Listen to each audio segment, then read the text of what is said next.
K. Yeah, because they are super strong. They can win championship like 5 times in a row. How about you, Sata? The team I don't like, I think no lah. How about you? I like every team. Every team is friend. Yeah, every team is friend, yeah. But except PDK. No, BTK also friend, but just because they are strong, that I don't like. Single team song I don't like. If ever that we won the championship, most probably I will invest in maybe some business so I can grow the money more. I can have a stable support for my family. Eu acredito que cada um tem um objetivo específico, né? Então, que bom que você pensou na sua família.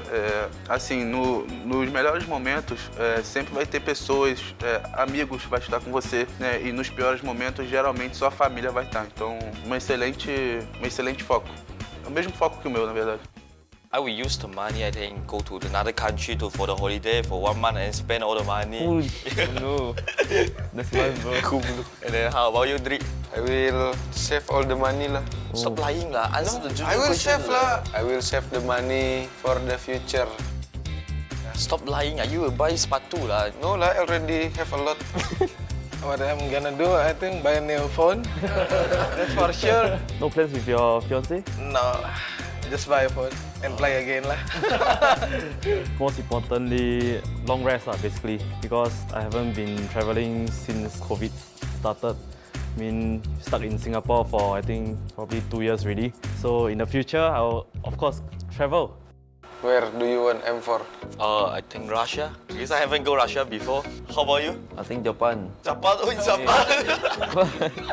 Japan or yeah. But how about you, Adrian? Brazil. Why? I want see Neymar. Eu gostaria que o M4 fosse no Brasil, porque eu não aguento mais viajar mais de 30 horas no avião, mano. 15 horas, eu encarei 36 horas, mano. 36 horas é dose. Mas, independente do horário que a gente tá viajando, é um sonho estar aqui. Então, não tem por que reclamar. É apenas uma brincadeira mesmo. I would like to visit Turkey and also Brazil, but I can also handle the 36 hours flight to go to Brazil. So I would prefer the entry to happen in Philippines because I want you to experience the beauty of Philippines and also the culture. And I want you to meet how generous the people in the Philippines are. Singapore is like amazing place for me to stay if we just cut the quarantine time and no swab test, please, no more. Well, I want you guys to come to the Kiev, which is the capital of the Ukraine. But well, that would be great to meet you guys there. But I think you wouldn't like it. That Singapore, there's like difference, a big difference. Yeah, you would notice it. Yeah. Yeah. Saya berharapnya ya ada di Indonesia lah, karena peminatnya Mobile Legends itu banyak banget di Indonesia dan apalagi kalau misalnya gue harapin itu kayak corona itu udah kelar cepet lah, jadi kita bisa merasakan atmosfernya gitu dengan banyak orang sih. Ya.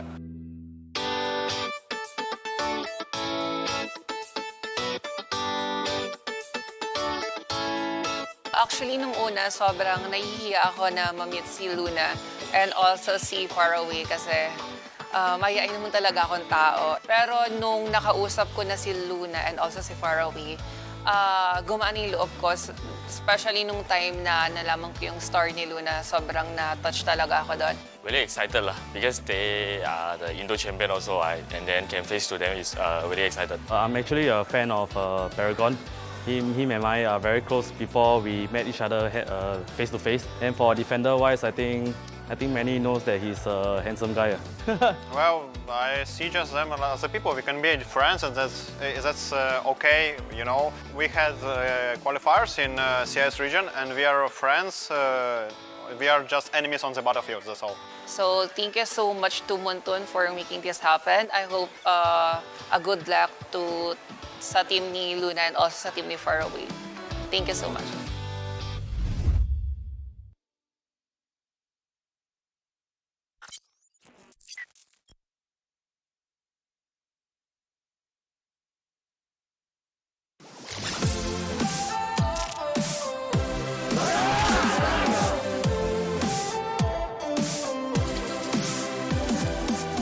Oke guys, jadi kita sekarang lagi siap-siap mau ke bandara. Kita mau berangkat buat entry ke Singapura. Now we're packing with Keyboy.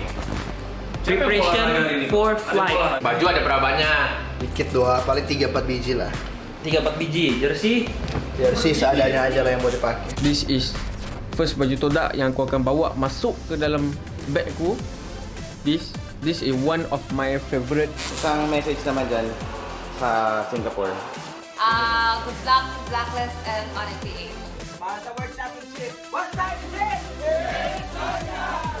Ok, này sẽ ở đây thì làm này ăn cơm càng nhiều môn tốt và cũng làm rồi đó chứ.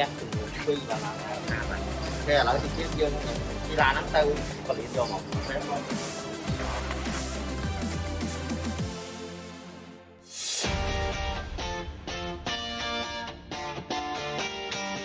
When was the last time you fly?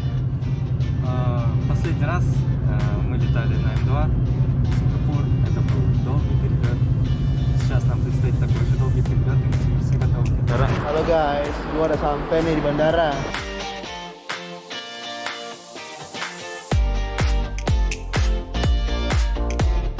Tại cô dướiកំពុងតែរងចាំហ្នឹងយើងធ្វើការរងចាំในការ check in អញ្ចឹងខ្ញុំឥឡូវនេះខ្ញុំកំពុងចាំនៅក្រៅជាមួយAmber Village ក៏ដូចជា Ron ហើយ Boxy X-Pass ផងដែរអ្នក Böyle bir arenaya ilk defa çıkıyoruz. Türkiye şampiyonasından biraz hazırlıklı öğrenmiş gibi olduk. Fakat burası bambaşka bir alan olduğunu biliyoruz. Heyecanlıyız. Fakat bu heyecanın bize etkilememesi için elimizden geleni yapacağız. Etkilemeyecektir beni ve takımımı diye düşünüyorum. Let's go guys.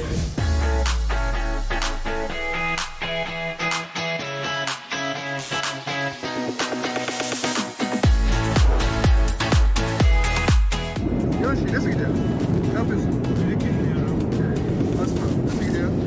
Ne yapıyorsun? Başlamak lazım. Valla, nasıl gidiyor? Ne yapıyorsun? Habersiz. Beni duyuyor. Alright, nasıl gidiyor? Ne yapıyorsun? Welcome to Singapore.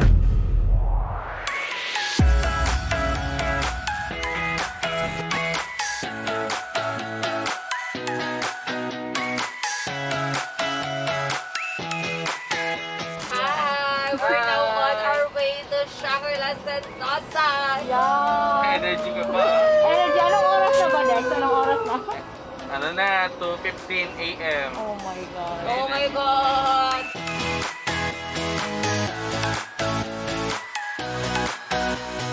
Kita dah sampai hotel ni. Jom eh. Yoi, tu. Drop off point. Kita tak boleh turun lagi sebab dia kena 2x2 guys. So kena tunggu turn. Bueno, ahora vamos a entrar como que a la habitación y acabamos de llegar. ¡Wow! ¡Подарки! ¡Wow! Ты уже смотришь, что за подарки? ¡Wow! Ты видишь это? ¡Wow! Сколько?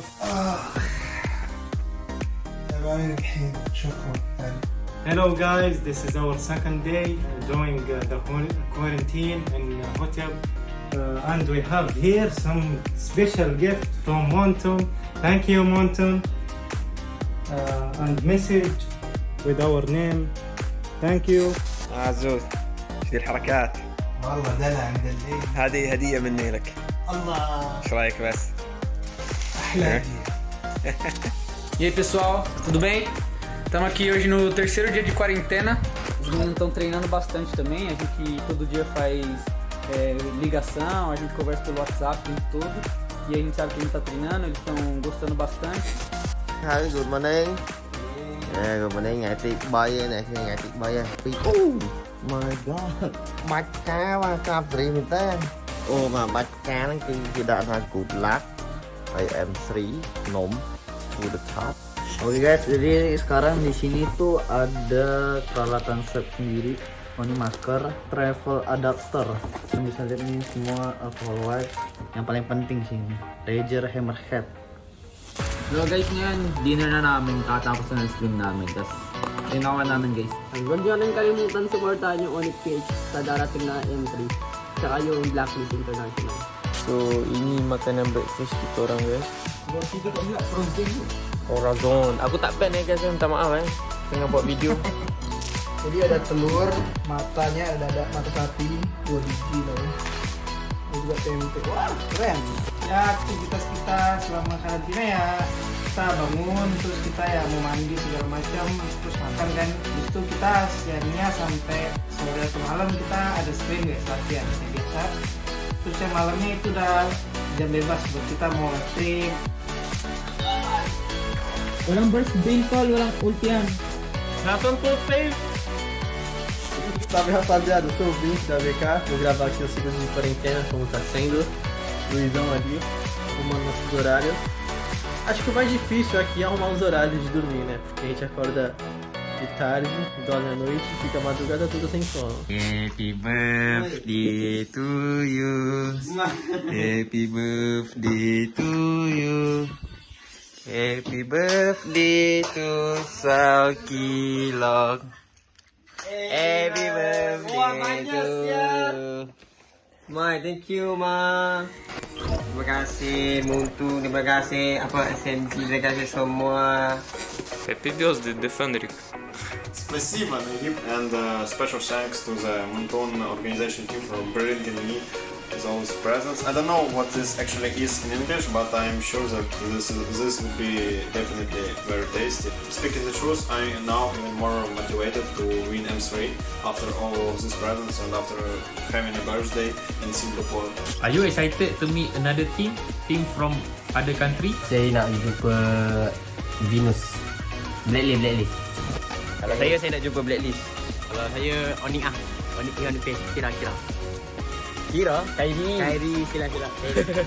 عرب ما شاء الله. هذا طبعا فريق اللي معنا في المجموعة، فيمكن تصير أصحاب نتعرف عليهم، نتكلم وياهم قبل البطولة قبل ما نلعب وياهم. وهل عندك بعد مثلا أي كلمة لمشجعين البطولة أو اللي يحبونه؟ شجعونا في البطولة، وإن شاء الله نقدم أداء ومستوى عالي. Excited nak keluar sebab rasa macam dah lama pula yang tak keluar, so rasa excited sikit nak keluar, nak pergi ronda-ronda dalam kawasan hotel ni, nak pergi spa. Any words to your fans? Ayun, abangan yung laban namin hanggang sa Grand Finals. Joke lang. Abangan niyo lang kami sa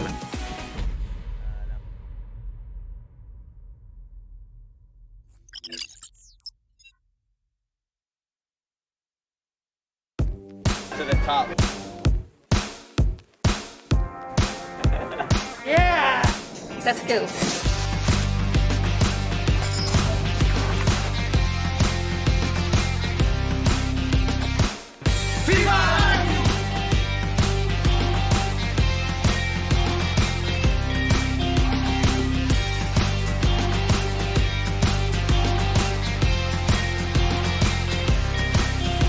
Who do you think is the most handsome guy in RGSG? I think the good-looking guys are either Baby Cakes or Diablo. Not you. No, don't worry. RGSG members say you are the most handsome guy in the team. Do you agree?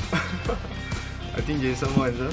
How do you feel to regain your freedom after the quarantine? Eu tô me sentindo muito bem depois que eu fiquei livre da quarentena. Gostei de ver de novo os meus amigos que são do Brasil e os jogadores daqui dos outros times. Today the media day is for me is very good. Very different also, not same like the last 2 years like that. Because actually I'm not join M2 also, I don't know how is it, but the M3 now today the media day for my city is very good, very perfect. I'm feeling great. We're just playing like 10 hours per day. A little bit of physical training also. For my Venus interview, take one.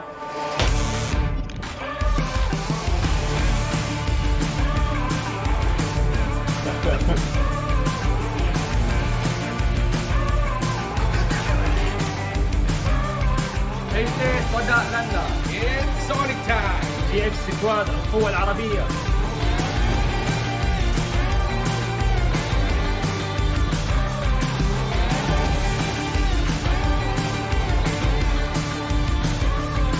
Masa you tengok Todak punya player keluar dari quarantine, you ada rasa mereka ada apa perbezaan ke apa-apa tak? Sebelum ni tengok dalam squad semua stres sebab duduk dalam bilik kan. Training pun stres, lepas tu bila keluar jalan-jalan, so diorang happy lah. Dan tu kita tengok. Ivan! RSG! Vamos! DX Squad! Dobeca! Blacklist! Break the rules!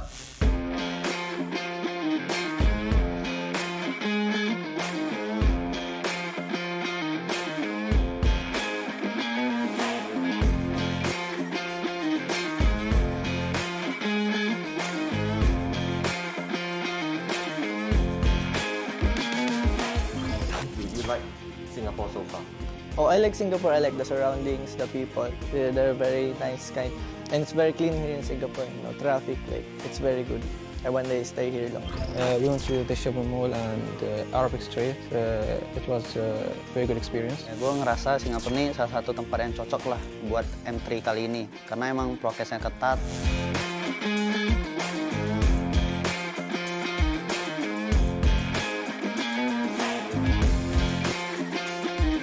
Is there any places you guys want to go in Singapore? I wouldn't mind going to the beach.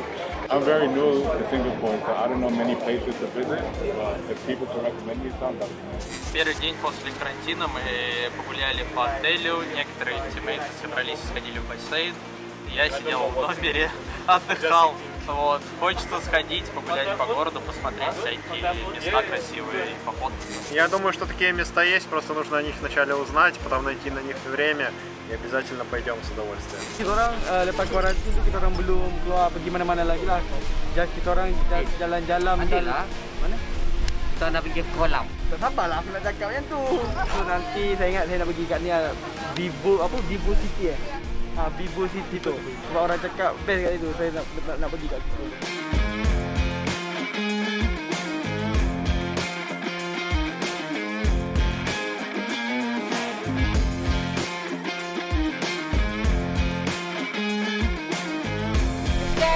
Kodak Langga. Sekali lagi. Hashtag Kodak Langga.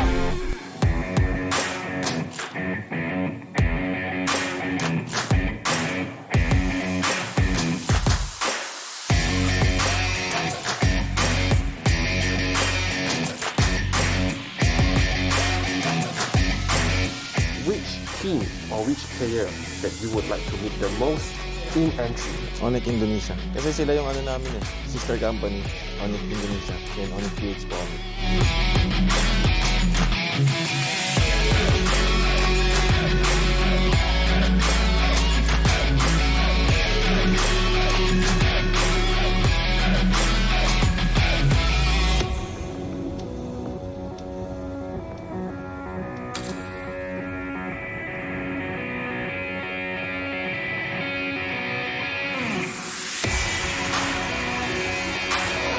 This is the MOBB World Championships. M3 starts now.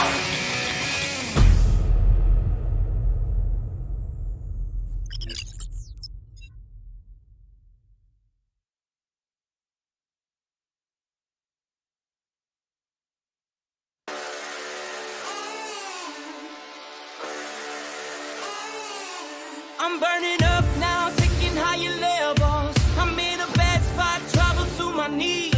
I need a taste, sipping on heaven. You got me waiting, waiting for you. We're chasing trophies, got me ready, don't you worry. I feel the power, I'm the champion. You got me running for the glory. Good to let this go. Burning up now, nothing's gonna stop me.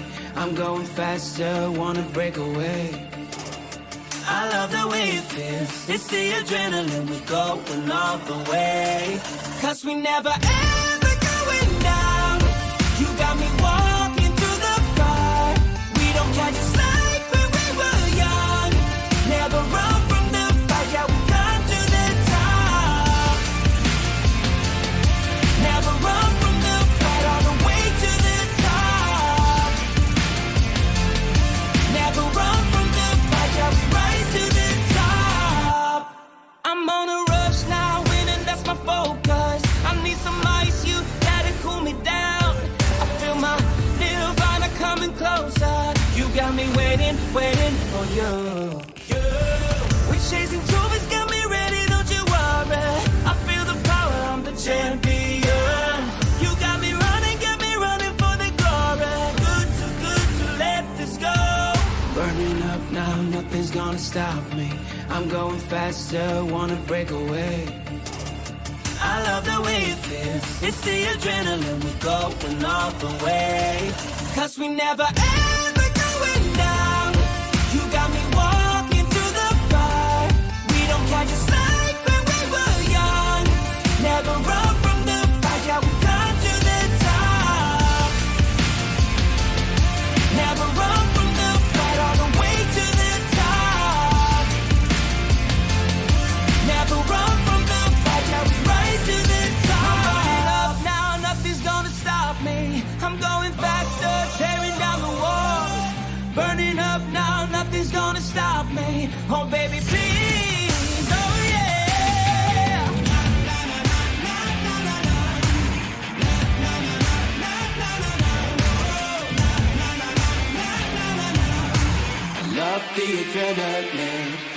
'Cause we never ever going down. You got me walking through the fire. We don't catch a slide when we were young. Never run from the fight, yeah, we climb to the top. Never run from the fight, all the way to the top.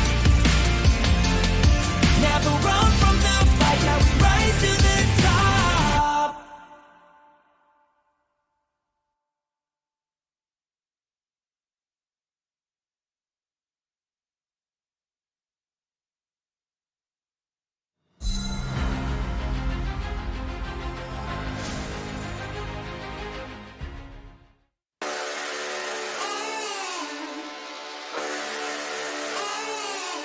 I'm burning up now, taking higher levels. I'm in a bad spot, trouble to my knees.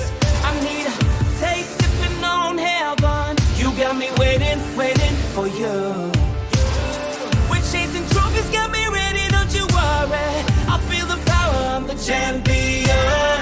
You got me running for the glory. Good to let this go. Burning up now, nothing's gonna stop me. I'm going faster, wanna break away. I love the way it feels. It's the adrenaline, we're going all the way. 'Cause we never ever going down. You got me walking through the fire. We don't catch a slide when we were young. Never run from the fight, yeah, we climb to the top. Never run from the fight, all the way to the top. Never run from the fight, yeah, we rise to the top. I'm on a rush now, winning, that's my focus. I need some ice, you gotta cool me down. I feel my nirvana coming closer. You got me waiting, waiting for you. We're chasing trophies, got me ready, don't you worry. I feel the power, I'm the champion. You got me running for the glory. Good to let this go. Ladies and gentlemen, fans of the game and all esteemed guests. I'm going faster, wanna break away. I love the way it feels. It's the adrenaline, we're going all the way. 'Cause we never ever going down. You got me walking through the fire. We don't catch a slide when we were young. Never run from the fight, yeah, we climb to the top. Never run from the fight, all the way to the top. Never run from the fight, yeah, we rise to the top. I'm burning up now, nothing's gonna stop me. I'm going faster, tearing down the walls. Burning up now, nothing's gonna stop me. Oh baby, please, oh yeah.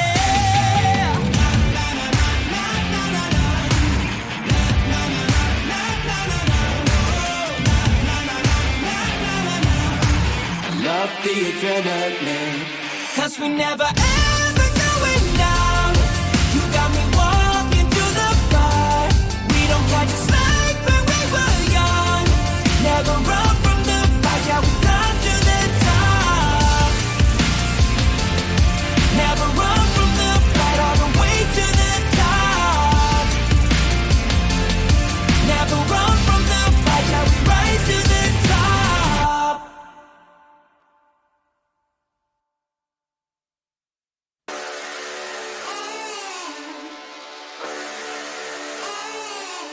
I'm burning up now, taking higher levels. I'm in a bad spot, trouble to my knees.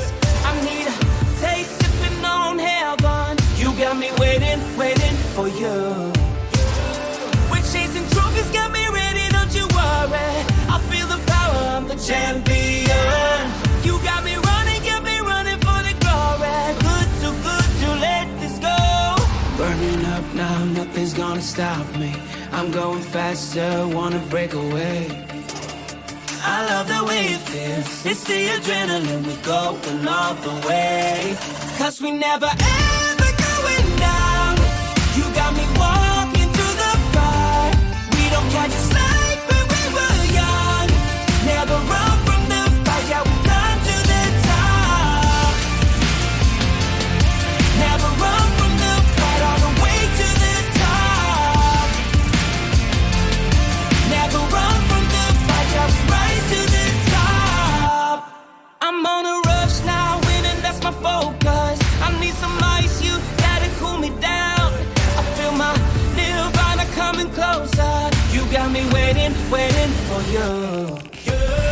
We're chasing trophies, got me ready, don't you worry. I feel the power, I'm the champion. You got me running for the glory. Good to let this go. Burning up now, nothing's gonna stop me. I'm going faster, wanna break away. I love the way it feels. It's the adrenaline, we're going all the way. 'Cause we never ever going down. You got me walking through the fire. We don't catch a slide when we were young. Never run from the fight, yeah, we come to the top. Never run from the fight, all the way to the top. Never run from the fight, yeah, we rise to the top. I'm burning up now, nothing's gonna stop me. I'm going faster, tearing down the walls. Burning up now, nothing's gonna stop me. Oh baby, please, oh yeah.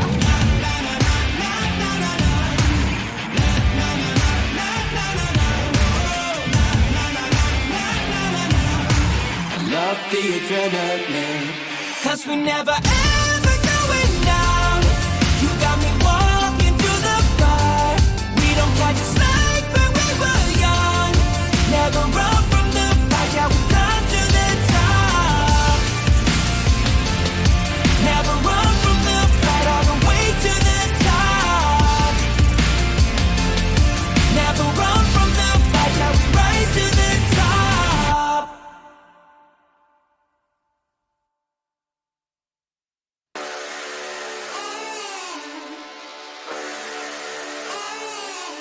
I'm burning up now, taking higher levels. I'm in a bad spot, trouble to my knees. I need a taste, sipping on heaven. You got me waiting for you. We're chasing trophies, got me ready, don't you worry. I feel the power, I'm the champion. You got me running for the glory. Good to let this go. Burning up now, nothing's gonna stop me. I'm going faster, wanna break away. I love the way it feels. It's the adrenaline, we're going all the way. 'Cause we never ever going down. You got me walking through the fire. We don't catch a slide when we were young. Never run from the fight, yeah, we come to the top. Never run from the fight, all the way to the top. Never run from the fight, yeah, we rise to the top. I'm on a rush now, winning, that's my focus. I need some ice, you gotta cool me down. I feel my nirvana coming closer. You got me waiting for you. We're chasing trophies, got me ready, don't you worry. I feel the power, I'm the champion. You got me running for the glory. Good to let this go. Burning up now, nothing's gonna stop me. I'm going faster, wanna break away. I love the way it feels. It's the adrenaline, we're going all the way. 'Cause we never ever going down. You got me walking through the fire. We don't catch a slide when we were young. Never run from the fight, yeah, we come to the top. Never run from the fight, all the way to the top. Never run from the fight, yeah, we rise to the top. I'm burning up now, nothing's gonna stop me. I'm going faster, tearing down the walls. Let's go.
And after all that action, we are here on Grand Finals Day looking very stunning. Hello, Suntec City, and hello to you watching us wherever you are around the world, and especially kamusta ka to the Philippines, Mara? Kamusta, Pilipinas? Mabuhay! This is the moment we've all been waiting for, where two of the best teams are going to be facing each other for a battle of supremacy. We got loads of stats, loads of numbers coming your way in just a while. But in case you missed all the action, where have you been? Blacklist International against Onyx PH, your grand final. Best of 7 series, Mara. Best of 7, and they say they are the perfect counter to each other. So we'll see what the result is later on. But first, we'd like to thank everyone who's made this event possible. M3 has been powered by Moonton, supported by the Singapore Tourism Board, and presented by TikTok Live. There we go. And now, we won't be alone on stage. In just a while, we're going to bring up somebody who's been here since day one for the entire tournament. Let's bring up one of the co-owners of Blacklist International, Alodia. Alodia, front and center. Where is she? Alodia is one of the most popular cosplayer in the world, model, vlogger, Filipina actress, co-founder of Tier 1 Entertainment, and co-owner of Blacklist International. You look so different today. Beautiful. Thank you. Thank you so much for having me again today. And I'm super excited to be here. I never expected to be here right now. Now we've come to this moment where it's Philippines versus Philippines. And you did say Blacklist being here is a dream come true. And having Philippines versus Philippines is one of a kind as well. Tell us what you're going through right now in your mind. Actually, it feels very surreal because this was, again, like you mentioned, just but a dream. Like me and my co-founder, Trike, we were just like dreaming that we would be able to support a team in person, and now we even have a live audience, so it's just really heartwarming to be here. Now, Alodia, share with us. Yesterday, I saw you rewatching Oh My Venus's interview on stage. Did it make you cry? Did it touch you? And was there enough time to celebrate that you're in the finals, but we got a game on hand today? Well, definitely when Oh My Venus was saying his speech, I was tearing up inside. I was trying my best not to, because we know that tournament is not over. We can't celebrate yet. We have to be focused because this is the final day. I mean, 50-50 in the end. It's both Philippines. And yeah, we're just hoping for the best. As co-owner of Blacklist International, tell us how you and Trike, how proud you are to be representing Philippines and to have Onyx Philippines, to have your opponent. Well, not just me. I mean, everyone here, we're super proud to have Philippines both in the grand finals. And we're really looking forward to a great game. I mean, either one, again, like earlier, 50-50, hashtag Pilipinas lang malakas. But thank you so much to Moonton for doing this for the whole community.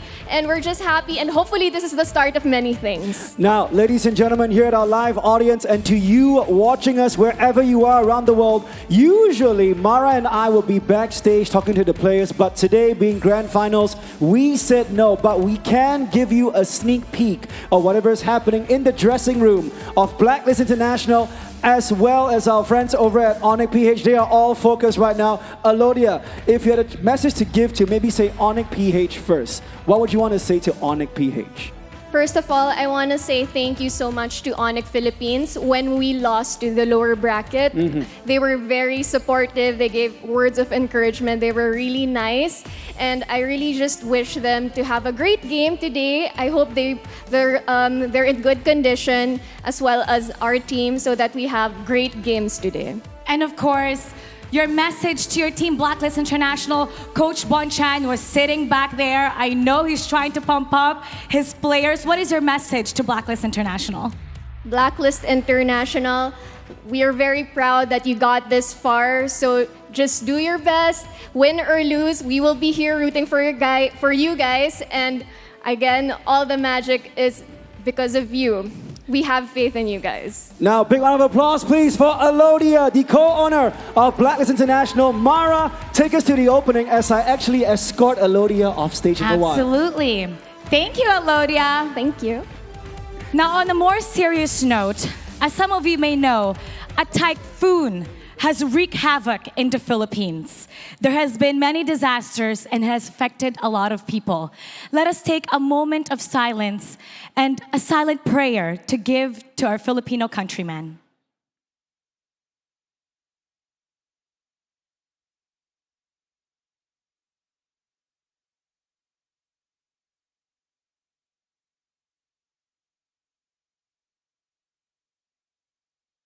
We wish everyone in the Philippines well, and we hope for a fast recovery. And now, this is the moment we've all been waiting for. But first, we'd like to thank all our sponsors who's made this possible. Razer, our official gaming gear. Not forgetting our travel partner, Tumi. Secret Lab, our official gaming chair. Frank by OCBC, our official payment partner. Singtel, our official network partner. And if you're watching us using the app, we say hello to you on MeWatch.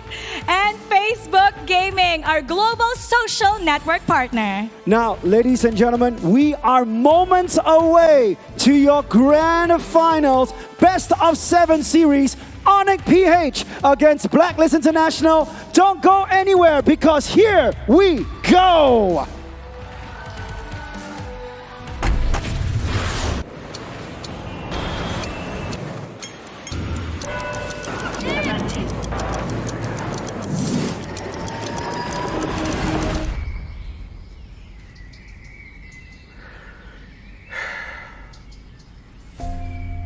MLBB is a mobile game. Well, duh. But it is also entertainment, an outlet, a devotion and belief that at anywhere and everywhere you can join the fight. A battle where you're not alone, but so do your foes. A chance to unleash your potential. Even if for someone who doesn't believe in miracles. No stranger to animosity. Everyone has their own stage. But our stage is now. Are you ready for the grand final of M3? No matter where, no matter what you're doing, stop and shine the lights towards us. For this moment, our stage is ready. With or without the limelight, champions are born by rising to the top.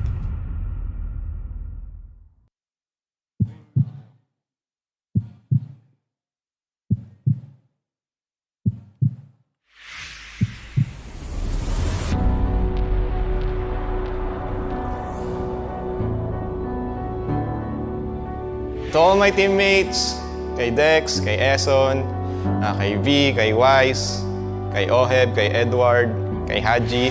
And sa larong to, sa match na to, ibigay na natin ang lahat. As in lahat. Magpakapagod tayo hanggat di na tayo makabangon. Basta huwag niyong kakalimutan na nag-e-enjoy tayo sa larong to. Hindi tayo nandito dahil ine-expect tayo na manalo, ma-dominate, or kumuha ng papremyo. Huwag tayong makalimot kung saan nung hindi pa tayo magkakasama, sobrang nag-e-enjoy tayo mag-rank game hanggang sa nabuo tayong lahat. At ito na yung pagkakataon na Blacklist, break the code!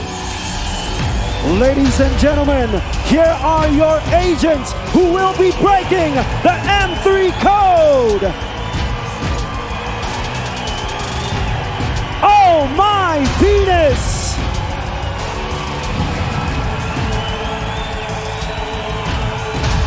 Oheb!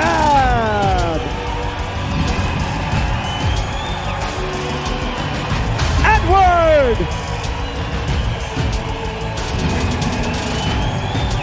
Haji!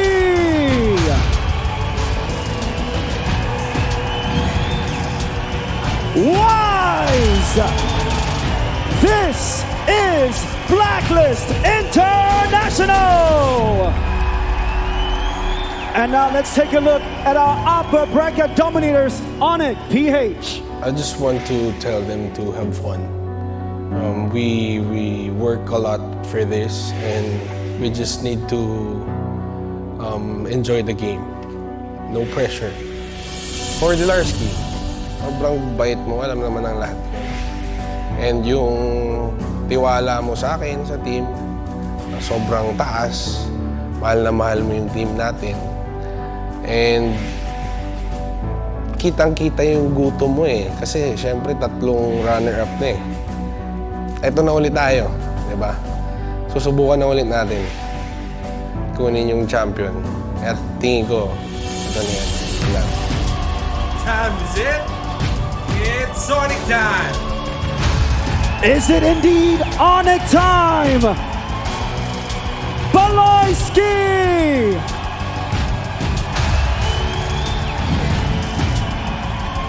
Kyrie! Tolarski!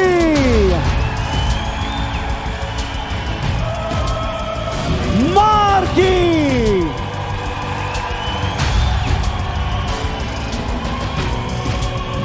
Hatred! Ladies and gentlemen, this is Onyx PH!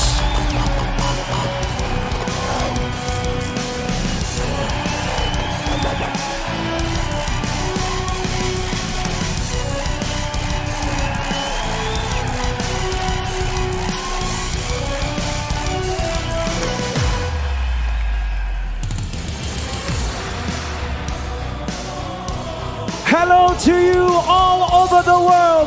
After so many days and 91 matches, Mara, we are down to our grand final, best of 7 series, Onyx PH against Blacklist International. In the past week, we witnessed dominance from Onyx Philippines, where they trampled through the upper bracket with a clean sheet, proving to the world that they are so far the best. And for Blacklist International, qualifying through the lower bracket, which surprised many, but they are here. And I dare say this is the battle of who is the better team in the Philippines, as well as the best team in the world. At this point, we will have back-to-back champions from the Philippines, but only one can take home the crown. The question is, who will be the last victor of M3? Now we have a crowd behind us. Will it be Blacklist International or will it be Onyx PH? Raise your signs, raise your jerseys. Your teams can see you. They are waving to you. Mara and myself, we are so excited. I think the hashtag Pilipinas Lang Malakas, it's definitely coming true today. So everybody watching online, let us know who you're rooting for. Use the hashtag Pilipinas Lang Ang Malakas. And we are just about to get things started. Exactly. Let's hand you over to our casters who will take you through all 7 games if we do go the distance. Give it up for Marco, Leo, and Wolf. Take it away, gentlemen. Unfinished business. A promise to be fulfilled. A reunion at the world stage. A showcase of Filipino excellence. This is your grand finals at M3 World Championships. Welcome and mabuhay. At your service, my name is Leo, joined here by Mirko and Wolf. Gentlemen, how goes it?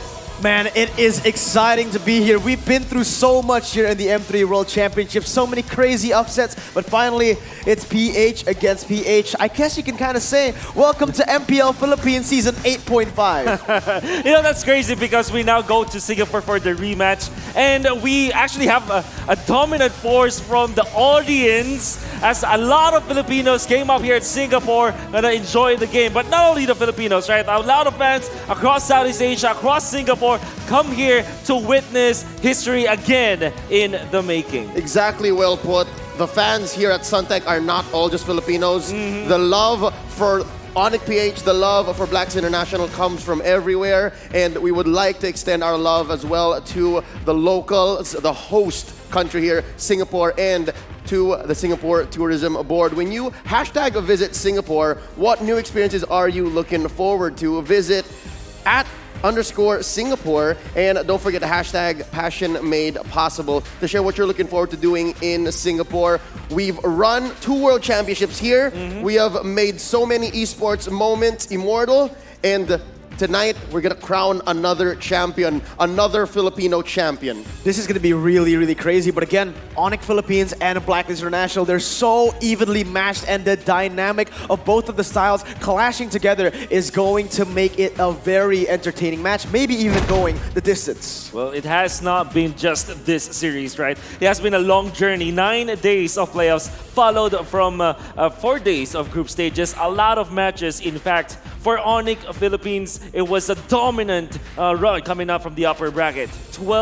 They went 9-0. In fact, 12 games total for Onyx Philippines since this group stages for Blacklist International. After their loss against BTK, it was really an arduous task. But they still made it into the finals after 24 games, and they're looking really hot. You could say Blacklist took the scenic route. They toured the world. They faced off all sorts of opponents, all sorts of champions from all the corners of the world where MLBB is huge. And so far, we've come down to 1. From 10 countries, only 1 stands. And we've learned so many things. These teams have evolved along the way.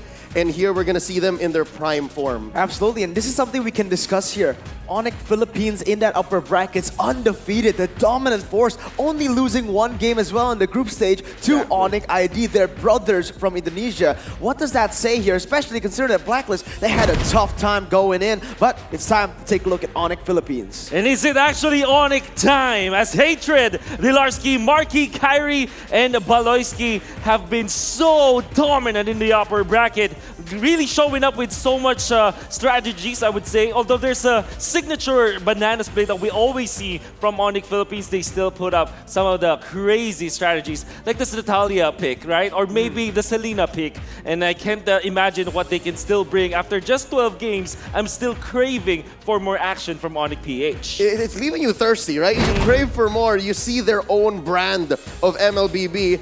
Real quick, another fact, if you guys are joining us just recently, Baloyski went through half a dozen games just playing this Rafaela. Yeah, it's definitely his signature pick here. But what we need to talk about here in this composition is that they're just so well-rounded. Onyx Philippines, this is a team that can play every style. Sure, banana split, that's their signature style. But as you can see from their heroes, signature picks all across the board, they can play everything else. Uranus has been banned multiple times. Rafaela has been taken away. They got, Baloyski coming in with the Selena surprising everybody. The Natalia, again and again, able to even go to the late game. Usually when we see a Natalia, it falls very, very hard in the late game, but he's able to bring out the best out of this hero.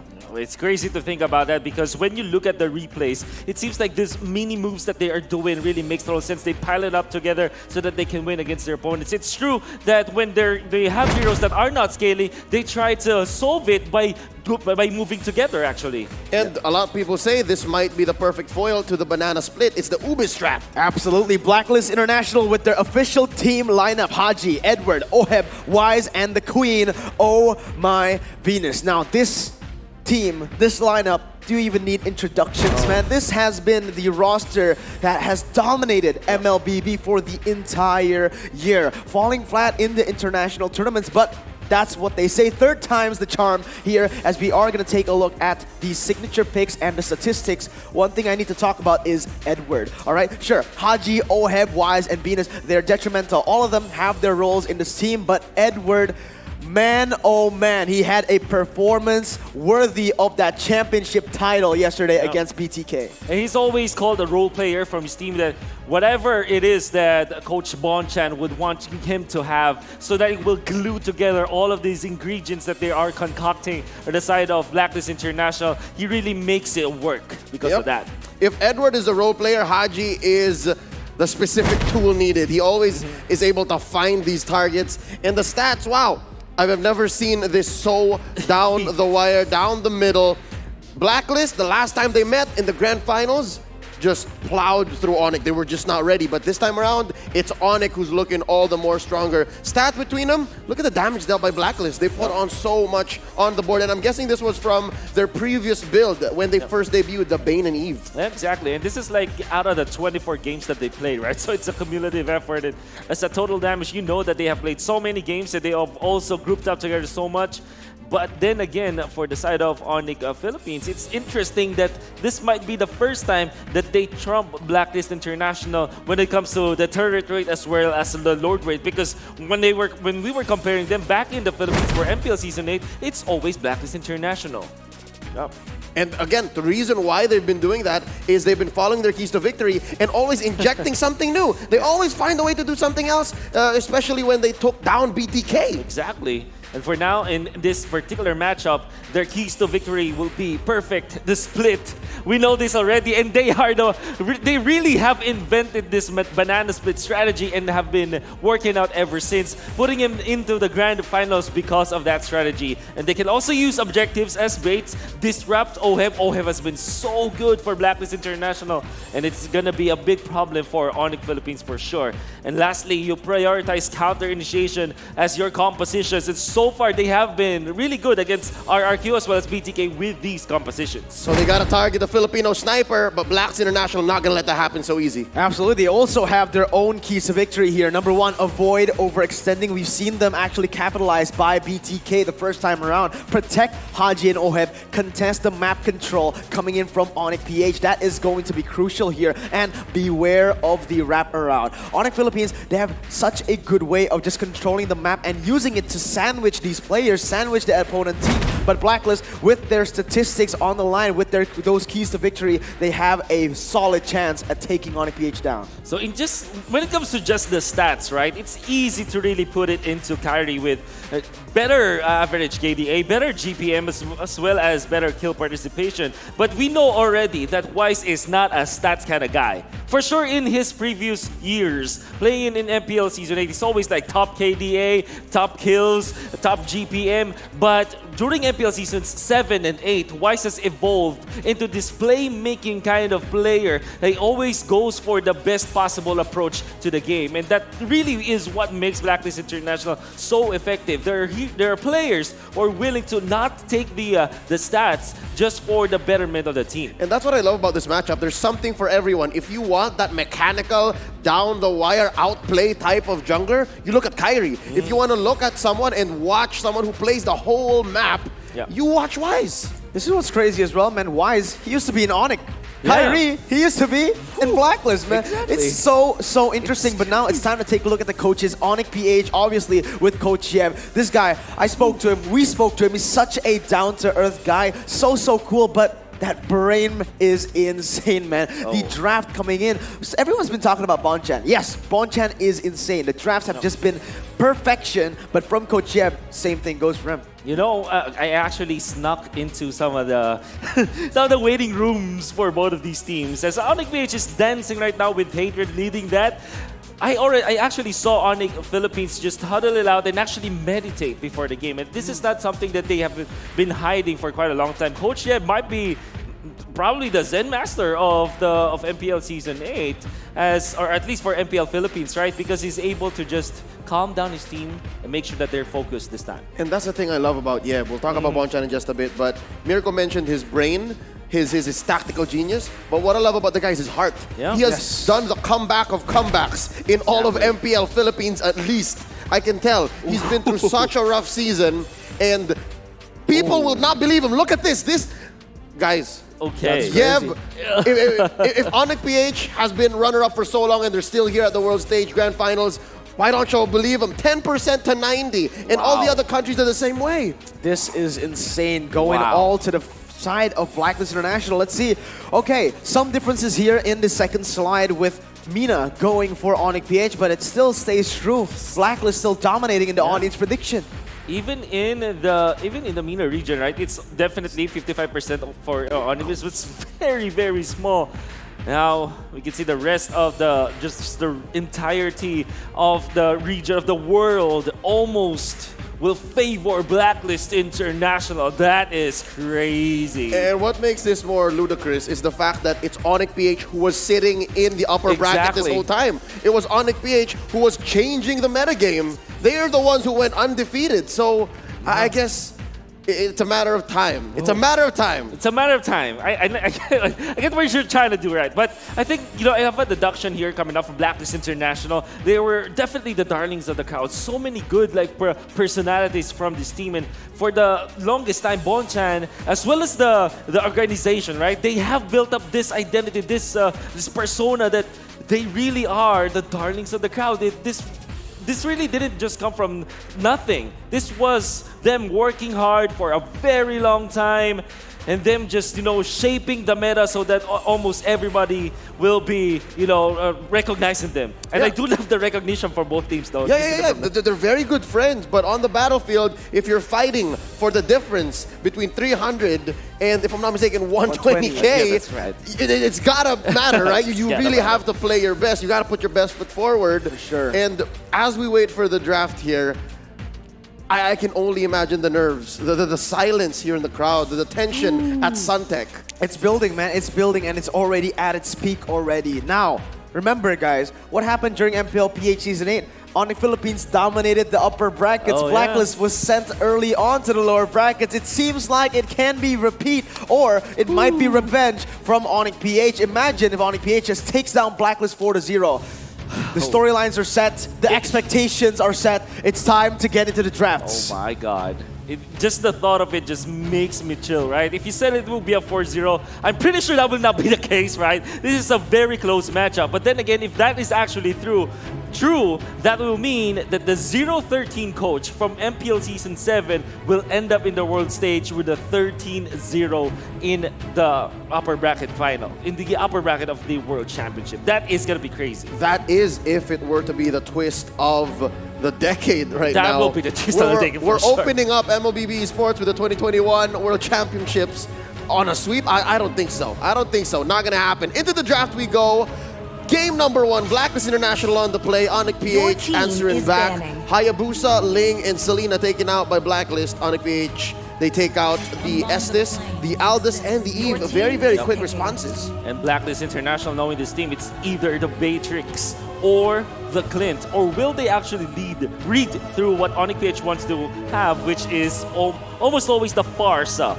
And knowing that both marksmen, both Beatrix as well as Clint, they are countered by Farsa, maybe Blacklist International will actually secure that. So I'm only guessing like the free heroes here might be the choice for Blacklist International. It is indeed the Farsa. Yeah, the Farsa is key to the victory here. Remember how many times this has been picked up. Imagine Blacklist right now, Haji still sitting at an 80% win rate with Haji on that Farsa. On the Philippines though, they have the chance to answer back. Delarski, will he go for that Yuzong? Remember, every time someone picks up a Farsa, the Yuzong is right there, ready to go. It is actually going to be the Matilda first, and Onyx PH, do they want to go for the Esmeralda here or that Yuzong?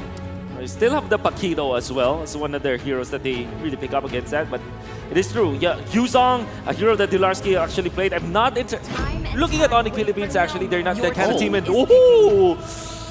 Hatred, okay. I think really they're pumped up. They're already on their way. He's looking over to the other side, and they snuck away. They stole Oheb's Beatrix. But then again, you still have Clint, right?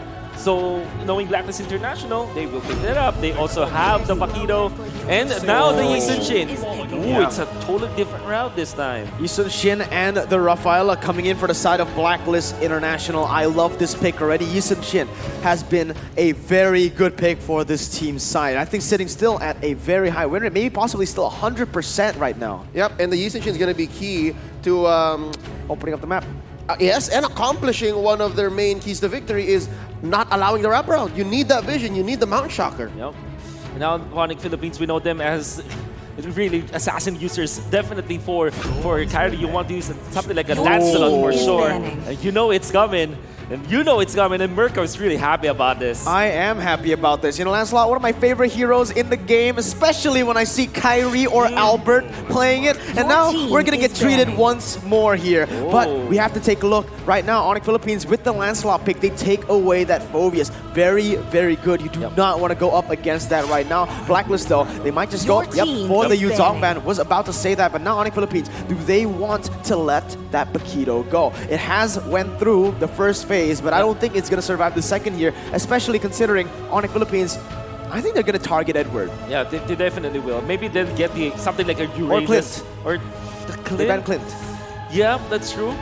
The benefit of Onyx PH is that they will have the last pick. However, this Matilda pick from Onyx PH almost reveals their hand. And usually, you go for something like a Rafaela or a Natalia even, or a Selena pick for Baloyski, although the Selena is banned in this particular draft. What I'm trying to say is, you already know the Baloyski hero. And the Natalia, we're not going to see that at least in the first phase. Now, it's the Barrett's ban, making sure that this Lancelot will have a great game. Onyx PH, as well as Blacklist International, seems to be targeting all of these X-Lane heroes. Absolutely. Let's see. Blacklist International with the ban right now. What do they want to take away here? With the Barretts, that will actually signify that Onyx Philippines, they might be open to pick the Paquito for themselves. Do Blacklist want to ban it out, or do they want to go for something else here? Let's say the Uranus ban. Yeah, I think the Uranus would be good. Or the Lapu-Lapu? Oh, they won't. Respect Marquis Harith. Yeah. I think Blacklist International are thinking that this Beatrix can be played in the mid lane as well. And Onyx PH have actually played that for Hatred. And guess what? They used it 3 times. They have not lost with it. Well, Onyx Philippines, they have the chance to pick up the Paquito right now, taking it away from Edward, but no, they pick up the Esmeralda. Again, another very good hero right now that can counter that Matilda. So picking it up for Onyx, it's good. Can dive the back line, can peel, and also very, very sustainable. You still have Brody and Clint for Blacklist International, but you can also switch it around. Maybe pick up something like an Alice for themselves that they really love for OHEM, or maybe a Lunox so that they have ways to pierce through this Esmeralda.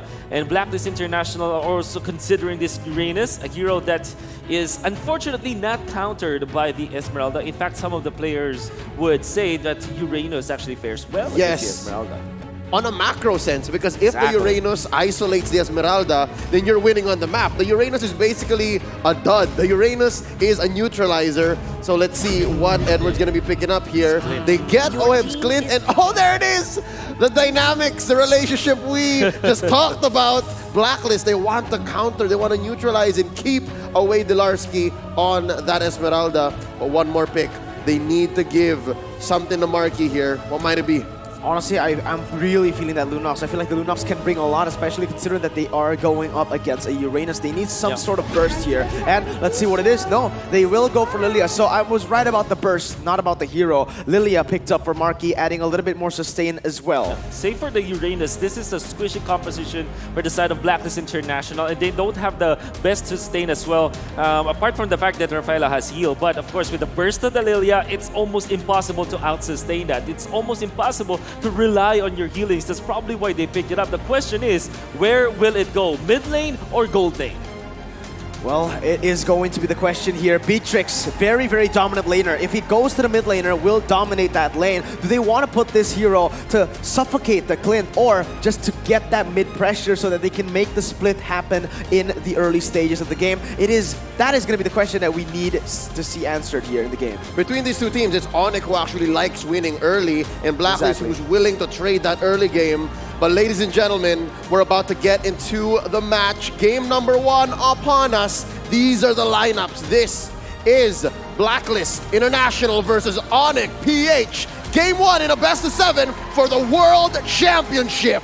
I want to hear it. I want to see it. Break the code, or what time is it? Onyx time. But unfortunately, we are going to take a look at the drafts a little bit more. Let's talk about it even more here. I think I'm going to start it off with Blacklist draft, all right? For Blacklist draft itself, it is the typical Ube, I can kind of say, but a little bit different. It's refined here, all right? Because they have the winning side lanes with the Clint. They can get that pressure as well with Edward on that Uranus, but their core mechanic is still going to be that front to back. That's what's going to make them win these games. So the thing that I see coming out from the side of Blacklist International is that they don't have the hard engage we normally see with Haji, for example, in the Grok or maybe on the Cho. There's really not a way to start the fight unless they do it with the Holy Baptism, right? Yep, they can only get these catches. They don't have any real call as to where the fights happen. They have no way to pin down anybody from Onyx. And if you're looking at Onyx Philippines, they can rely on this Matilda to start the fights with them. Curious to see which is the mid laner or the gold laner. Actually, I wasn't able to catch it because it was just a quick glimpse when we paused, but my guess is that they will put the Lilia against this Clint in the gold lane so that they will have a great lane, as Clint is generally a hero that will be a 50-50 matchup against the Beatrix. The side of Clint, it's a trade kind of hero, right? You don't really want to go for these all-ins early on, and same goes for the Lilia. It's going to be really good. Lilia and Clint, this matchup will be heavily favored towards the side of Lilia because of the wave clear and that trade pressure. Which means you're going to have Oh My Venus visit Clint. Yes. We've seen Oeb do this. We've seen him like breeze through the first 5 or 6 minutes, and then next thing you know, he's just chipping away at turrets. Absolutely. So that's going to be the question here. What do Onyx Philippines want to respond that with, right? Blacklist, they are going to put Venus on that gold lane, just basically babysitting as usual for the Filipino sniper. But for Onyx PH, they have a lot of options here. They can go and try to do the same thing, help out Marky, or they can go to the bottom side as well, help out Delarski on the Esmeralda. Again, it's a winning lane going up against a Uranus, all right? Exactly. Uranus won't be able to do anything until he hits that level 4. And even then, it's going to be very easy for them to look for dives with the Lancelot and the Matilda. Maybe if they can abuse that, that will be great because eventually the Uranus will have a better time macro-wise. Then again, for the side of Onyx Philippines, they want to engage. They can use the Falling Star Moon eventually in the mid-game as well as the late game. And then, of course, rely on their wave clear for all of those split pushing or for macro mechanics coming up from the side of Onyx Philippines. So this is a very interesting dynamic. Both teams having straight up win conditions, and I think that this is the time where you say it's definitely a 50-50 between these two teams. It's a spike. They have to be aware of that level 4 spike on the side of Onyx PH, but then Blacklist answers back with a more defensive role because that's when the Mountain Shocker comes in. That's when they actually have their disengage tools come online. But just the same, you have to consider the Uranus is going to scale up as quickly. Maybe it should try to scale up faster than the Esmeralda so they can do that neutralization. They can do the isolation play. So yeah, it's all about timing. Onyx time, they definitely want to snowball. Blacklist, let's see how they're going to answer back. Here we go, back into the map. All right, I gotta say this though. Onyx, they have just been that catchphrase, that the tag is so catchy, man. Yeah, I agree. What time is this? Onyx time. I wouldn't be surprised if they have a watch sponsor later on for MPL Season 9. Makes me wonder though, as we first saw that with the opening, right? But Waloyski, just some pokes coming out in the mid lane, and we know that Rafael as well as Farsa is so strong when it comes to like poking. Just as we said it, man.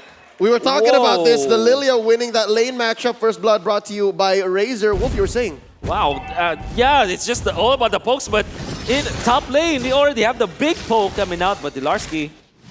Oh, a little too deep. Again, it's both teams playing off of different timings. They know that was the original plan, so they're playing off of their pace. Tempo going over here to Onyx PH, but by a very small margin. Oh My Venus looking low. Kyrie gets hit. Ohem, he's going to be dashed through with a puncture.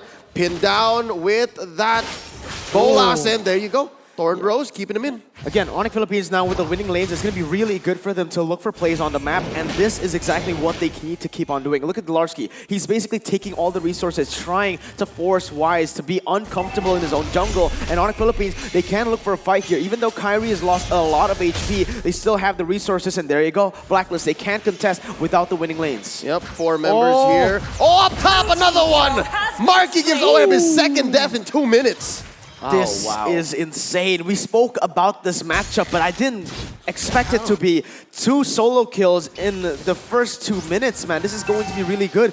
Onyx Philippines are just going to have to capitalize to this constantly. But Blacklist, they need an answer quick. No, they're making Oh My Venus very busy. It's like a very hectic day for Oh My Venus as he needed to kind of answer to the turtle fight, which wasn't really reset by Onyx Philippines. And then because of that movement, he didn't have the time to actually help Oheb. And there goes the second kill from Marky into the top lane. Edward gonna spot him out. Retribution on Kyrie, on point, taking this one. Turtles Lane brought to you by the STB. You boys are right. They're gonna try to overload the Queen, and just because of their sheer mechanics and the damage they're putting on so early, 3 minutes in, they're ahead now by 1K. Let's look at the items. Well, it's just building up now, and Marky getting the Enchanted Talisman before the 3-minute mark. That is crazy. And to think that he didn't even have the mystery shop. This is such a good scaling hero. Even when it's a mage, it will put up some damage in the late game. Great wave clear. And with the Enchanted Talisman, he's going to just spam out all of his skills up top. Make sure that Oheb will not have a good time in the early stages of the game. The thing is, right now, I feel like Onyx, yes, you said it, overloading the Queen, but they're not just overloading the Queen, they're overloading every single member from the side of Blacklist except for Haji. Wise having trouble in that jungle. Venus going everywhere on the map, forcing something, and even in the 2v1, it's going to be Marky winning out in these trades. This is not good for the side of Blacklist, but again, it is that 7-minute mark that is all about that ultimate bonding experience, all right? When Blacklist gets that power spike, that's when they start to roll again. But they need to be able to stay consistent in the early stages. It won't matter that 7 minutes, yes, it's a power spike, but if Onyx Philippines can just get the huge lead, it won't go to Blacklist at all. Baloyski got them Spirit Blooms. He's lethal. He feels it. Going cut back through the jungle. Haji. It's interesting how much Onyx PH has rotated and how every time Blacks International might have been a second or two too late, which resulted in this small lead. 20 seconds to the next turtle. Edward getting pinned here by Dilarski and Kyrie falling Star Moon onto that wave. This is a very low kill score game compared to a lot of what we've seen in the playoffs. Right now, look at this. 3 onto Edward. He's looking for refuge. Oh, he's gonna let go of this turret down here. Oh, up top! Marky gets blasted by Haji, maximum range. He's fine. He's fine. He was able to clear the waves as well, but Oh My Venus will go for the reset. This is the Onyx Philippines special. The banana split once again coming into game number 1. Look at how they're playing the map. They have all these winning lanes. It's going to be hard. Even though Blacklist goes up, Marky, that is why they picked up the Lilia instead of the Lunox. So powerful. Yep, they didn't need the spike. Here we go. Second turtle up already. Edward putting a few stacks onto the 3 members here. Kyrie dashing on through the wall. He's just moving around. There's a better air strike. Still Kyrie on point. Getting the second turtle of the game while Hatred puts up a lead wall. Did you see how Kyrie just danced through it, just used the reset, the factor coming out from both the puncture as well as the Phantom Execution, even using the Thorn Rose as an iframe source so that he will not be hit by some of the skill shots of Blacklist International. It's amazing to watch, and they also secured the turtle for that, and Onyx PH really just taking over the map in the first 5 minutes of the game. That's why they call him the future, man. Onyx Philippines right now, just forcing their gameplay onto Blacklist. 2 more minutes, technically 1 more minute right now to that power spike for the ultimate bonding experience. But at this point, I don't feel like they're going to be able to do anything with that. Onyx Philippines, they can just continually, you know, basically stop the fights from happening based on the pressure they have on the side lanes. Slowly something tells me Blacklist may have found the Achilles heel. Maybe by attacking mid, they can actually bear down onto Hatred, but might not be as easy a plan because of how much bottom lane was opened up by Dilarski. But look, there's movements up here. They're waiting. Oh My Venus finds Marky. Circle Eagle. Oh, bye, Baloyski. They let go underneath the turret. They're pinning down Oheb and Oh My Venus. Look at Kyrie from the back. Gets stunned by the Holy Baptism. Forward flicker by Hatred. Takes down Oheb. There's another fight down bottom. Dilarski taken down by Wise. It's a 1-for-1 trade across the map. It is, but what we gotta take a look at is the side of Onyx Philippines. The way they get the kills is they translate it to instant objectives, whereas Blacklist, they're struggling to keep up in the objective side of the game. Onyx Philippines, yes, 3-1. The kill board isn't that much, but look at the turrets. 2 turrets, 2 turtles. This is why Onyx Philippines have been able to dominate that gold lane, the pure control of the objectives in the game. And it's crazy to think that Onyx PH, after, you know, Marky really dancing with them. Yeah, it's crazy to think that Onyx Philippines, after getting a kill up top, they put both Hatred as well as Baloyski back to the mid lane because there was a fresh kill of that, and they defended. Oh, wait, Marky Okay. may have bitten off more than he could chew. Edward with the flicker forward Ionic Edge. Hatred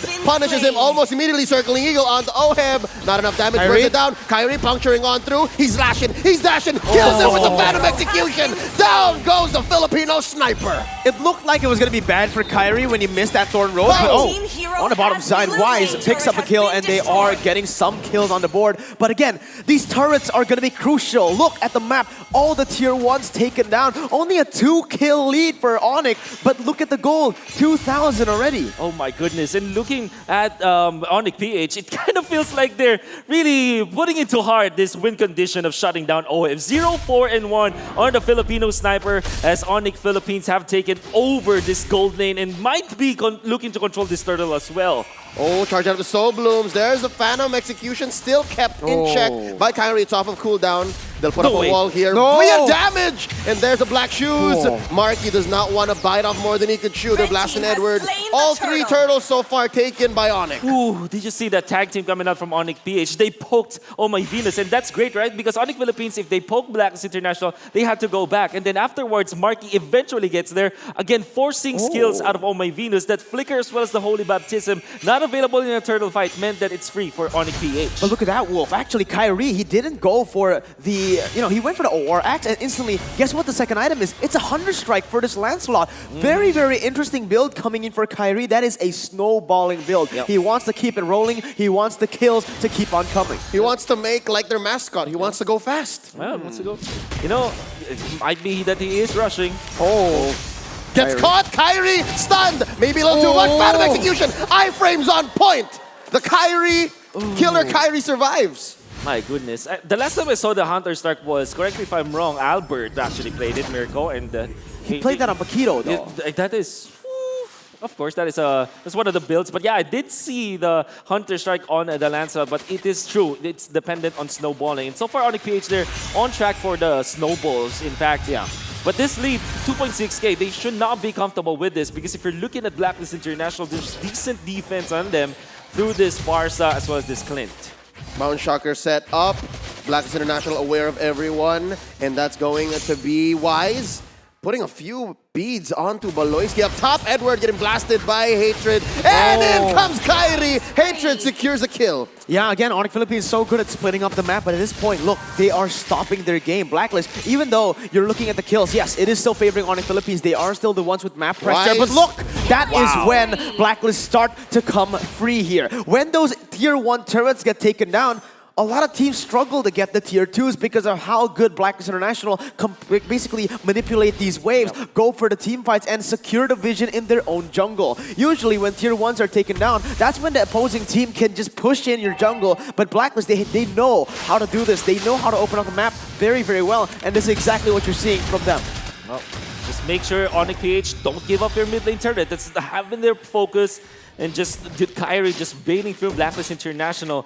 But then again, it still is very difficult for Onyx PH to kind of push, because if you're looking at their composition, only Hatred can actually hit turrets. Apart from that, they need to go melee against all these turrets. Baloyski enters a lethal death push, gets caught by a Holy Baptism. Kyrie dashing on through. He's used his puncture. His Phantom Execution. Blasts Wise. Haji answers back with a feathered airstrike. Taking one out on the way. Oheb trading out via Baloyski 1-for-1 so far. Both teams disengaged. That's going to be very worth it for the side of Onyx PH. They got the jungler for the roamer. And one thing I wanted to touch on this before that fight came up. It's going to be really easy for Onyx PH in these team fights. Why? Because all they need to do is target Wise, all right? Wise is the only one with kills on the board. It's time to take a look at the replay and look at what they do. Exactly that, targeting only Wise in these team fights. And you gotta have to look at Haji, the way he used the flicker to get out of the zone of Kyrie. And then Kyrie also trying to outplay Haji with the Thorn Rose to dodge some of the feathered airstrike, then gets out of the zone of the feathered airstrike. Such mechanics from, former, I would say, the rivals in the jungler role. Man, again, you see from the kills, 5 total kills for Blacklist, 3 of them picked up by Wise, all right? So this is going to be the fact of the matter. Onyx Philippines, all they need to do is shut Wise down. Oheb is so behind, he basically does no damage at this point. I was about to bring that up. This whole time, we've left Oheb for what, 5 minutes now? I'm guessing his items must be in point, must have caught up.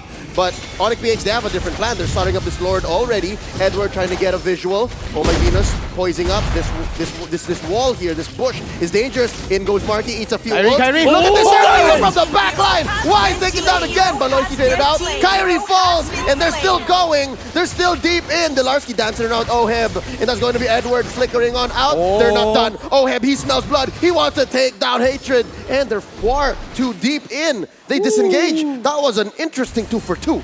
What a great 2-for-2. I mean, we know that Blacklist International excels in these kind of clashes as they really have mastered this Lord fight, and that is what we saw in their series against BTK. They have really bodied BTK in these Lord fights, and so far it has been good. And Onyx, interesting decision to actually go for heroes instead of focusing on the Lord after them starting the Lord themselves. We need to talk about the win conditions coming in for both of the teams. Onyx PH, look at their heroes. They are ability-based heroes. They are a one and done, all right? They're a hit-and-run composition, whereas Blacklist, they want these fights to go a long distance, maybe all the way to that final moment. Look at their heroes, 2 Marksmen and Farsa. These are continuous abilities, continuous basic attacks coming in, they always, you know? So Onyx, what they want to do is go for the hard engage to the back line, destroy that back line, and back away, instantly go for an objective, whereas Blacklist, they want to keep on fighting.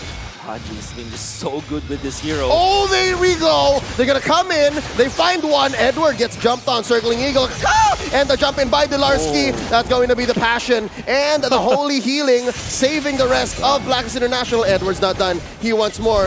They know that they're going for the Lord. Both teams, they know that they have to do this very, very quickly. Edward putting a few stats onto the back. They take down Oheb. Kyrie gets a dash in. Trading out for Baloyski. That's a win for Onyx. Mountain Shocker making sure that it's safe to disengage. Kyrie still pressuring Edward, and it's a clean go. That's Blacklist back on the map, taking a mid lane tier 1. Remember what I said, prolonged fights is gonna favor Blacklist International. Onyx PH, with this composition, they need to go for the hard lockdown. If not, Blacklist, look what they're able to do. They get 2 turrets off of a fight that was 1-for-1.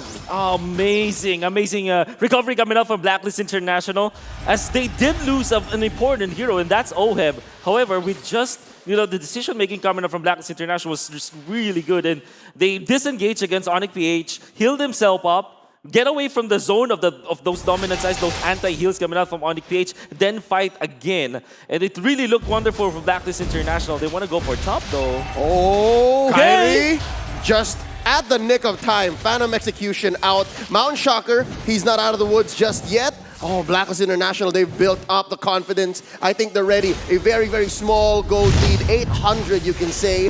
That's Blacklist International starting up the Lord. Edward drawing a perimeter. The Enforcer, the Muscle, keeping all the other members of Onyx PH down. Oh, Baloyski put down to his lowest and taken down by Wise. That's a 1-man advantage for the side of Blacklist. Haji, pop in the feathered airstrike. Marky looking low. Marky as well, flickering on out. No more black shoes here. Oh, they go in. Edward slain right before he can take out Marky. That's 1-for-1 so far. Hatred getting blasted here, and there's an Abir's Passion. Wise coming up for the re-engage. That's a jump back. Haji, he's gonna look for one, blasting him. There's a feather airstrike to the face. Wise secures the kill. It's a 1-for-3 so far, and they take the Lord. Oh my God, Onyx Philippines, they were so disconnected in that, and the punishment was there for Blacklist International. And unfortunately, Kyrie went for the wraparound, did not hit the Phantom Execution onto Haji. That's why Haji was able to just run away and punish him for his transgressions. And Onyx PH have lost so much of their lead. Blacklist International taking the Enhanced Lord, meaning to say they now have map control. This is the refined Blacklist that we were all talking about back in the BTK matchup. Blacklist, look at how well they're able to play. Onyx Philippines, for the first few minutes, were the ones pushing their playstyle onto Blacklist, but they did not crack. They waited up until that Ube strat could work. It didn't work in the 7 minutes because they were so behind, but now, look at these items, look at these heroes. They finally scaled up through the farming on the cross-map plays, and they are the ones pushing Onyx Philippines to play their way. They have nowhere to go at this point. They can only follow Blacklist tempo. I put a name to this when we saw it happen against BTK. It was called the rubber banding effect. Blacklist was rubber banding, and they were just waiting, and now this is their game to lose. Look at this. Luminous Lord marching down through bottom. They are setting it up. Feathered airstrike blasted on the 4 members of Onyx PH, and they're going to take that inhibitor down bottom. Look at the discipline. Catching one. Delarski with the Holy Baptism. Mid's going to get taken down as well. Oheb takes it. The Filipino sniper. Pew, pew. This is going to be insane right now. Look, the 2,000 gold lead for Onyx Philippines, it felt like it didn't even exist at this point. 4,000 for Blacklist. They're cracking in the base. Look at this calculated assault. Wise coming in, threatening the passive tick onto Marky, and they're still here. They are not letting go. They know that there's ults on the side of Blacks International, and they give full respect. Mountain Shocker keeping him in place. They might try to look for a kill here onto Dilarski. He's low, down to a third of his health. Circling Eagle by Boloski into the back line. He's gonna get punished. Kyrie immortality. Looking for Kyrie. He's looking for heads. There's a better air strike. Wise goes down.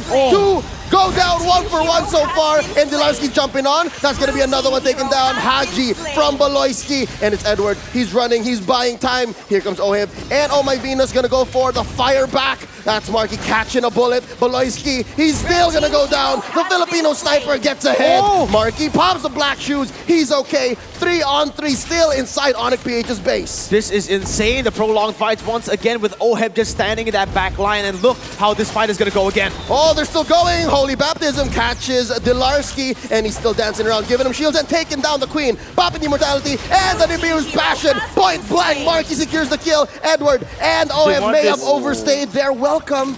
They disengage. There's a heal from Edward. He's still pushing his luck. He's still going. Dilarski gonna dance around. Both of them still have immortalities. We get a reset. 18 minutes in, and what a game do we have on our hands. Look at the scoreboard. Dead even, 13-14. 2,000 gold lead though for the side of Blacklist. Now what Onyx needs to do is, again, target that back line. It's very easy to say. It's very hard to do considering the front line and the peel from the side of Blacklist. Look at the items right now. What can you see? Oh, well, I can see that there is Wind of Transient on side of Hatred, and they freshly picked up Wind of Nature for both Wise and Hatred. This was fresh off Wise, and this is perfect against Hatred as well as Kyrie. As we can see that Kyrie really would like to go for Wise all the time. Goes in, circling Eagle on to Wise. A false engage. Dilarski goes back with the Falling Star Moon. Edward pushing them back. Oh, this is Onyx PH. I wonder why they popped that. Maybe they're just threatening for kills as Kyrie is just waiting for farm onto the other side of the map. But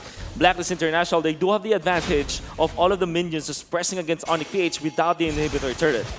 At this point of the game, Onyx Philippines, they need to micromanage so many things, you know? 3 lanes basically constantly going to be pushing in with those super minions activated from those inhibitors, as now Lord spawns by TikTok Live.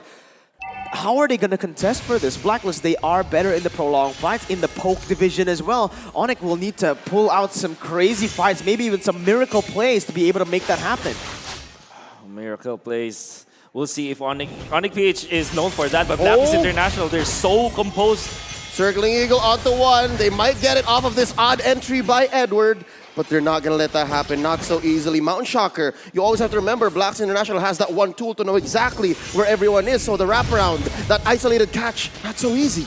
Again, Onyx Philippines forcing these out, you know, like you said, this is what they do, and literally right now, 20 minutes in, they need to keep on forcing this because look at the build-ups in the waves. From the bottom side, Marky, oh my god. Marky, Mountain Shocker, everything is a threat here right now. The range game on Blacklist International is huge as they take the Lord in the blink of an eye. Onyx, no time to respond. Dilarski gets the Immortality Bomb. Circling Eagle by Boloyski, keeping Edward in check. Down goes the Esmeralda. Wise takes the kill. And right now, even Hatred suffers a death. Down goes the Beatrix. The Filipino sniper gets 1. Kyrie falls as well. It's only Marky left. The Lord and Blacklist marching into their base. Ladies and gentlemen, we have ourselves game number 1. Marky goes. Blacklist takes it 1-0. Again, the Lord fight. I think that this game will go for either Haji or Edward. Edward was able to just make sure that Onyx PH is in check and they know where they are. They don't even need to pop the Mountain Shocker to know where the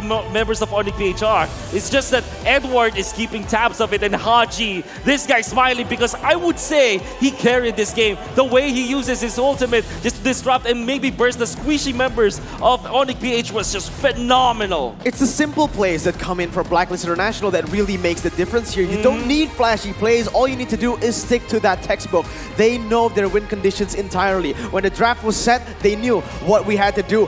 First 5 minutes, never gonna go our way. If we try to force the tempo, we're gonna lose. Sure, I'll just keep on farming. Wise, he was disrupted so many times in the jungle. Didn't let that get into his head. He stayed composed. He waited for the time. When he got those item power spikes, you can see the level that he brought onto these team fights. They were able to force every single one. And the name of the game for game 1 is forced errors. Blacklist, with that pressure, with the tempo shifting over, they were able to push it through Onyx PH. It's the Blacklist rubber band scoring them the first victory in game number 1. Let's throw it over to our analysts, Gideon Q and LaFell. Break it down. Thanks so much, Leo. Appreciate it as always. But back here at the analyst stand with the two smartest here once again. LaFell, we have to talk about this a little bit more because again, even though it is going to be an all Filipino finals, there still are mistakes being made here. Yeah, but first we have to look at a few things. Number one is the draft. Coming from the side of Onyx Philippines, they are a little bit faster because they are more focused on the early game tempo. However, moving later stages of the game, once we have 4 items, then it's time for Blacklist International to really control the map. And then speaking of mistakes, Onyx Philippines, there were a lot of engages that was actually countered by the side of Blacklist International, just being a little bit better in terms of timing on how they capitalize on the engages coming in from Onyx. But that's the thing, right, LaFell? When you have such a complicated overall draft where your win conditions are mainly to be playing for this early game, we see time and time again, it feels like Blacklist is able to kind of hold them back. But what we cannot hold back, we can't stop talking about the Razer Hammerheads here. Guys, if you haven't heard about it, you gotta cop one for yourself because the Razer Hammerhead True Wireless are cutting-edge earbuds destined to dominate the sound stage. Designed to dazzle in a blaze of RGB glory, the Hammerhead is decked out with active noise-canceling 60 ms low-latency gaming mode for an audio experience never seen or heard before. Head on over to Razer.com to learn a little bit more about it and make sure you get your pair today. Now, coming back to this once more, simplification compared to overcomplicating things, I feel like generally it feels like on brand. Like everybody got their comfort picks for either side of the teams. Not just comfort picks, but also how they play the game, because we have to remember that Onyx Philippines, they like to play the macro game. They like to move around the map. Where from the side of Blacklist, they like to move in together because they play the team fight game much better. And if we saw in terms of how they play in the highlights, look at how much damage they were able to juggle around together. And right now, again, we're gonna look at the draft. Coming in, this is the more important part, is that Marky, Hatred, as well as Kyrie, the heroes that they've been using, our casters were asking about the Hunt Strike, and again, this is just the way that they play. They want to be a little bit faster, they want to catch Blacklist off guard, but they missed time in terms of taking the objectives. They should have been a little bit faster because Beatrix mid, clear the lane fast, move on. Marky wins the lane, clear the lane fast, move on. Same thing with Kyrie, but again, Blacklist, they were able to slow it down, mostly because Uranus as well as Farsa. Yeah, Edward just doing a really good job at kind of just buffering, sandbagging in the lanes, as people like to call it. But most importantly, I think Haji not only was playing for the macro sense, some of his plays have really caught some of the members from Onyx PH side off guard, getting a lot of free kills. Yeah, and especially because of that winter truncheon. A lot of times you see like Kyrie trying to dive to the backline, try to kill him off, but once he has that winter truncheon, then he's going to be sitting there for quite a while, and the rest of Blacklist International, they can just focus him down. And another point of contention is Oheb. In the early game, he was focused, but mid-stage and late stages of the game, he was basically untouched, being able to dish a lot of damage. Speaking of damage, Oheb dealt the most, 107,000. Yeah, and despite having a start of 1-4 and one really rough laning phase, I totally get where you're coming from here. But overall, when we're looking to damage the towers, Blacklist is going to be taking the cake. Even though we're looking at the score of 18-14, a lot of these fights have been quite 50-50. 50-50 in mid-game. Later stages in the game, then it becomes a whole lot different. On the Philippines, when they were playing inside their own base, the only way that they can really cover is because of Lilia covering, like destroying the minions and such. But coming into the late game, then Blacklist, they have this, in the bag because they have a lot of scale in their composition, and that is why it's great. Yeah. It's crazy, man. It really is crazy. And I think for the most part of it, let's keep in mind that the compositions had two very clear ideas. But it's time to announce our MVP of this game, giving it over to Oheb, despite having one of the hardest starts possible, able to bring it back for his team with a 5, 5, and 10 KDA, 83% KP. Yeah, honestly, being able to play from behind, that's amazing. Because playing from ahead, that's super easy. It's like, yeah, I have the goal lead, I have the EXP lead, I will deal more damage. But from behind, having to find your own farm and making sure that you are super strong in the late game, and again, dealing the most damage, over 100,000 damage.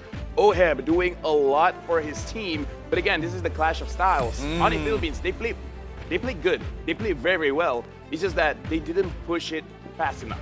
That's the thing. I don't know about you, but personally, that's why I'm leaning more to Blacklist overall, to be able to kind of over-encompass and, more importantly, simplify their style to make sure that they punish Onyx. Yeah, again, we have to see who controls the tempo. Because honestly, throughout M3, that is the most common word that we've been using. Who can control the tempo better, then they will actually dictate how the pace is being made, and then they will win. Who are you supporting here this time around, LaFell? I'm still looking at Oni because, again, they played it well, and I feel like this is just one of those situations where they can understand where the problem lies, and then they can recover from it. I get you, because I'm supporting Blacklist this time around. And who are you at home going to be supporting? Because with the M3 battle emote still up for sale, you can cop one today and flex in game all your support for your favorite teams here, especially for the Filipinos out there. I don't know why you wouldn't want to get one, because again, we've prepared some exclusive battle emotes for all 16 teams, and with each battle emote, it has their own voiceover, so get them now and support your favorite teams while you still can. I don't want people to regret and be like, ah, man, I should have got it earlier, even though I just turned into a fan. Just save yourself the time, save yourself the effort, get it now while you still can, and most importantly, between the both of us, we'll see. We'll see how Game 2 is going to go. Let's throw it over to our casters at the desk to see how Game 2 is going to play out. Leo, please take it away. Thank you so much, Gideon, Q, and LaFell, explaining exactly what happened in game number 1 and awarding our MVP, Oheb. Welcome back to the desk. My name is Leo, at your service, joined by Wolf and Mirko. Gentlemen, that went the distance. I mean, we hit TikTok timers. Yep. There were some outs for both teams, but eventually Blacklist found the W. Yeah, we could see that the start was really good for the side of Onyx PH. They have this early game composition courtesy of the Lancelot, led by the Lancelot, which was the Lilia, and then of course that mid lane Beatrix. Naturally, these heroes don't scale as much. That's why in the latter portions of the game, we see that the Clint as well as the Yi Shin just trumped over that, and we can see this dynamic between both Esmeralda and Uranus. Uranus being the better positional tool and better macro tool in the late game, which almost always trumps the initiation coming out from Esmeralda. Well put. I mean, besides Oheb's Clint, I'd say that Uranus on Edward would have been a great MVP as well. And you at home can be the MVP of both skill and style with the Frank debit card. Out of over 60 designs, pick the one that screams your personality or your dreams. Once more, thank you to Frank by OCBC. Mirko, let's look back around and throw it over to Onyx this time around. How do they come back from this? It was a well-fought match. It slipped right from their grasp. Honestly, at this point, the thing is, yes, Onyx Philippines, they made a few mistakes in that game, but it was all because Blacklist played a perfect one. They forced these mistakes to happen onto Onyx Philippines. What Onyx needs to do is possibly get more aggressive, because the time that they spent going for all that setup for the tier 1s, it was perfect. But after that, they kind of fell flat. They didn't want to engage. They didn't want to risk their gold lead, and that's where they fell, all right? If you don't risk anything, you're not going to get anywhere in this game. You need to be able to invade the jungle, take away some of the resources, and force Wise once again to just not be a threat here. As long as he doesn't get farmed, that's all you need. Or when he uses Retribution so that you can set up for the Lord. Maybe we're actually giving Onyx a little too much to work with. There might be too many duties because 1, yeah, watch Edward. 2, watch Uranus, watch that offlaner, watch Wise. 3, watch Oheb, but also I think we have folks watching over Miwatch. What's up? You guys have been with us since the 6th of December. Now it's the last day. We're about to crown another champion. By watching, you can win various in-game rewards, and of course, thank you so much again for joining us. What are you waiting for? Switch on over to MeWatch and check us out as we duke out between two Filipino teams vying for that back-to-back championships. We were saying, maybe be a little more bold. Is that exactly what might have not worked out for Onic? It is easy to say because of the fact that they have Lancelot as well as the Matilda, right? But then again, if you're looking at how Blacklist played it, they made sure that in the mid game where it all mattered, that they weren't forced as much. And I think that you can also give it to how Haji played it. He was able to punish the positioning on the side of Onic PH and become a nuisance. Not only that, he also baited so much coming out from Onic PH. I think that from minute 7 up until the last minute of the game, it was Blacklist International just turning it up and flipping the switch to bait mode because they were just luring Onic PH to their position, to their part of the map, and then they reset, right? You saw that so many times. When somebody gets jumped by Baloyski, all of them together, as if they're controlled by a hive mind, just go back to their own base, and when Baloyski's already out of position, that's where they peel. And then it took so many tries for Onic PH only to make it to the point where their mistake was so bad that it gave the Lord to the side of Blacklist International. And that was a turning point. That one huge objective turned the tides. We need to take a look at their mentality as well here, all right? Because this is going to be the first loss outside of the group stage, all right? Based in the playoffs. Yeah. This is the first loss that Onic Philippines have. You know, this is insane, actually. Now that I think about it. Their second loss throughout the whole World tournament. Championship. Exactly. Game loss, by the way. So, again, this mentality-wise, how is it going to affect them? I did meet Baloyski just now in the restroom. He seemed pretty okay. He seemed really... Yeah, I mean, if you look at the Onic Philippine crew right now, they are all smiles, all right? So I really like that about them. They're chill. And we need to see more of that right now for the side of Onic PH. They need to stay composed. And what is most important is they need to understand their win conditions. Push in when they have the gold lead. Don't be scared. They're playing that game not to lose, you know? They didn't go for the win. They were just playing not to lose. Yep. I also saw on the way to what we did during the break, Mirko as well as Leo. I see Kyrie actually stayed in a stage. I think that him and Coach Yeb were actually discussing something maybe about because I think I see him like warming up once again. Maybe he wants to play that Lancer once again. Onic PH just snatched that's the why. Shin as well as the Yu Zhong. Straight up answered this Farsa. It was a problem in game 1. And now they have been trying to solve it. Exactly. This is what I like from Onic PH. This is what I said should have happened in game number 1. All right, aside from the Yisun Shin, all right, maybe that's why he stayed on stage. He was like, Coach, you put me on these high mechanical heroes. I can play Yisun Shin as well, all right? So, Yu Zhong, this is going to be the name of the game right now. Haji was one of the main contributing factors to the victory that Blacklist was able to get. Now with the Yu Zhong, it is going to make it much harder for this Farsa to be a factor in this team fight. Yep, I really like these two picks from Onic as well. One, throwing back to the Yisun Shin wallbang by Kyrie from earlier in the playoffs. That was amazing. And number 2, just the way Dilarski plays this Yu Zhong, not only in the world stage, but even back in MPL Philippines Season 8. He would just draw lines across the map, man. He would say where you can and can't go, and it answers that Farsa so well. Yeah, loving the Barrett's pick for Blacklist International was banned out by Onic PH, one of their go-to heroes for both Edward as well as Wise. It's a flex pick as well. One thing that we can expect from Blacklist International is that this Farsa as well as Rafaela will be the mid-lane duo for Blacklist International. And let's see how Onic PH will actually answer this. Lancelot will not be picked up anymore as the Yisun Shin is the jungler of choice for Onic PH, which means that Onic PH might go full macro once again. Maybe they want to go back to these wave clear heroes like Lilia, for example, but played in the mid lane. Your team is banning. Coach Ducky, all right. Onic Philippines, though, now with the Natan pickup as well. Now, look at these picks for the side of Onic PH. They might just be targeting Oheb here, all right? Beatrix and Clint has been left open here in the first phase. I think this is the first time in a very long time. I guess they're more confident this time around because they have the Yu Zhong. So far, Lolita has been snubbed in this series, which has been the flavor of the tournament. thus far, and the fact that they're leaving Your these team open is banning. means maybe they have the clear answer, and you're looking at it right here. It's that dragon, it's the Yuzhong. Onyx PH takes out the Brody. I'm guessing maybe this other one might be another targeted ban, and then they go from there. Yep, with the Brody as well as the Clint, the considerations for bans from Onyx PH, but knowing Blacklist International, they can still go back to something like an Alice. Although Blacklist International, that is definitely one of the heroes that play on OE, but not really the best choice. Now, this is what I like from, this is what I actually expected from Onyx PH to do. Last pick the Baloyski hero, or maybe second phase pick that hero. That Matilda, as good as it is, it's one of those best heroes, right? But you can't do that against Blacklist International. These playmakers from the role should not be countered by Blacklist International because you can see we're baited by that Matilda. And looking at it from a macro standpoint, maybe game one, Onyx PH was too honest. Maybe they revealed their cards too soon, and Blacklist, even from the blue side, was able to draft around it. Looking at this last ban by Onyx, of course, it's going to be the Phoveus. Gotta respect that hero on Edward.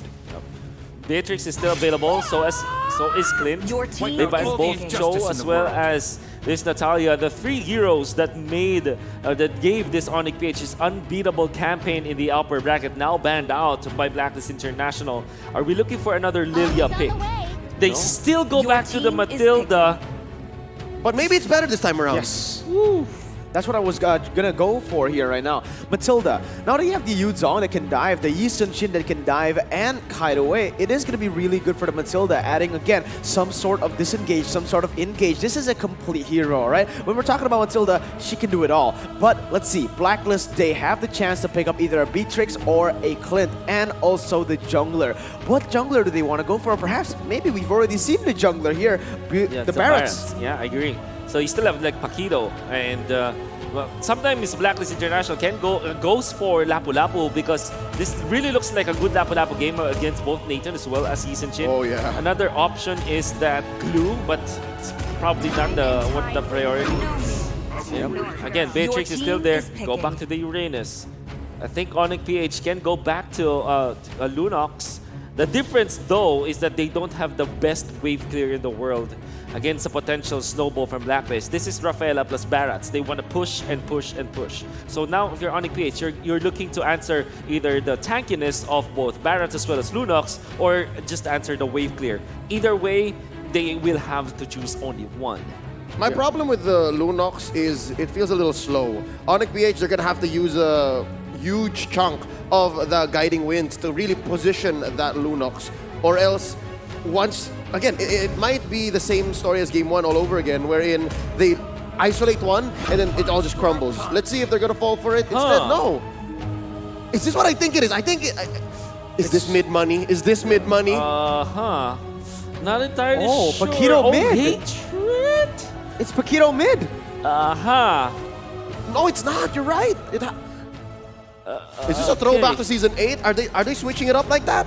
It's a throwback to season 7, man, when Paquito was like used everywhere, right? As a roamer, but very interesting pickup here. I mean, technically, yes, it is going to be really good in that mid lane, getting some pressure then, and obviously Farsa will be pressured constantly. But what we do need to look at from the side of Blacklist is that they don't have a reliable source of engage. They are they're relying on Onyx Philippines to dive them first, you know? Going in for the Rafaela kite back, going again for those prolonged fights, whereas for Onyx PH, they also kind of strive in these long fights with the Yuzong, the Yi Sun-shin, and especially the Natan. Yep, and if we're looking at Blacklist International, though, their lack of engage did not lose them the game in game number 1. Yep. They're actually masters of this, luring tactics where they bait out Onyx PH. This time, though, after game 1, Onyx PH, will they actually be forced into those kinds of situations? Will they be lured again by Blacklist International as we head into another pause? An intermission before we go ahead and get into the map. Fellas, I'm not sure. I don't recall. Who was playing which? Was it confirmed? Yes, it has been confirmed. Hatred, the one on that Paquito. Very, very interesting. Once again, I agree with you. I'm just as confused as you, but we need to take a look at why possibly this might have happened. going up against Blacklist International, the one thing that they lacked in that first game is that gap closer, all right? They didn't have anyone, technically not gap closer, but lockdown, all right? With Paquito, it adds both. You have the knockdown, you have the knock-off strike that can lock down these enemies in place, and that gap closer that you really, really need. And guess what? Onyx Philippines, it's not like they're just changing their gameplay 100%. They also have that siege that they really want to go for. The Yusun Shin and Natan is going to add so much to that banana split that we already know, especially that Mountain Shocker. Yeah, I think Onyx PH, they're playing on the same strengths they had from game number 1, but this time around, they're refining it. They're refining it and they're adding more elements that allow them to fight Blacklist on this more fluid team fight style. Yes, game 1, they were more sustained. They wanted to stay in a little longer, maybe last 2 or 3 more ults, but it's very fluid. So is this right? Am I reading this right, Wolf? That Onyx wants to fight the same way? Yeah, fight the same way, but in a different approach. Yes. Well, that actually is a no, if you think about it. But at the same time, it actually helps Onyx PH to solve their problems on the go. So for the previous game, it was a one-off wherein if they don't control the early stages of the game, eventually snowball into the mid-game, they will not have any ways to solve their problems. It's just there, and they will have to wait for a mistake from Blacklist International. Whereas this time, it's true that they will engage with the same approach, but this time more solutions if ever something bad happens in the mid stages of the game. This time, we might see the classic banana split. In game number 1, they didn't have any options for that. They were so all in their strategies. It was their snowball and slash deathball kind of strategy, but this time, we see both marksmen and a lot of wave clear, a lot of engage potential as well. But then again, they're generally weaker in the early to the mid stage of the game, which means, my God, we're gonna see the banana split once again. Honestly, right now, the banana split is going to be a really, really good way to take those early turrets. And also for those neutral objective fights, it's actually going to be really good. Again, yeah, I really like the draft coming in from Onyx Philippines, but now let's shift over to Blacklist, all right? Their composition is very much the ultimate bonding experience that we all have come to love and know. But again, it's refined. It feels like they can do much more than just that stick together kind of comp. Yes, and in the early game, again, Onyx has that problem now. But just like in game number 1, they might actually flip the script and Onyx might find more windows where Blacklist have to think on their feet. Because looking at their lineup, yes, there's a Farsa, yes, there's a Beatrix, but they're relatively dull, or there's not much teeth here in the first few minutes, right? You're looking at a Barats, you're looking at a Uranus. Like, they have to pick their fights. Yeah, exactly. I think it's just about the timing of when to pick those fights. Not just about the in-game timer, but with the items that they can have. Imagine if they do get like the Sky Helmet eventually, or the War Axe on this Barats, then combo it up with the Blade of Despair into the Malefic Roar or Hunter Strike from this, or Demon Hunter Sword, I mean, for this Beatrix, they can tear through all of the turrets and just win the team fights and roll over Onyx PH eventually. Then again, they don't have the hard engage. So we'll see. Honestly, the bigger problem that Onyx PH will face now is wave clear. They do have wave clear, like Nathan as well as the Paquito, if you think about it, the Yisun Shin. But then again, they kind of have to just focus on those minions. They don't have mages like Farsa, Lilia, or the Eve to actually stop this slow push, slow siege from Blacklist. Even on a marksman to marksman comparison, you have the Nathan versus Beatrix. Beatrix's ults, or even a switch up of a weapon makes it so much easier. In comparison, Nathan still has to do it the old-fashioned way. Yeah, absolutely. But you know, I think it's not about the wave clear. I think it's more about the range, right? Because with the Farsa, technically, what you can look for in the sieges is you're able to zone away these marksmen from hitting the minions, right? So it's not about just a pure wave clear. Because honestly, if I'm looking at both of the compositions, their wave clear, they're both equally good. One has more damage with the abilities, the other one goes for the old-fashioned way, like you mentioned, Leo. But it's all about that range. It's all about these dynamics from both of these matchups. The Farsa will definitely be a huge disability for the Yisun Shin and the Natan. But then again, they also have this Yu Zhong. This Yu Zhong that is going to be just such a nuisance once again for the Farsa. It's all going to come down to how they execute these pushes, these sieges, these everything in these team fights as well. Yep, there's so much value eventually for this Farsa as the first pick for side of Blacklist International. It's a one-size-fits-all kind of hero. When it comes to the mid-lane choices, Farsa has been one of the top priorities for teams because it is a hero that normally doesn't get banned out, and it's actually it fits almost all of the strategies because of that wave clear, as well as the long-range vision that you get out, and there's also a stun. It's just really so much value for Blacklist International. To top it all off, Onyx PH went for a double marksman setup, which, Farsa loves to play in those kind of situations. She just melts him. She just puts him down. But here we go. Wolf just explained exactly why Farsa is so important in the current metagame, as she was years ago. Ladies and gentlemen, welcome to game number 2, Blacklist International versus Onyx PH. It is indeed going to be a mid-lane Paquito, and I feel like it's going to play the same role as a mid-lane Cho without the CC, but more of a re-engaged tool. Let's see, again, Beloyski is going to be instantly in that top side towards Marky. I mean, this is technically what you need. Yeah, all right. Marky's picking up that gold buff, and happy feet. Yep.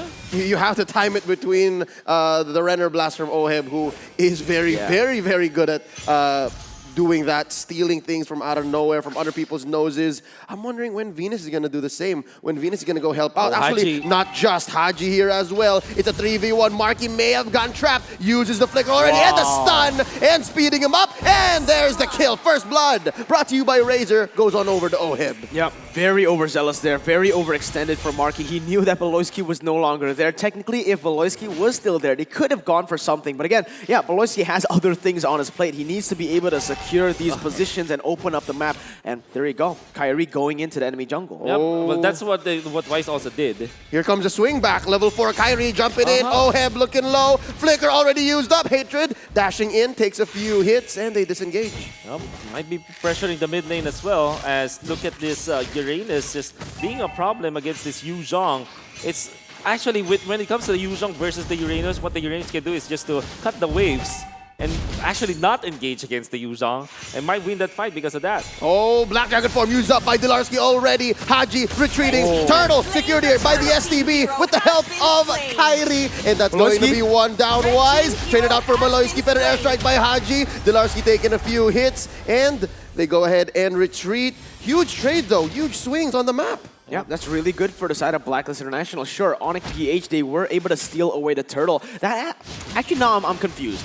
Because it's good for both of them, right? Kyrie getting the assist, getting that turtle, and also just scaling really well right now over than, better than Wise at this point. If you can take a look at the items, he's already building towards, oh, wait a minute. Venus taken down. You were saying War Axe. Yeah, all right. So he's already building towards that War Axe. And again, for Yi Sun-shin, this is one of the crucial items that you need to get early on to secure that. Those stacks are going to matter a lot, that movement speed. In the team fights, in the push, everything you do, it is going to rely on that right now. And Onyx Philippines, they need to just keep on scaling until those item power spikes hit. Yep, which really makes me think that Onyx PH will try to play this slowly. As long as they're keeping their turrets, they're fine. Make sure that the mid-lane turret will not be touched by Blacklist International. However, Blacklist International, they're just going to be waiting for their timing as well. Again, if there are 2 items available for Oheb, I'm assuming this will be the Demon Hunter Sword after the Blade of Despair. Combo that up with Haji's damage out from the Clock of Destiny and the Truncheon. The siege potential from Blacklist International, especially with 2 frontliners, it's gonna be great. And Onyx PH, they don't have the wave clear to stop that from happening. And again, just in that moment earlier, this fight down here, it's a dance-off. It's 2 very chunky heroes going in mid, Haji alone, able to fight off 3 and clear the wave. That's how important the Farsa is in this game, and that's how great the wave clear is for Blacklist International at this current stage of the game. 4 minutes in, Onyx PH, they want to set something up. They're blasting Haji from the bottom. Kyrie, he still has his skateboard, his eponymous skateboard. Yeah. I think he's waiting for his purple buff, and then the turtle will appear in 3 seconds. Edward most likely will just proxy the wave, just cut it out. Or maybe even join the fight. He's actually coming forward and might be joining the fight. Watch out! They start with a better airstrike. 4 men from Blacklist International set up for the second turtle. Mountain Chakra, they know exactly where everyone is. Dilarski coming in with the Black Dragon form, catches the queen, circling Eagle Aster and back, and they catch so many bullets from Oheb. That's going to be 1 down. It's a trade, 2 for 1. Wise, V-Wise traded for Dilarski, and they're not done. They're not done. Marky tries to blast down Edward, and they disengage. So far, Onyx PH able to get away scot-free.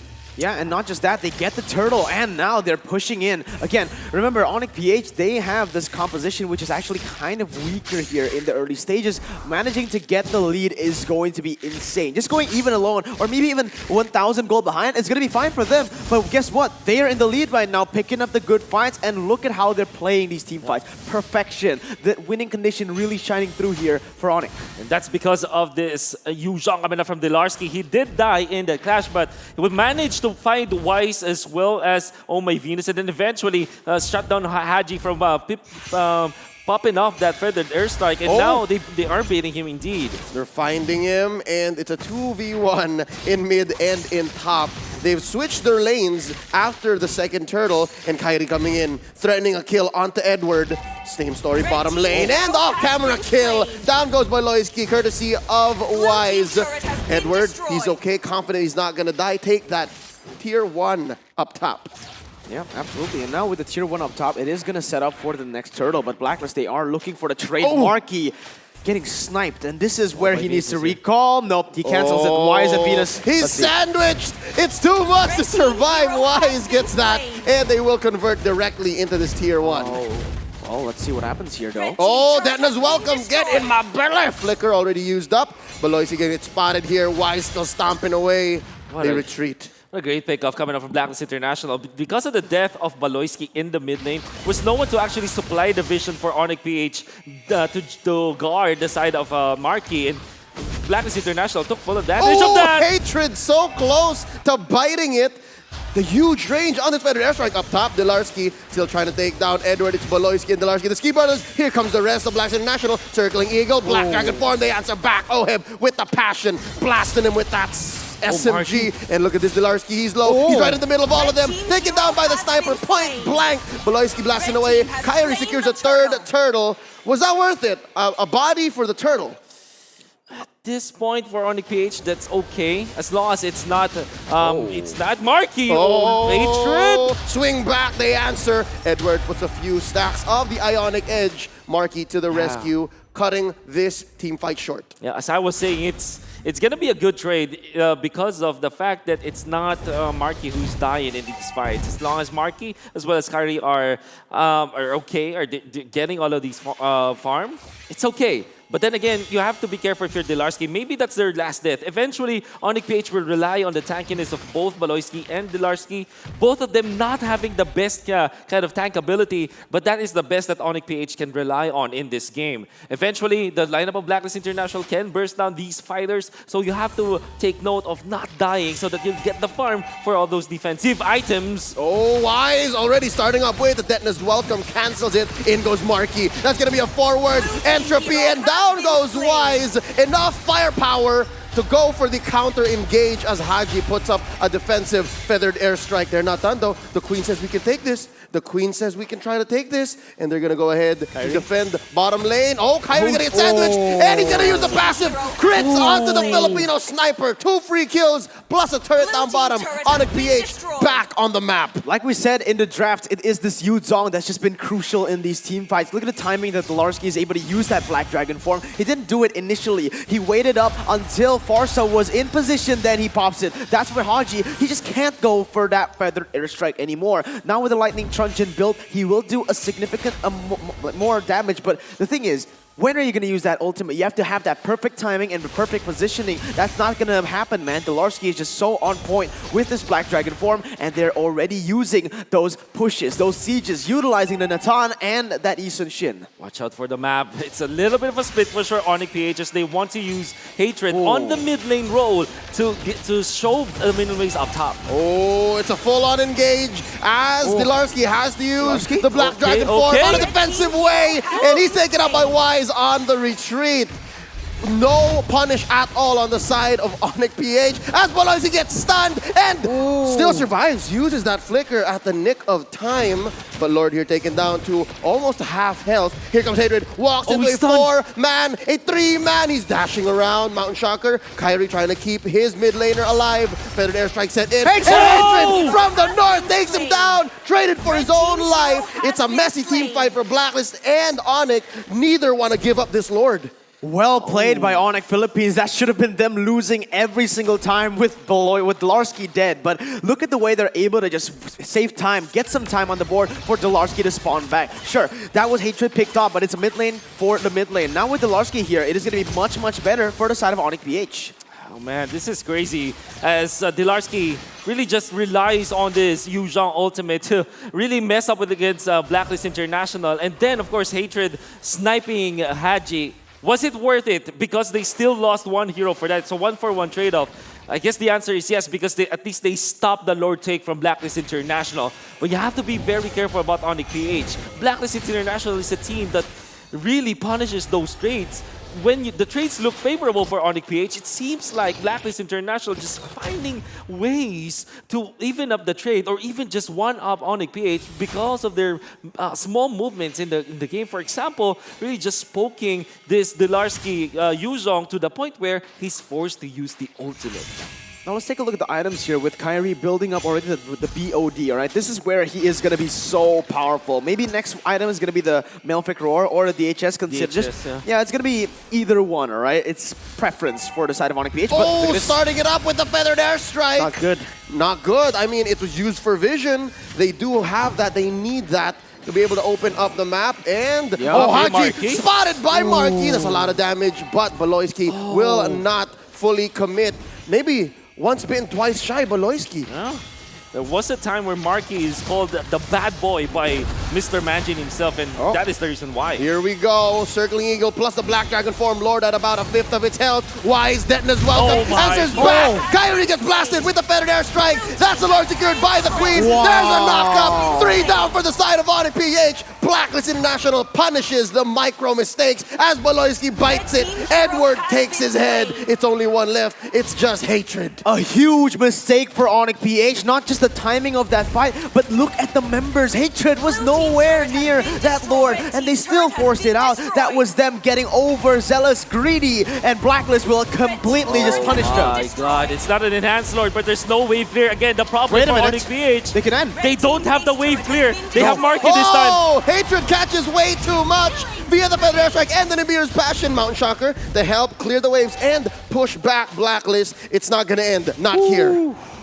That is going to be so bad for Onyx PH, man. They've lost that inhibitor turret in the mid lane. Remember, the side lanes are bad, but that mid lane is going to be bad, even worse here, as they're just, wait, they might just go in for the push. They're not letting go. Look at where Edward is. He's putting so many stats on the people. Feathered Airstrike one more time. Baloyski caught out of home. There's a Tona's welcome. Get in my belly and down under the ground. Wise takes him, as well as the inhibitor turret down bottom. Top lane going to be next up on the docket for Blacklist International. They are calculated. They are taking down these turrets surgically precise. There's another Feathered Airstrike. Does this thing not have a cooldown? Black Dragon form force out of Dolarski. They're bursting him down. He's gonna survive. There's a Mount Shocker landing on all 5 members of Blacks International, but they're not done. Hatred weaving in and out, stinging like a bee. There's a knockup. Down goes Edward. Huge punish from Onyx, but the Filipino sniper takes one from the back.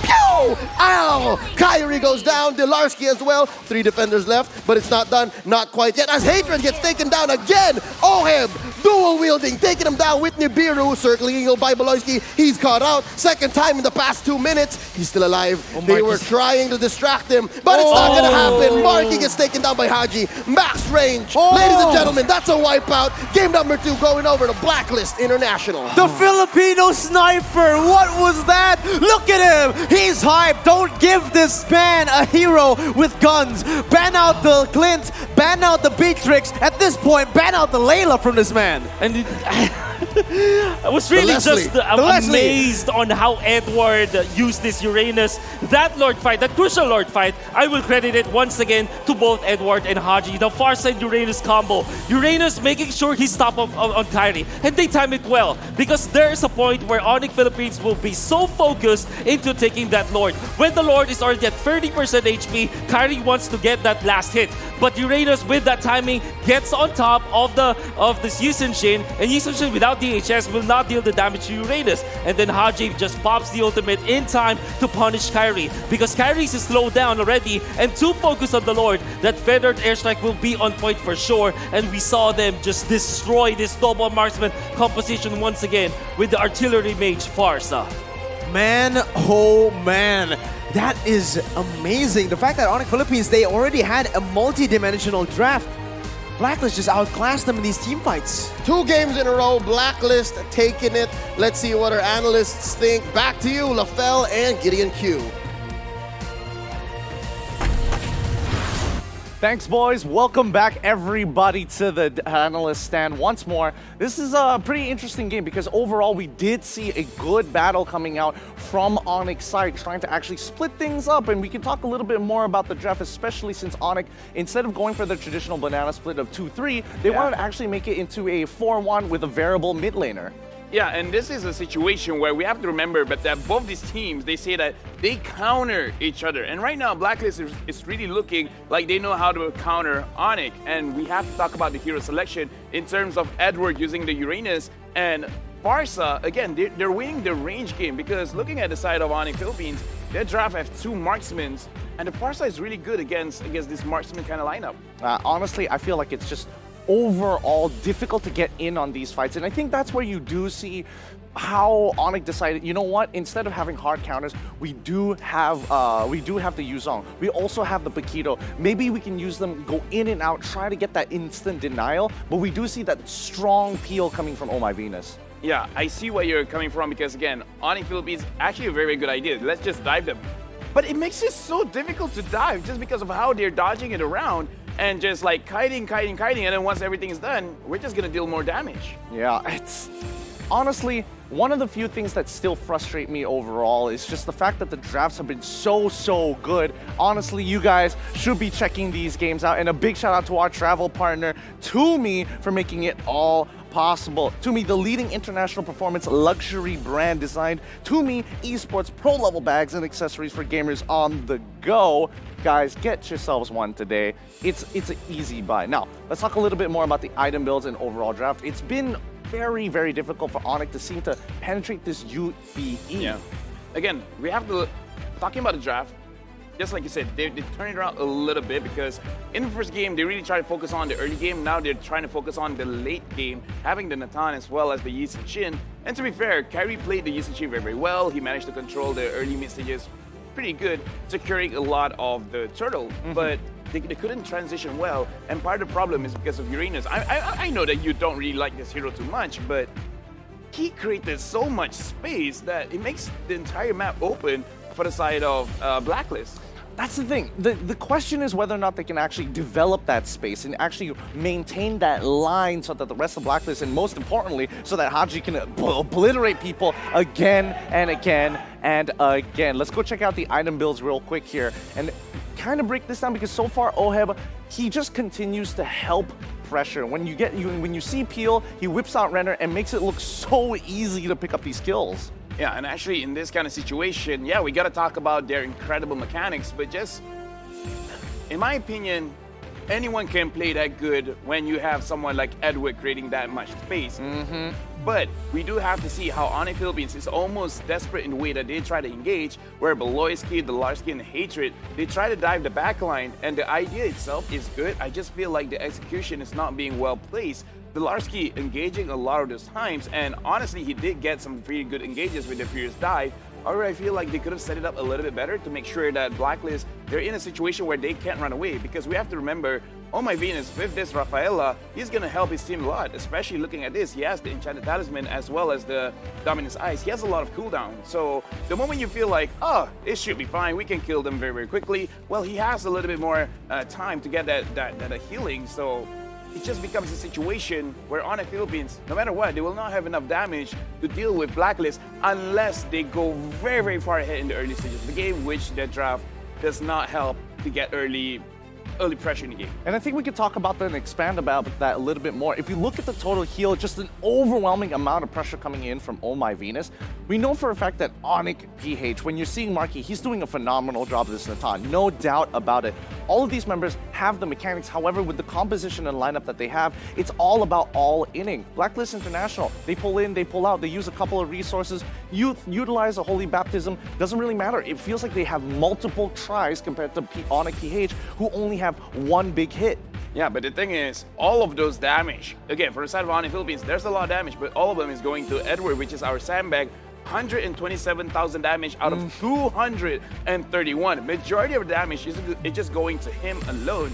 And he can sustain very, very well because, again, Uranus is just going to keep on sustaining. And plus, with this Rafaela, yeah, he's just not going down. I refuse to admit that Uranus is actually a good pick, but it really is. It really is. And I absolutely don't like the hero. But truth be told, the stats do not lie in these situations. I think at this point in time, Onic PH really need to start expanding their win conditions overall. I love the idea. It's a really creative draft to get on top of Haji so far. But that Uranus has to go. Yeah, either figure out a way to really stop him or just respect and say ban him, because again, both these teams, they know each other very, very well. So it is a situation where you do have to respect, even though it is a best of 7, you have a little bit more room to study how each other play.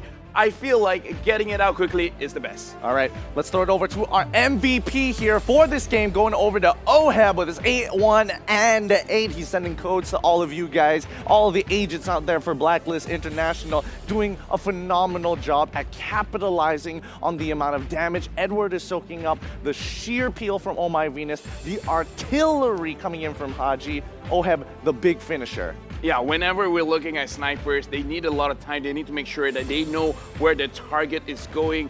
Hold their breath for a bit, keep the aim steady, and then shoot. And again, in this kind of situation, he has a lot of space. He just got to make sure he hits the right targets. And most of the time, he hits the right targets. I don't know how he doesn't miss. It's ridiculous. It really is ridiculous how accurate he is. We need a new stat one of these days for how many Renner shots this man has landed overall in a percentile. That would be great. But it's a bit of a struggle here so far for Onic PH, and I think, honestly, is Beatrix the least of their problems? I feel like there's so much more that they have to kind of think about, but the drafts have just been going into Blacklist favor again and again and again. We'll show you here in these highlights, and let's start with game number 1. Yeah, looking at game number 1, and this is a situation where Onic Philippines, they really controlled the early game, and just like we said, it's mostly because they have a lot of wave clears so they can move around the map a little bit faster. But moving in the latest of the game, let's look at all of the team fights. They're making it very difficult for Onic to actually chase them, even though their items have a lot of movement speed. Well, I mean, it's not just about the movement speed, it's just the fact that they cannot find the right angles to get into this fight. Blacklist International, what people need to start realizing is that the UBE isn't about, hey, we're supporting one another. It's just the sheer reaction speed, how quick information passes between each of the members to make the most optimal decision. Yeah, and in this kind of team fight, always look at Haji. Whenever he opens his feather airstrike, there's not many space for Marky as well as Kyrie to really run away. And this is why we say that Farsa is a very, very good counter to Marksman, just because of the sheer range as well as damage that she can do. Because usually people are like, oh, the damage is strong, but imagine if you're a Marksman, one hit and you're basically out of the match. I feel like at this point, even with the Natan pick, they had multiple ways to actually deny or at least cancel the feathered airstrike. It is still a hard game. Mechanics can only take you so far. The execution is almost looking so good for Onic at times, but if you have two mechanically perfect teams, it really does come down to the small things in life, like the draft. Yeah, and speaking of small things in life, Rafaela can just heal them up in case if they do get something wrong. Like, even if Haji was targeted, all right, let's just heal Haji back, fly around, wait for the time, and then just feather a strike again. It's crazy. Honestly, it's so crazy. I can't wait to see how Game 3 is going to go, but both of these teams are going to have to take some time to rethink their strategies once more. In the meantime, let's throw it over to our host, and it looks like he's got a special little guest.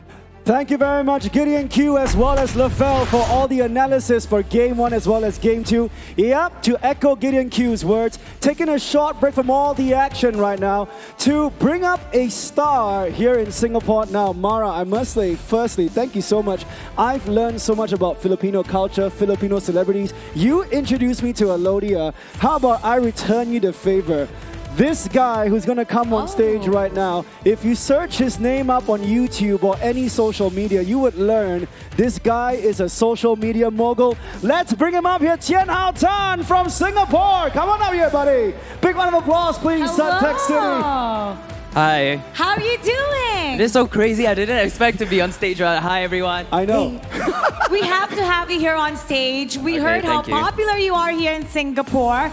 So first of all, what do you think about the game so far? Blacklist International versus Onic Philippines. Yeah, it's really intense. I mean, I came here as a fan to support the whole game, and like, wow, I'm just really overwhelmed by everything. It's really amazing. Now, Tianhao, not to put you in the spot, but who do you have your guest coins on? Who are you picking for tonight? Blacklist or Onyx, or do you want to keep it secret for now? I mean, if you want me to make a guess, I would go with Blacklist, but you never know, right? It seems pretty intense, so yeah. Now, Tianhao, we know, of course, you run so many things in the YouTube scene. There's even Titan Gaming as well.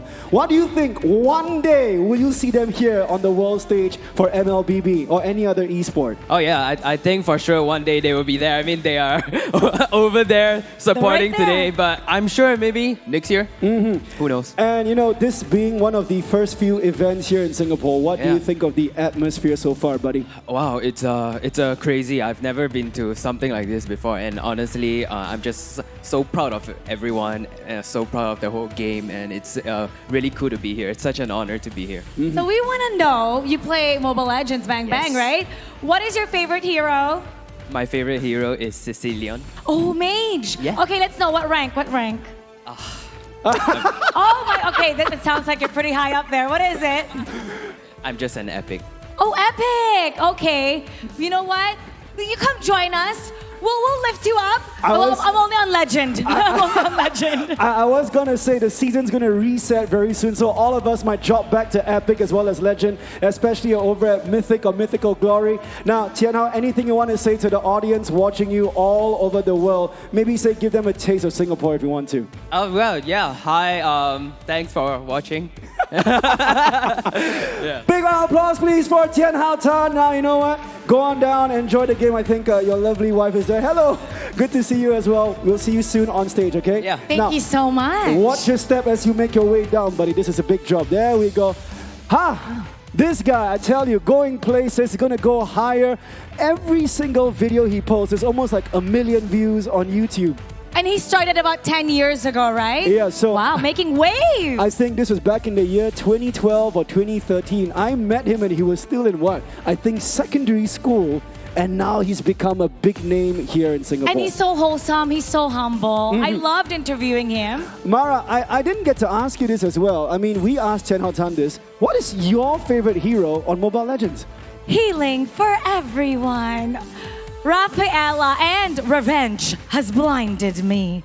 Barca. Wow. Okay, and since nobody asked, I'm just going to say, my favorite hero has not been picked, I think. Tigreal. I love playing tank. We need a tank. We need a tank all the time. Yeah, That's for needed. honor. There we go. Now, I believe we are going to get to Game 3 very, very soon. Onyx PH against Blacklist International. Once again, people at the crowd, if you're wearing your flags, if you're wearing your jerseys, can you show it to us right now here at Suntec City? There Blacklist. you go. Very loud. Onyx as well. I see you all the way at the back. Thank you so much, Mara. And for everybody online, let us know who you're rooting for and make sure you use the hashtag Pilipinas lang malakas. Or even use the hashtag to the top. Once again, a big thank you to our friends over at Moonton for powering this entire event, supported by the Singapore Tourism Board, rather. And who is it presented by, Mara? TikTok Live. Official gaming gear, Razer.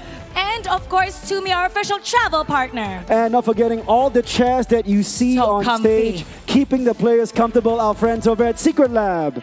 Frank by OCBC Bank, our official payment partner. Our official network partner, keeping things connected right here in Singapore, Singtel 5G. MeWatch, our partner in esports. And our global social media network, Facebook Gaming. Thank you so much for partnering up. I think the analysis, or rather the analysts, are ready. Let's hand you over to Marco, Leo, and Wolf. Take it away, gentlemen.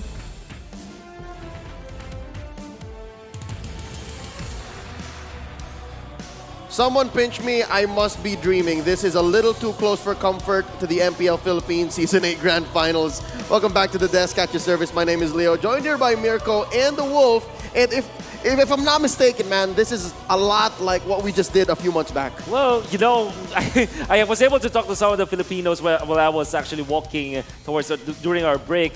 And I also came up with this guy who mentioned that maybe Onyx Philippines' kryptonite is definitely Blacklist International. We can see that in the first 2 games as they just got schooled by Blacklist International.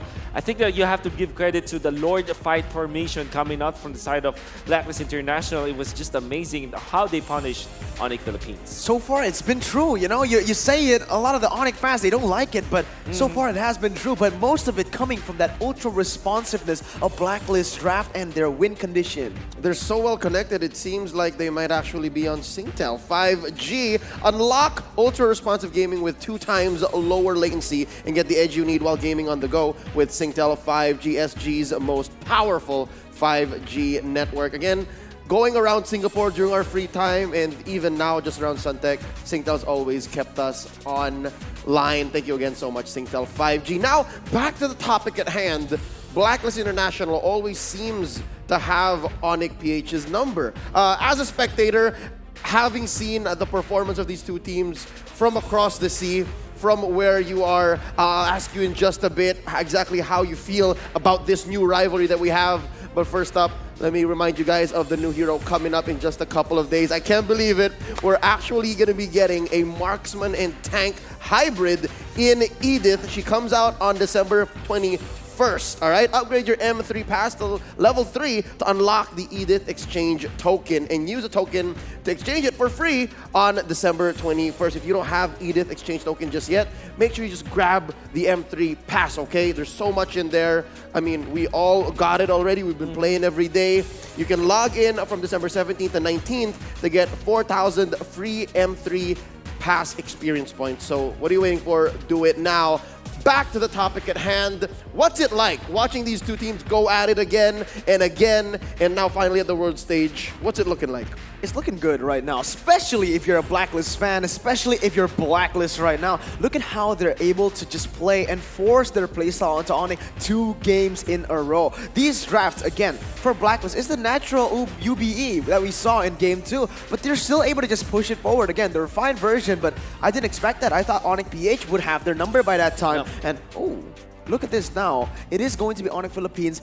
They need to adapt faster. Yeah, I was going to say, I thought you got distracted by Angela and Fanny. Shout out to the cosplayers in the crowd. I was going to say, yeah, Wolf, where might the turn come from? What might be that stimuli or that plot point that makes Onyx just flip the switch? Well, they have to, I would say, draft not really better, but more like let's make sure that they have kept their house clean, for example.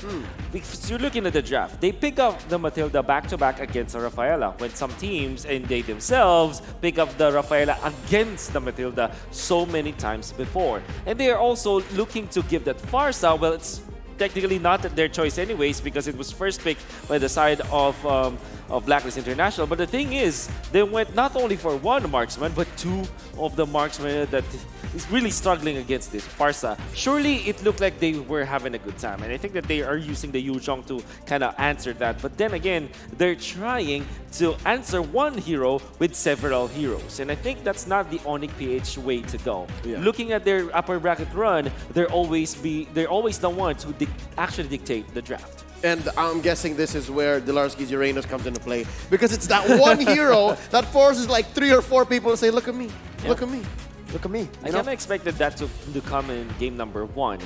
In game number 2, it was the Farsa and Uranus combo that we see coming out from the side of Blacklist International. Twice in a row now. Twice in a row, exactly. And then again, Onyx Philippines is a team that can also use that. And makes me wonder why they don't really respect the strength of that kind of combo so far.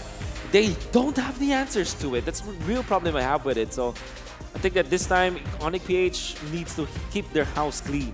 Well, right now, the Uranus is still standing at a 100% win rate after the 2 times it's been picked in the series. So, yes, it is a very, very good hero. And like Gideon, I really dislike this hero, but it's hard to say. But yes, it is a very, very good hero right now. We've seen it just used so well here in the last 2 games, and I would like to see Dilarski take it away from Blacklist. That might be step 1 in a grocery list of procedures for Onyx PH to come back, not even withstanding and considering the score, right? It's 2-0. mentally speaking, where might Onyx PH be right now? What might be going through their heads? Well, they have to think about it the way that it's a best of 7. So, technically speaking, it's far from match point. They have to not lose one game before the match point eventually, force more games against Blacklist International. So, mentally speaking, this is great because we had a break, quite a longer time between both Game 2 and Game 3. Maybe they have thought about their strategy more than Games 1 and 2. They have been talking about it. They have a little bit break. And knowing Coach Yeb, he knows how to keep his boys in check. Make sure that nothing goes awry in this series. Yeah, now more than ever, I think Coach Yeb's main strength as that authority figure, as that older brother, alongside Baloyski, who's trying his best to keep calm right now. He's I believe, looking at the scene, looking at the atmosphere, it seems maybe there is something that they're dealing with. Yep. So this is the situation in Onyx right now. It's to understand that we're far from done. It's not yet match point, and we have to play better from here on. As for Blacklist, what might they be thinking? Blacklist, there's only one thing they're thinking. That M3 trophy, man, all right? The thing is, they need to stay calm and composed to get there, all right? Yeah. They are right now 2 games ahead of Onyx PH. They certainly have the lead, but they cannot get content. Yep. All right? That's one of the things that Blacklist, Coach Bonchan actually said during the interview. They got too comfortable after they won MPLPH the last time in MSC, and now yesterday as well in the group stage after going 3-0. They felt like they've done it. Yep. They felt like they've already won, getting placed against BTK, a team that no one expected to do well. They woke up these sleeping dragons that now are coming with pure vengeance here. They had a long road to the upper brackets. From the upper brackets down to the lower and now to the grand finals. It seems like they're not the normal Blacklist. This is a war veteran Blacklist. I agree, and that's really scary. That's why I feel that putting the Blacklist International in the lower bracket is just... It's just a scary thing to do, right? Yep. Obviously, it's not up to Onyx PH when that happened. But the thing is, this is Blacklist International, like I said, hardened by battle. And they know that they are warmed up and ready. That, 24-game stretch so far before this series, now coming up to their 27th game all throughout M3. It kind of feels like their strategy has not changed at all, but at the same time, it looks like their hero pool is fast. That's how crazy it is watching Blacklist International. We always say that they have quite the limited hero pool, but it's more like it's an active choice for them not to pick the heroes that they feel don't give them value in their draft. Yeah, that statement that Blacklist International has very few heroes is an oxymoron, because we know for sure that they're capable of making new strategies. And just like that, they have changed the game, and now they are so much closer, 2 games away from winning the World Championships. I'm loving the energy here, and I'm loving the suggestions. I'm glad you didn't say Moscow. That's not a gun, technically. That's not a gun, That's guys. not a gun. He's the Filipino sniper. He needs a gun. Layla. Or Leslie. I'll take it. I'll take it. Yep. Just let him dream about it. Hey. Knowing Blacklist International, they're not a team that will be, shy about that. We've seen them pick up the Mia before. Yeah. Again, not a gun. But Not a gun. This is an interesting conversation I had with Esson, also Blacklist International, during our downtime in the hotel, right? It was one late night, and we just bumped into each other. And we were just talking the metagame. Esson, he's gone around the world, won international championships, multi-time MPL champion. And you know what I asked you know what he said when I asked, what's the next big hero, Esson? What's the next big hero? He said Moskov. Moskov has been updated and patched and buffed for so long now. He has mobility, he has global presence, and he's wondering, how come he's not there yet? Yeah, and he's one of the top Moscow players in the Philippines. Right? Yeah, his win rate is very high. I think he had thousands of matches with that hero. And it's true, maybe we can see that in the gold lane. Yeah, but then again, not a gun. As the gentleman here has been shaking his head for the entire time that we were talking about these heroes. Yep. It's not a gun. It's not a gun. It's not a gun. Big shoutouts to Esson, though. It makes me think he's the only, if I'm not mistaken, only 3-time MPL champion. Think about it. In Philippine history. In Philippine history. Maybe even the world at this point. Actually. LJ. LJ, though, also, is a 4, above 4. Lemon. Yeah. How that's right, perfect that's is right. that LJ and Esson are like roamers. Right now, yeah. Well, right now, again, we have to stick to this point right now. Onyx Philippines and Blacklist 1 minute away from the draft. What's in that file? I swear. Every time I see that file, I get nervous myself because they are prepared. Look at how many pages. It's a thick book. Yeah, no. This is a consortium of strategies collected by all of them. It's not only Bonchan who has hands on it, but also... Speaking about roamers. Oh, look. Favorite players. How about it? Favorite players. Hey, favorite players. We got Albert and Chaknu, Chak Mamba himself. And hey. Albert as well from... Oh, there's a lot of Alberts. Okay, Yeah. okay. There's A lot of Alberts. There's 2 baby alien lovers here. All right. Oh, Albert. I mean... Still the fan favorite. Oh, yeah. Won an award here. Exactly. Would have really liked them to see them progress into the lower bracket, but unfortunately... Same. It had to happen. No, it had to happen. Let's not talk about it. Yeah. You're giving me flashbacks, man. Yeah. Too soon. Too soon. Way too soon. Let's not talk about it right now, man. We're still here in the grand finals, and we're 40 seconds away from game number 3's draft. We're about to see if Onyx Philippines once again circles back and considers that maybe it's that Uranus, maybe it's that Farsa. There's so many heroes out here that have a crosshair on their backs. Literally highlights around them when you're looking at them through the draft. Yeah, the thing is, usually when you see people that are just good on the Beatrix at the Clint, you're going to be bad at other heroes. No, he's good on the Alice, on the Harith. We've seen him perform on every single hero. And that's the thing right now. What, at this point for Onyx, what do you do against Blacklist draft? What do you need to ban? Well, they've tried everything. They tried the 2 same bans for both of the teams. I think that they will change the bans if they do change the sides, but which we are not really sure of. We're about to see. Yeah, we're about to see. I think for Onyx PH, surely they should. They are not considering like banning out the Farsa once again. This time it's changed, but unfortunately the guess is not gonna come out as they have both the same bans. It's going to be surely Aldous for Onyx PH. Unless, of course, they change it up. But then again, you don't really want to give the Aldous to Blacklist International. Really? Let's see. Right now, because remember, yesterday, when Wise's Aldous was left open, BTK were able to make a lot of plays there. Even though they lost in the end, remember, they were able to get the win the first time around in the upper brackets. Nope. Onyx PH, they don't want to go up against that Aldous and that Estes. So still banning the same hero. Same thing goes for Blacklist. Now that's the thing here. Onyx PH, they've lost 2 games in a row. Don't you think it's time to switch it up in the draft, the bans? Well, they do change sides, so maybe they can first pick the Farsa this time. Yes. Your team is picking. Exactly, that is going to be the case. But Blacklist International, we've seen this team.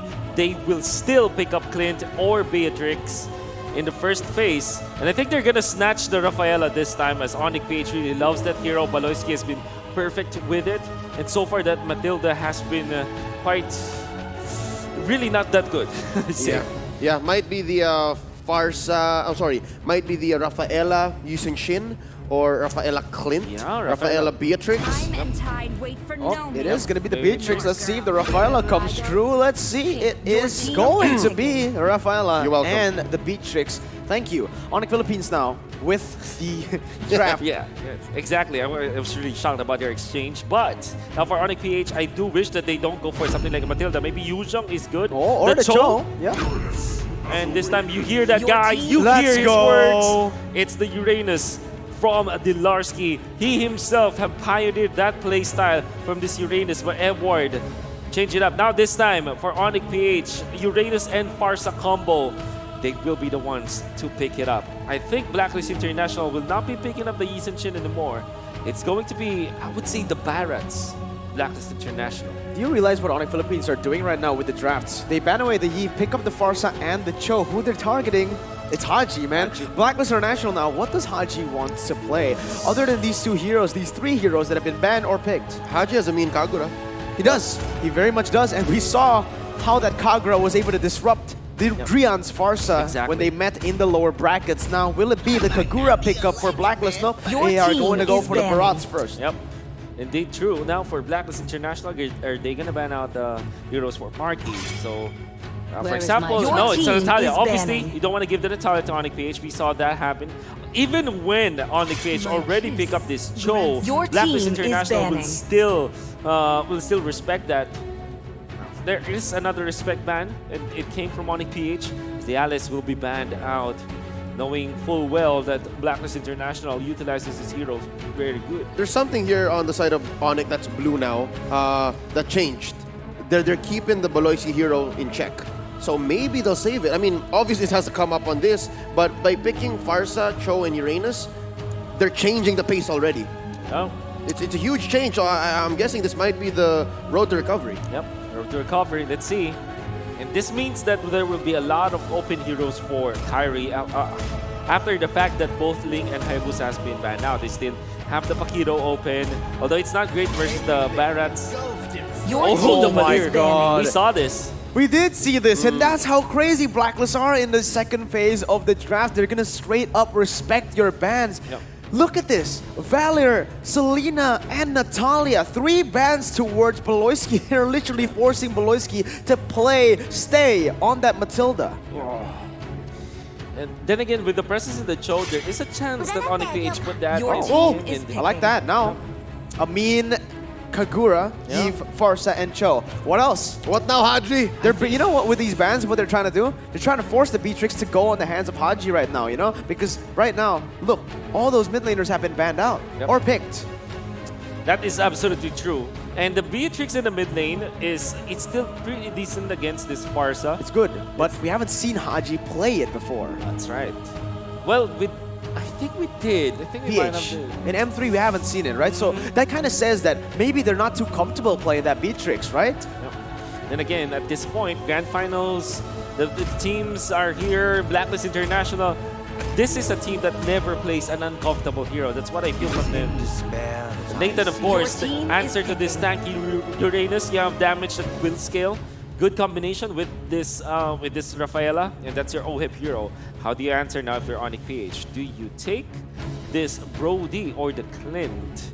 Or you just let the Farsa stay in the mid lane, get Lilia perhaps? Because I That's saved my nation from falling apart. Still the Yusun Shin pickup for Onyx PH. Again, they want to get some vision, utility on the map with the Mountain Shocker. Also scaling up to that late game is going to be great going up against this kind of team. But they need a strong gold laner to end this off. Or maybe perhaps we've already seen the gold laner once again. This Cho can be flexed. Sure, we haven't seen a lot of that, but it still can be the case here. Onyx PH, they have a chance to pick up a Lilia. If they do pick up the Lilia here, it's going to be really good. Yep. Lolita!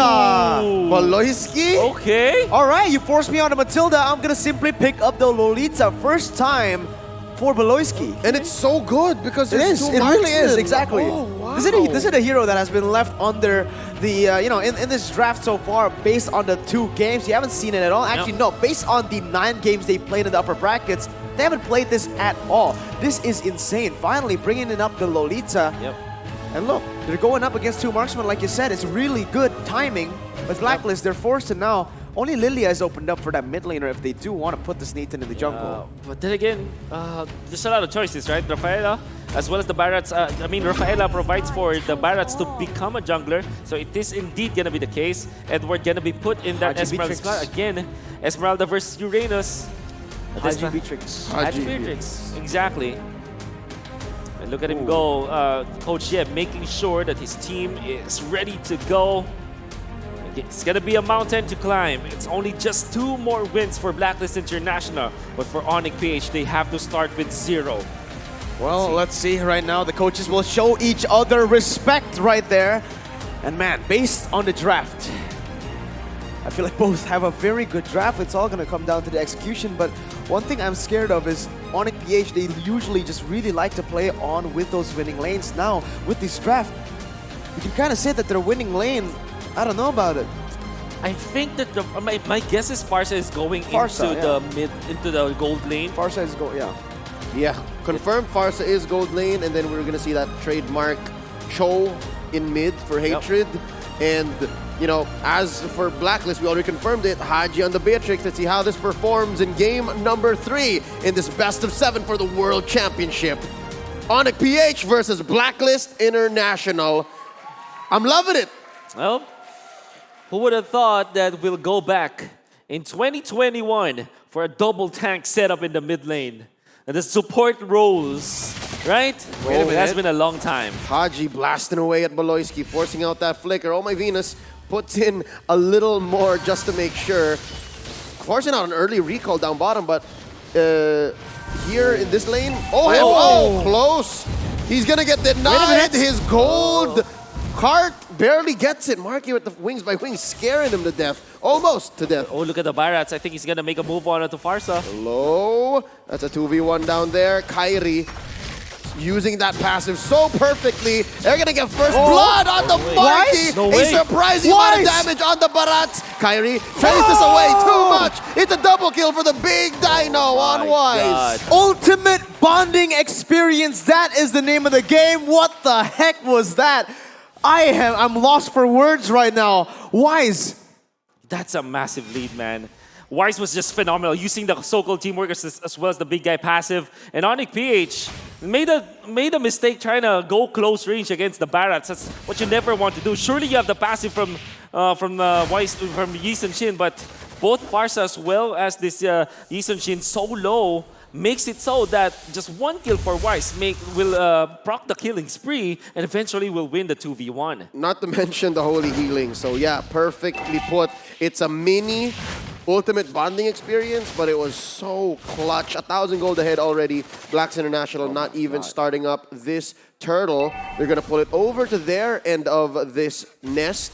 Mountain Shocker checking where everyone is. Edward gonna try to keep Delarski at bay. Here's all 4 members wailing away. Oh, maximum range on this turret, and that's going to be Detna's welcome. Getting Mobrella, throwing him into a wall. Kyrie gonna secure it, bombs away. Haji throws out. Edward? No caution to the wind. That's Kyrie taken down, traded out for Edward. 2 for 1 so far. Baloyski falls. Blacklist International securing the body count, but gives up the turtle. Was that worth it? Definitely not for Onic PH, for sure. They get the turtle, surely. But then again, Blacklist International, again with the baits, they lure Onic PH into that spot once again where they were clumped out together. And with the AoE from Blacklist International, it's just way too good of a damage. And the fact that they also had to use Marky into the mid lane. Face check into that Numenon blast, and Delarski punishing them, putting so many stacks on that Ionic Edge. Spots out the Queen. He's not done. He's going to try to take down this Rafaela. Holy healing. Detna's welcome. Delarski purifies, and let's go. Wolf, you were saying? Yeah.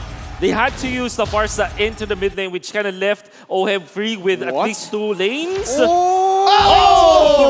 Finally gets it. So there's a little bit of delayed gratification for Onic. Look at that face, Marky, with the smirk right there. He's so happy about that. But again, Blacklist International now early on already pushing in the pace. This is not going to be good. Wait a minute. Oh, that's going to be a fight here in the purple buff. A punish onto the attempted steal and invade.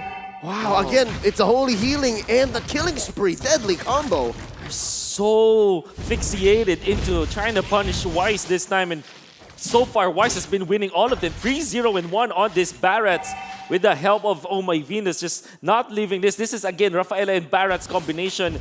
And Blacklist International are really the big proponents of this. And they have mastered it so well. Well, let's see right now. Blacklist International going in with the winning lanes, able to get so much done on the map. Again, this is one of the critical elements that made Onic PH such a force in that upper brackets. The winning lanes that are able to set up for the turtle, for that neutral objectives, the banana split, remember. And now Blacklist with their own winning lanes and their winning jungler. It's so hard for Onic Philippines to just crack open and just play their game. The banana split hasn't been a thing since game 2. Yep, in a vacuum, yes, Onic is winning the lanes 1v1. Delarski dictating the pace, I mean, kicking Edward out of his lane. But when it comes to these exchanges, I mean, Blacks International just winning completely, securing that turtle, forcing Boloyski away, and in this case, it's fine. Edward looking low. Delarski gets a kill. Haji unable to protect his Esmeralda. They're gonna have to disengage here, and look how deep Onic is. Yeah, again, Onic Philippines, this is what they need to do. They need to start to play their own game, play their game. Oh, no. Boloyski taking down the shield was not enough to protect him, plus the tenacity. Haji on this Matrix, something else. This was far too low. I think it's again Wise just running literally over this Lolita, and Lolita cannot stop the damage output coming out from Wise. And They're just using this Barats with the turtle buff so well, and look at how much chunk, how big of a chunk of a damage he deals against all of these heroes. That's the strength of a jungle Barats, and with the Rafaela to help him out with more movement speed, and then eventually the War Axe proccing, it just makes so much place for the team. And eventually, we just talked about it, 2 sentences, and eventually Blacklist gets a push up the bottom lane. You're right, Marky has to be present. If not, they'll just suffer the same consequences. Wise trampling over them with this Barat, so they have to perfectly time these team fights. I'm guessing Kyrie has to be on point every time. Yeah, finally now, it's actually a switch, right? Usually we see Onyx PH, the ones with the early lead. Oh my goodness, picking up another kill on the board, and they're looking for more here. Onyx Philippines on the other map, on the other side, I mean. That's it. Haji goes for the Rage, and there's a Way of the Dragon, but they just served him up to Kyrie. Edward pushing them back. Baloyski with the Numenon Blast. Trapped between 3 members. They're going to try to get this kill. And there's the Rage. There's the Passion. And there's a trade so far. 1 for 2. Haji goes down. Cleared out for Edward. And they're just pushing in. So many turrets going down. Top, bottom, mid. Only going to be stopped by Marky. Wings by wings away. Here comes Oh My Venus and Edward biting down. Marky's going to survive this one. Mountain Shocker. Oh My Venus catches a few, but Wise is going to steal away this orange. Oh my goodness. Total map control for the side of Blacklist International as Oheb is now freely farming around. When Blacklist International makes a play on the opposite side of the map, there is Oheb just taking turrets, and now they are farmed up 4,000 gold lead for Blacklist International. 2 levels right now for Wise on top of Kyrie. Oh, Hatred. Okay. Way of the Dragon by Hatred. That's Oheb catches the Space Time Walker. Oh, Numenon Blast, no one home. That's going to be the turtle. Prioritized here by Yi Shin. Onyx PH gets it, but at what cost? His life! Edward takes down Kyrie. Baloyski and Delarski are running. Here comes Edward dancing around Baloyski. Put up a shield. I'm gonna eat it. Delarski as well. There's a Holy Healing, stunning the Uranus. Look at the damage coming in from Marky. Blasting away at the Esmeralda. He's dancing away, prancing to safety. And Wise looking to punish. He's gonna stomp down onto this Uranus. And here comes Edward and Haji. Answering back. Renner from Haji. And there's a jump falling star move from behind the turret. Hatred looking for a target. Knocks up Wise. Answers Deathless Welcome and the Way of the Dragon. He still eats him up though. Num num num num num. Down goes the Barats. Venus goes as well. What a re-engage and a counter initiation by Onyx, resulting in a 2 for none. What the heck is happening now? Both of the teams going turn after turn again. Both of the sides just baiting it out, and now we are going to take a look at a replay here, Wolf. Yeah, I think this is where we are going to see where that double stun came from. We gotta have to give it to Hatred, that catching Wise off and then delaying this Way of the Dragon for a little bit so that they can catch up. Eventually, there's the stun. It came from both Baloyski as well as Marky. And then eventually, they just took 2 heroes, cutting down the deficit to just 800 and getting the mid lane turret as well. Bottom lane push, Onyx PH have recovered. And it was off of them just trying to win the fights, the extended fights now. Blacklist International lost. Marky was the MVP in that fight, man. You see the positioning of that man going over the wall from the orange buff, actually. Not getting caught in the choke point that Blacklist International set up with that Nibiru's Passion. But now, Blacklist 4,000 gold lead, already down to a 700. This is where Onyx PH can look for some fights, can look for that banana split. Yep, they closed the gap, and after 2 games, they finally figured out this fluid type of team play. This counter-engage, frontliner, light strategy, but actually they have to invest in a Lolita and a Uranus to get it. But again, 3rd time's a charm. They might turn this around. 9 minutes, 30 seconds in. Blacklist retains their gold lead, keeping it at about 1,000, keeping that gap open. What's next here? Who do they target? I'm talking about Blacklist International because it looks like it's going to be Baloyski. Deathless Welcome into that Lolita. Is this a fight that Wise wants to take? Numenon Blast onto the big dino. Kyrie takes him down. Very nice pick off for the side of Onyx PH, and this is exactly where they find... Haji! Flame shot from down south, taking down the Beatrix. Oh my god, Marky! The snipe from downtown as they're gonna look for the Lord. But yes, what I wanted to mention is this is where they're most comfortable, right? Onyx PH with the lead and going banana split. Larsky on the Uranus just being such a nuisance, distracting every single member. And look, objectives coming in their way. This is the Onyx PH I expected to see in game 1. Hatred finds one with the Feathered Airstrike response by Marky, zoning away Blacklist International. And now, with that 1 win, I mean, they did get a Lord here. They're backed on the lead. Onyx PH about 2K. You know how they found the kill onto Weiss? Weiss was quite deep, yeah, but sure. But Onyx PH normally will not take the fight because that's a bad anyways. Hatred actually spotted out both Oheb as well as Oh My Venus, and he actually wasn't found by both Oheb and Oh My Venus. That little opening, that little information that Onyx PH was able to get and read onto Blacklist International allowed them to make a play against this Weiss Barrett, and then eventually the fight. And that's exactly how Onyx should be playing, right? Answering heroes on a multiple level scale. Trade up. Trade up. In that sense, it was Hatred who won, and now it's the Uranus on Dilarski down bottom. You have to really check him out. Marky. What was that? The damage from Marky. That's just Marky. No, not just the damage. He's playing. He actually... He doesn't play like a Forza. He's playing like a brawler, a fighter. He's going in 1v5. He flew. He used his mobility tool to engage. Check down bottom. Haji's in trouble. Oh, uses that Purify to protect himself. They're going to go ahead and take down a turret in mid. Now going to be the inhibitor in mid as well. So that's tier 2. And all tier 3s, they're all inside the base now. Beloisi catches quite a bit. Might have been too much. Flicker already used up. Holy Healing by Oh My Venus. Dennis welcome. Dilarski purifying. No, actually just staying alive. It's a cancelled engage by Blacklist International. And it's enough. Marky is just so ahead here. Even sitting at 3-1-5. He's playing like he's 6-0-3. I'm gonna have to give it to Baloyski, though. He's very brave against Blacklist International. He's already at 4 deaths. Has to be very careful, actually. But I think he knows his limits. Does have the Athena shield now on top of the grass. Finds one way the dragon into him. The perfect assassination. Execution at its excellent. And that's going to be one traded out, though. I mean, worth it if you're going to be taken down. The marksman, but look at this jump by Edward. Falling Star Moon onto Marky, shutting down the Farsa 2 for 2. It's getting messy, but it's what they need to close the gap. Yeah, Onyx Philippines, this is exactly what they need. Make it messy, because inside of Blacklist International, they want to make it just very organized, play with the ultimate bonding experience. And honestly, that is why is that so surprising to us? Because we've seen more tank shows, more like semi-tank shows in this tournament.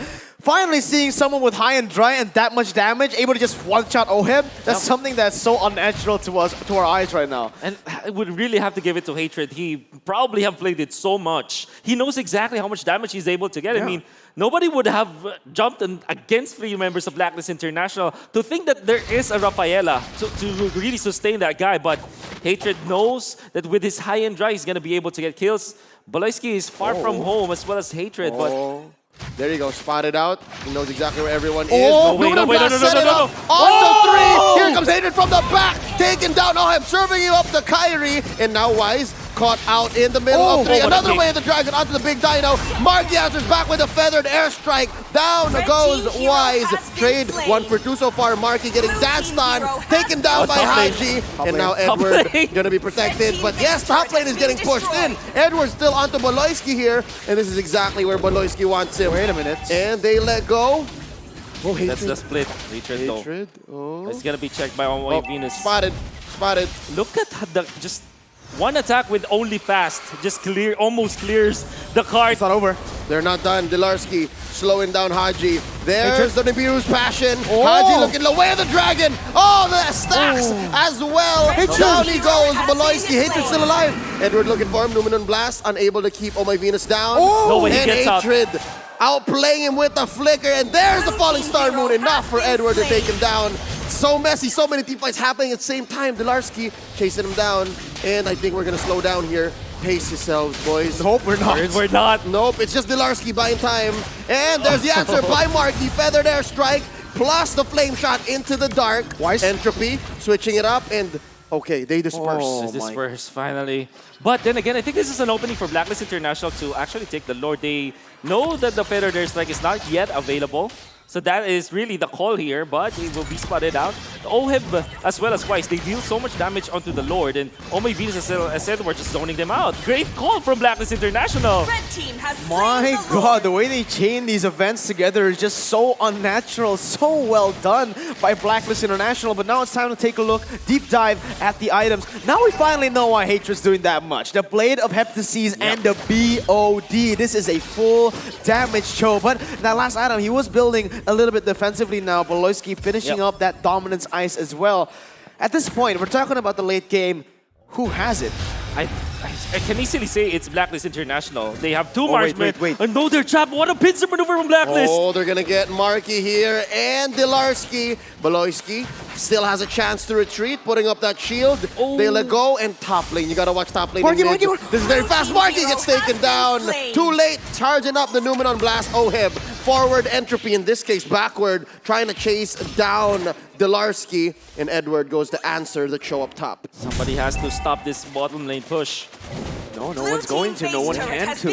Wait a minute. Baloyski, he's not going for the Lord. He's going for a fight. Yeah, because Kyrie made the call, and Haji answers back with a Nibiru's passion. But the damage is done. The damage is done. They get bottom lane inhibitor. Oh, what a sneak coming out from Blacklist International. A great read, knowing that Onyx PH cannot engage anymore. And we're talking about scaling, right? Mirko, you asked this question. I would say it's easy for Blacklist International to take it. Then again, if you're looking at their itemization, it also amplifies that fact because now they have Attila Shield across Oheb and Weiss, which means that they now have the ways to deal with Marky. And so far, as good as Marky was in the first few minutes of the game, this time at 16 minutes, it's more difficult. Surely his contribution to team fights is still very good. The wave clear is still there. The damage, the burst is there. But then again, it's already being answered by Blacklist International. Let's see right now, Blacklist International going in and zoning away the members from the side of Onyx PH to take the turrets down. In the mid lane as well, Baloyski, he's there, but he's just tanking up damage. He's just trying to be a nuisance, but the damage is just simply too much from the side of Blacklist. Look at how they're able to control the map here. They take 2 waves for the price of 1 in that bottom side. Let it be. Yep, prime positioning for Marky though. Despite the rocky and turbulent past couple of team fights, he still knows his job. And right now, he put his foot on the clutch, changed gears, and it says that now they're playing a defensive game. Hatred, he's changed from being an assassin into a split pusher, and he's trying to find this free kill onto Edward. It's 3v1, no, 4v1, but here comes the rest of Blacklist. They're gonna go ahead and collapse. Look at the switch up. It's Marky now caught in no man's land. Oheb gets him, and that's 1 down for the side of Onyx PH. 4 defenders versus 5. They're looking to siege. They're looking to get more inhibitors. Oh man, you gotta have to be amazed how Blacklist International is just baiting Onyx PH so many times. Hatred wants to go for a play, maybe onto Haji this time. He's gonna get it. Is he gonna get it? Is he actually looking to get it? Hatred, where are you going? He has free entry. There's a Numenon Blast. They are going to take this inhibitor yet again. Oh, Edward goes down, maybe a little too forward. Hatred? No. Patience from Hatred. Not here. They feel like they don't have enough damage, and honestly, I do understand. Marky was taken down. Without Marky, it's only Kyrie that can really go and deal damage. But if you look at the compositions, do you really want that Isun Shin to dash forward? Exactly. It's not going to be an option whatsoever. So very, very good patient play coming in. Even though it might have looked like a good play in the grander, it's just not gonna look. It's not gonna work, honestly. Yeah. You have to be careful if you're Onyx. Oh, wait! Dennis, welcome. Purified here, let go. Answer back by Marky. Feathered airstrike, down goes Oh My Venus, popping the immortality. Kyrie taken down by Wise. There's a 3-man stun with the Numenon Blast. And the flame shot down south, buying Baloyski 1 kill. Could there be another backwards entropy? Here comes Edward dancing around. Wise still trying to fight against his Uranus, still has an immortality. He's getting blasted Haji here is by Farsa. Here comes Haji. Oh, who's his spot? Oh, this is odd. Backline took too much. That's a 2-for-1, and eventually, yes, should convert into a Lord. Yeah, it looked really good for Onyx PH, but you gotta remember that it was the jungler traded for Venus, alright? Venus is only a roamer in this game. He's only died 2 times. It's not going to be that huge factor that can turn around the game, especially in this 19-minute mark. Onyx PH, they might have bit too much than they could chew right now. I agree. And now they're trying to split the map, but with more heroes in favoring Blacklist International, might be good. Marky going for the steal, will not get it. Not gonna happen. They tried it with the Ionic Edge as well. Here comes Hatred, catches a blast from Haji and Oheb as well. Nice jump in by Edward, not gonna find any contact. Just like that, Blacklist International scores a Lord and is back to doing damage control on the map. It's relatively blue, so at least Onyx has done good on that front. 4,000 gold lead for Blacklist, and they're going to be able to push in more here. Again, 2 inhibitor turrets taken away. That is 2 constantly pushing waves. They can build it up with the Lord as well. Look at the bottom side, slow pushing. Mid lane as well. Top side can just do that, and this might just be the end of the game. This is most probably going to be the final fight either way. That's 20 minutes. You have to be careful if you're Marky. You're the only wave clear, the guaranteed wave clear from Onyx PH, and he's already used it. He's already used it. That is true. He's gonna have maybe one more by the end. Dilarski though, look at the burst on the side of Blacklist. Doesn't get caught by the Renner. Here comes Wise spacing out Baloyski. And there's the damage from Oheb. Entropy already in tow. Dilarski putting up a perimeter. The only hope left for the PL. Marky with a feathered airstrike. Gonna stave the Lord here this time around, but they will lose top lane inhibitor. It's a lot of minions it's still. not over, they're still going. Look at how low Dilarski is popping him with immortality. There's an open blast stun onto 3. There's an immortality But pop. the base, Kind of go down. It was all about the base. Blacklist International able to score 3-0. What's happening? Point.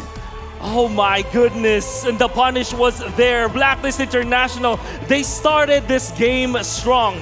They're the lineup with the better scaling, but with 2 kills onto Wise, it allowed them to just control the lanes. By God, Onyx PH actually were able to recover, making this game very interesting, but unfortunately, just the raw damage and scaling from both the Nate and the Beatrix, it was just way too good from Blacklist International, and now they're at match point.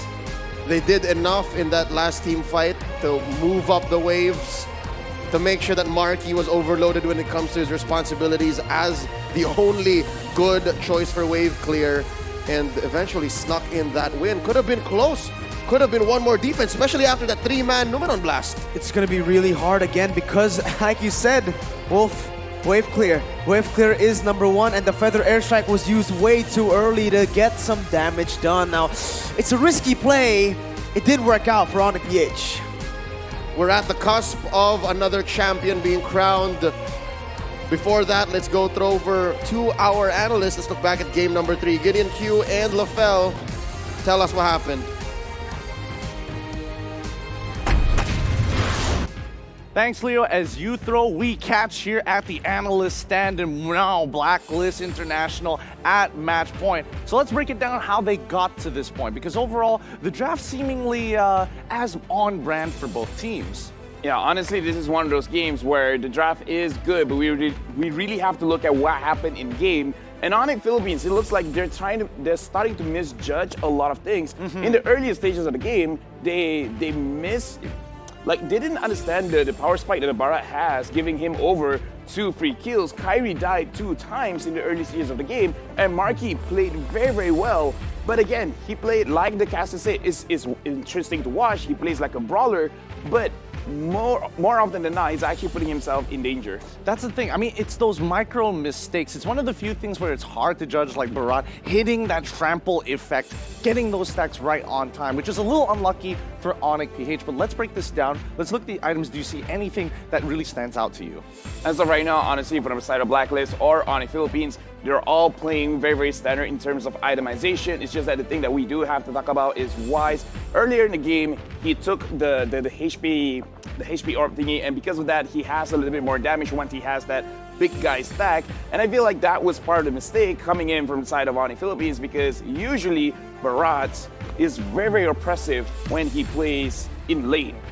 And they thought, okay, maybe in the jungle it's not going to be that big of a problem, but again, they misjudged that.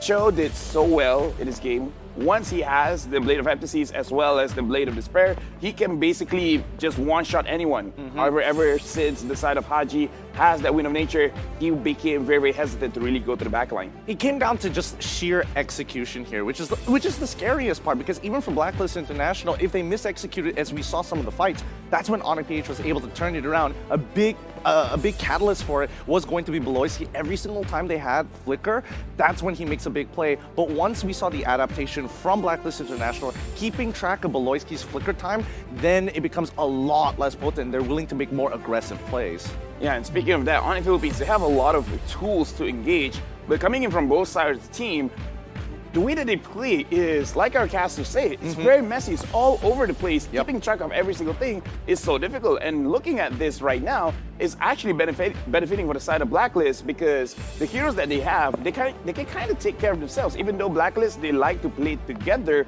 but Oheb and Nathan, yeah, just chase after me. I'm going to entropy out. I have Flicker. The Barasi can take a lot of damage. And whoever is going to get low, Venus will be there to heal them up.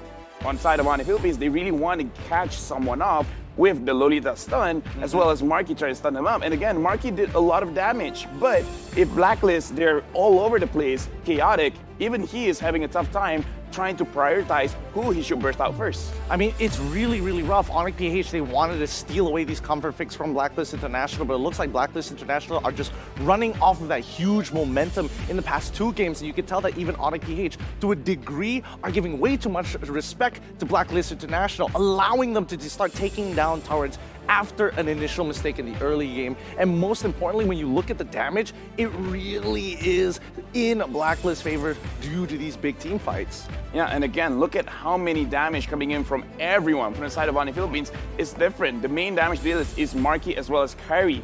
Both of these heroes are the only ones that really went above 50,000. Delarsky did 51,000, which is great, but it's nowhere enough to take down anyone from the side of Blacklist International. Edward 96, Oheb 75, Haji 74, Wise 94. Overall, they do a lot of damage individually. And from the side of Onyx Philippines, Hatred, he did good. He engaged a lot.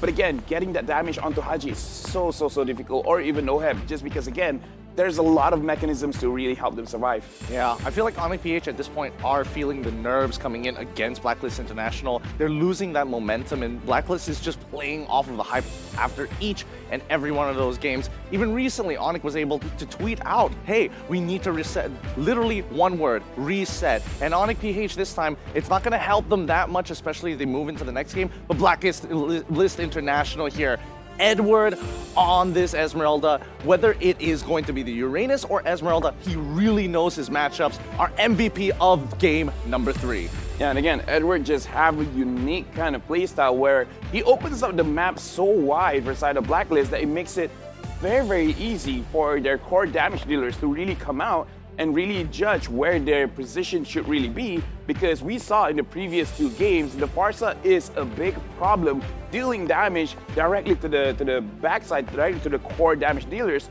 But in this game, Edward just controlled it so well that they're not really that pressured so much.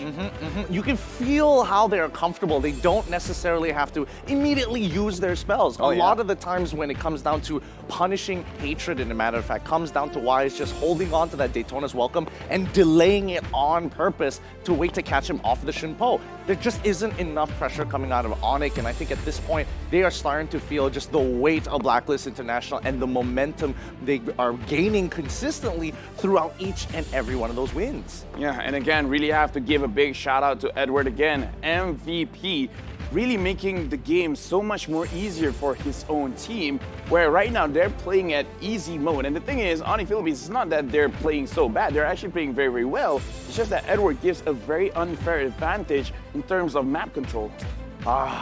I feel like that's the name of the game here. Once you have control of the map, then they have control of their destiny here. The question is, where does your allegiance lie here today? Are you supporting Onyx Philippines? Because they are going to need your support right now. And to do that, you can actually get the M3 battle emotes here. We've prepared exclusive battle emotes for all 16 teams, and each battle emote has its own voiceover. So get them now and support your favorite teams, whether it be Blacklist International, whether it be Onyx PH. They are going to need every little bit if they want to turn things around.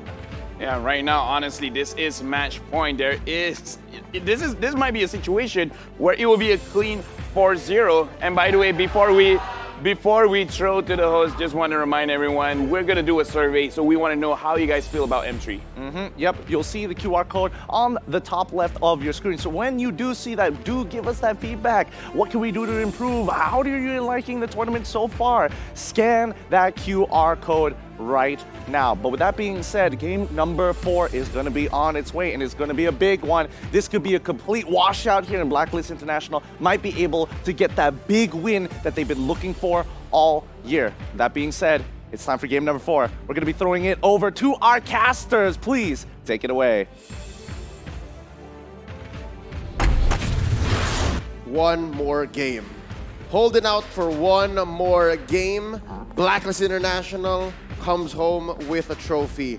Holding out for one more game, opening up the possibility for a reverse sweep. That's Onyx PH. Welcome back to the caster's desk at your service. My name is Leo, joined here by Wolf and Mirko.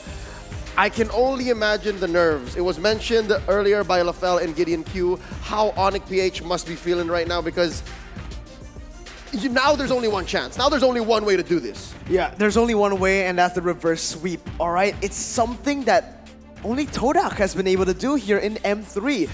It's gonna take a lot for them to get out of this. They're gonna have to dig deep for something here at this point because it feels like even when they have the lead, Blacklist International have a way of just coming back into the game, forcing their playstyle. But honestly, if we're talking about mentality, they're really, really strong. I met Onyx PH, Coach Yev just now. He was still so confident. Yep, and really, it's interesting how their journey has to end here because for a lot of these young people, it's their first time in Singapore. And if you are looking to visit Singapore, well, what experiences are you looking forward to? I'm sure there's a lot of new things here waiting for you to see. Follow at @visit_Singapore and don't forget to use the hashtag #PassionMadePossible to share what you're looking forward to doing in Singapore. For some of them, it's win a world championship. Wow. Unfortunately for the side of for Onyx Philippines, like I said, it's a reverse sweep that they should be going. But if you're looking at the history of World Championships, hey, true.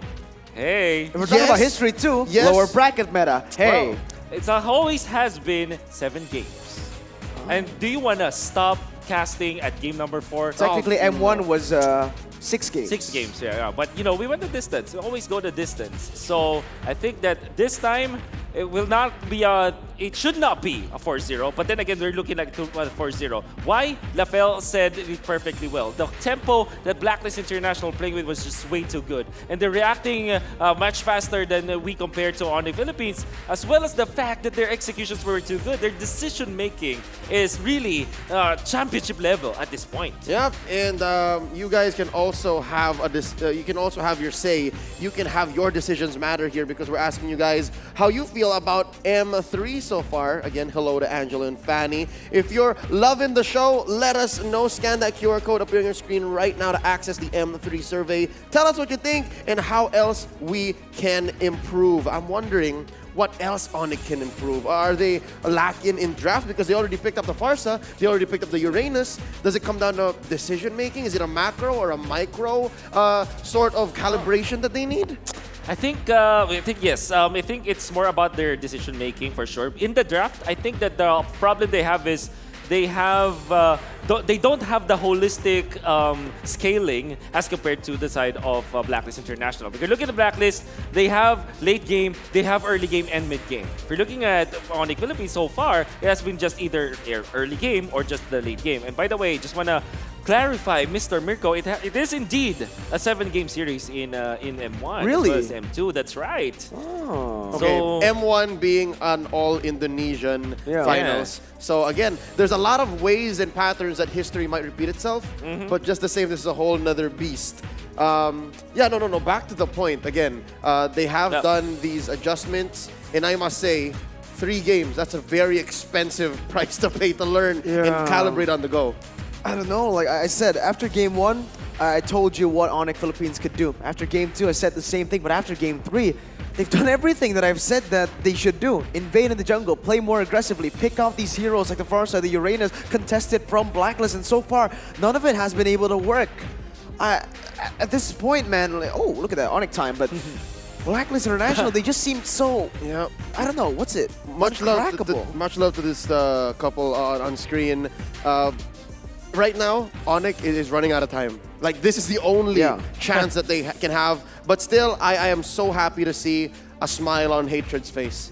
Well, it really, I would say, gives some motivation to his teammates. And not only that, all of the fans of Onyx PH. Again, only one way this ends well for Onyx PH. For Blacklist, they just won. They need one more. And they have at least 3 more times. At least. I think, all right, it all comes down to the discipline, I feel like, right? For the side of Blacklist International, they're so calm. It really is, it's weird. It's I don't have words to describe how it's terrifying. It's terrifying, really. It's almost inhuman how calm they are and how calculated a lot of their moves are.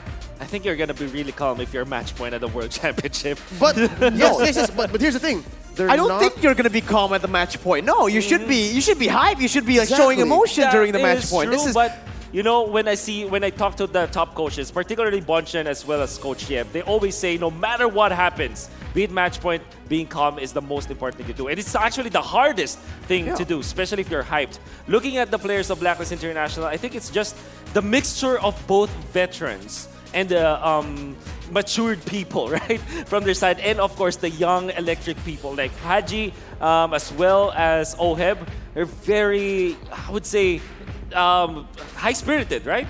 And then if you have both Wise and Oh My Venus with them, it just really balances out all of the energy. And maybe that is something that Blacklist International has been feeding off of. That maybe that is where the combination of being calm and being hyped comes to play. And Blacklist International are at match point because of that.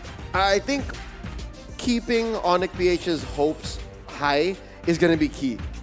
Just make sure that they don't feel the pressure, because you just perform so much better if you are in your element. And there you go, you're smiling, you have a positive mindset. They should keep this up. Yep. They should. At least this aspect. Yeah, this specific aspect they should. Yeah. But the gameplay is something that they definitely need to be able to adapt here. But the thing is, they have been adapting. You've seen that the games have been closer and closer and closer. Onyx, they're trying to get the grasp, but Blacklist are just so good at just forcing their playstyles. It's so weird. Again, terrifying. One thing that I think Onyx PH wasn't able to adapt to is the focus on these neutral objectives. Because all 3 games, Onyx PH, they're able to secure the turtle. And I think that the carry is just way too focused on taking the turtle or the Lord, that sometimes Blacklist International are able to just get kills off of that. It was evident in games 1 and 2. In game 3, that's also true. They were so focused in taking the turtles, able to do so, but ended up losing the trade in the process. Because Blacklist International, they know that Onyx PH are tunneling their vision into that area. So this is prime example of focusing too much on the destination, that the journey is a little too turbulent, it's a little too rocky, you end up losing, friends along the way. I mean, literally sometimes. Absolutely, but the same approach once more. 3 games in a row and now 4 games in a row. Estes, Aldous, Yves, and first picking that Farsa. Game 3 was the closest it was, but what are your thoughts on this, Wolf? The same 3 bands. He's once still more. in the hoop. Patrice and Rafaela. Oh, this time they go Joe. To be fair, Hatred was quite a thorn on their sides. I mean, like a Lego brick stuck in your shoe. That kind of pain. Pick Rafaela for the side of Onyx PH. I feel like that's the case right now. But Loisky needs that. Again, one of his comfort heroes here, right? Selena has been banned out. Natalia is not going to be the ones coming in the first phase. I think picking up the Rafaela is going to be good. There you go. You have it. And I think Uranus is going to be a very good pick as well here if you're Onyx PH. Taking it away from Blacklist. You have the Rafaela for that sustain. You have that range. Now you need the front line. Yep. And then Blacklist International eventually answers with the Barretts after the Uranus. It's just how it goes. And Blacklist International, they are not afraid to not fix what's not broken, right? So, they snatch it! Okay. I like this. This is an interesting turn of events because Onyx PH, they take the necessary steps to go ahead of the curve. This might actually be good or bad because they might have overthought it. That's also a possibility.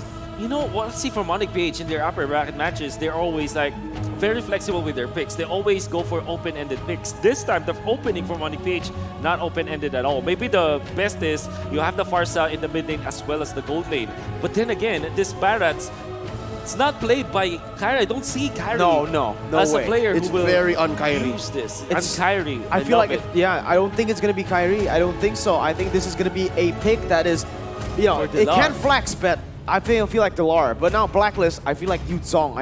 Or Yuzong or Esmeralda, right? It really is going to be between those. Your team is Matilda banning. gets picked up by Blacklist International. Matilda Airlines for Venus. I think the fact that Onyx PH exposed a certain lineup or a key part of their play kind of allowed Blacklist to say, okay, let's do this. Baloyski, we know who's playing. Yeah. Venus, get on the Matilda. That might be the line of thought here for Bonchan. It's gonna be I would say easier for Blacklist International to draft against this. Maybe they're gonna be looking for a hero with HP-based damage for Wise. Wonder what their answer is. I mean, they have been using this Barrats for quite a long time, not only with Wise, but also for Edward. So they probably know what the counters to this are. And I would say, I'm not really sure, but they might be gunning for an Alice, and Your Onyx team PH is should banning. be banning that out. Okay, so Blacklist International still, they acknowledge the fact that this could be a jungler Barrats. That's a lot of respect. That is a lot of respect. Banning away the Uranus and actually Your expecting team the is Barretts banning. going to the jungle. Again, very unkyrie. Blacklist International though, with the ban one more time right now. This is the thing for Onyx PH. They have that Farsa that can be flexed onto Hatred or Marky in the gold lane. What do they want to go for here? The jungle also going to be very still gray, very gray here. The draft for Onyx PH, other than the Rafaela, super gray. I would say for Onyx, they definitely have to look for a scaling hero apart from this Farsa. Yes. Although it is good against the Beatrix as well as the probable like Nathan as well as the Clint coming up from Blacklist International, they should not Your be team falling is into the banning. pit of using this Farsa as their scaling as their gold laner. And with this huge young ban, Blacklist International are telling us we are gonna be drafting a hero for Oheb that will scale, maybe on the marksman side. Yeah, they're protecting Oheb, really. They are forcing Dilarsky also, in effect, into this Barats. They're saying, okay, if that's not Dilarsky, then we're closing the gaps. Paquito's still out there, though. That's one fair shake at it. And I do have to agree with the audience. The only way right now for Onyx Philippines, I feel like, is to ban Oheb entirely. Right? At this point, he's performing on every single hero. He got 2 MVPs in a row. Lapu as well now banned out for Onyx PH for XP laners. I think you go Alice now for Blacklist International. Maybe not in this pick, but maybe in the last pick. And definitely they will use the fact that the Oheb's hero pool is really good. Yeah, no, don't pick Alice here. Yeah. If Alice were to come out, last pick him. And right here, it has to be Wise's hero then. I want to go for Yi Sun-shin. Maybe, yeah, Yi Sun-shin still available. Yi Sun-shin would be good because they need some vision. Exactly. I feel like Yi Sun-shin is going to be a very viable option right now for the side of Blacklist International. But if they don't go Yi Sun-shin, they can maybe go for maybe Nathan. Yep. Your The team I wanted to say the Paquito, but after seeing the Barats, I felt like I'm gonna stay away from the Paquito. But still, Blacklist going in, Edward Balboa. Or wait, there's no way this goes to the jungle, right? There's no way. No. So they're saving Wise. Yeah. Not the entire. I mean, this is. We always have to think about this way. It's a championship. Maybe Wise just, you know, whether in a time chamber, hyperbolic time chamber, maybe use that Paquito and surprise us all. But now Onyx Philippines, what will they draft? I think they are gonna gun for the Kyrie hero as well as the Mark hero. Do they want to go Nathan? Do they want to go back to the Nathan? I feel like they can go for Nathan, but no, they're going to pick up the Natalia and the Yi Sun-shin. First time in the 3 games that has been left opened up again. But you're going up against the UBE. Yeah, it's not so honest apparently, because is it really going to be Hatred on this Natalia and not Baloyski? Oh, you're right, actually. Yeah. So there's a few questions left, even if Onyx PH already closed up their draft. Now, Blacklist, they also have one more question to answer. Has suddenly Wise picked up a World Championship winning Paquito, or... It's going to be one of the craziest turns if he actually has. I don't doubt that he can, honestly, given his mechanics. But the usage should taken away, they have to have some answer to that. So, looking back, they have still Bane. Yeah. Maybe Karina. Side of... yes. I don't think Bane is going to be a good answer here. There you go. Natan, I like it. It's really good. The only problem here is that Blacklist International will have a problem with this Natalia as well as the Farsa in the early stages. But come the late game, this double marksman setup again from Blacklist International is going to be very scary for Onyx PH. For them to still have a shot at the championship, they need to win the early game badly against this team. And that's the only option. Match point for Blacklist International. They are going to rely with what works. The double marksman setup, the scaling setup. Eventually, they are going to outfarm the side of Onyx PH. And Onyx PH needs to stop that so badly. If anything, we've seen Onyx PH come back from worse. They have played out of their minds and bought a sweep against some of the best in the game. But right now, it all comes down to this. The road to recovery, or are we going to be crowning another Filipino world champion after this game? Let's go into game number 4, Blacklist International versus Onyx PH. For all of the accolades that they've won, Blacklist have yet to win on the international stage. This might be it. This might be it there. This is the closest they've been, man. Match point in this moment right now as Baloyski will be the one using the Natalia. My goodness, I just want to point this out. Lane configuration solution again from Blacklist International. They are going to put this Beatrix against a melee hero in the XP lane and then have Edward muscle it out against Marky in that gold lane. This prevents the Beatrix versus Farsa matchup that is heavily Farsa-sided. Nice adjustment coming out from Blacklist International. Absolutely, but now it's going to be the question whether or not Baloyski will be able to get inside of the enemy jungle. Look at him. Haji just does so well opening up the map, and Wise, this is something that you need. Oh, wait a minute, Venus. Looking low, that's Baloyski jumping in, taking a few turret hits. Venus survives with Sliver of Health. Oh, flicker in. Oh, gonna use a concussive blast, draws first blood onto the Natalia. Haji scores it. This is the thing. You know, that's what I wanted to point out here. Will this Natalia have a good impact in the game, right? Because sure, so far we have seen the Natalia still sitting at a 100% win rate back in the upper brackets, but going up against Blacklist International, a team who really likes to stick together, this Natalia will have a very, mediocre effect, I feel like. And already Wise is rotating into a Marky's lane. Haji holding it strong in mid with Oh My Venus. That's a good question to ask because when your back is against the ropes here, you really need to play something that's out of your pocket, that's very uncanny. Try to shock your opponent. And speaking of shocking, I don't know if hatred on Rafaela is something that I like. Yeah, and the thing is, one thing I do want to add to it is that they're not going to have mid-pressure any time in this match.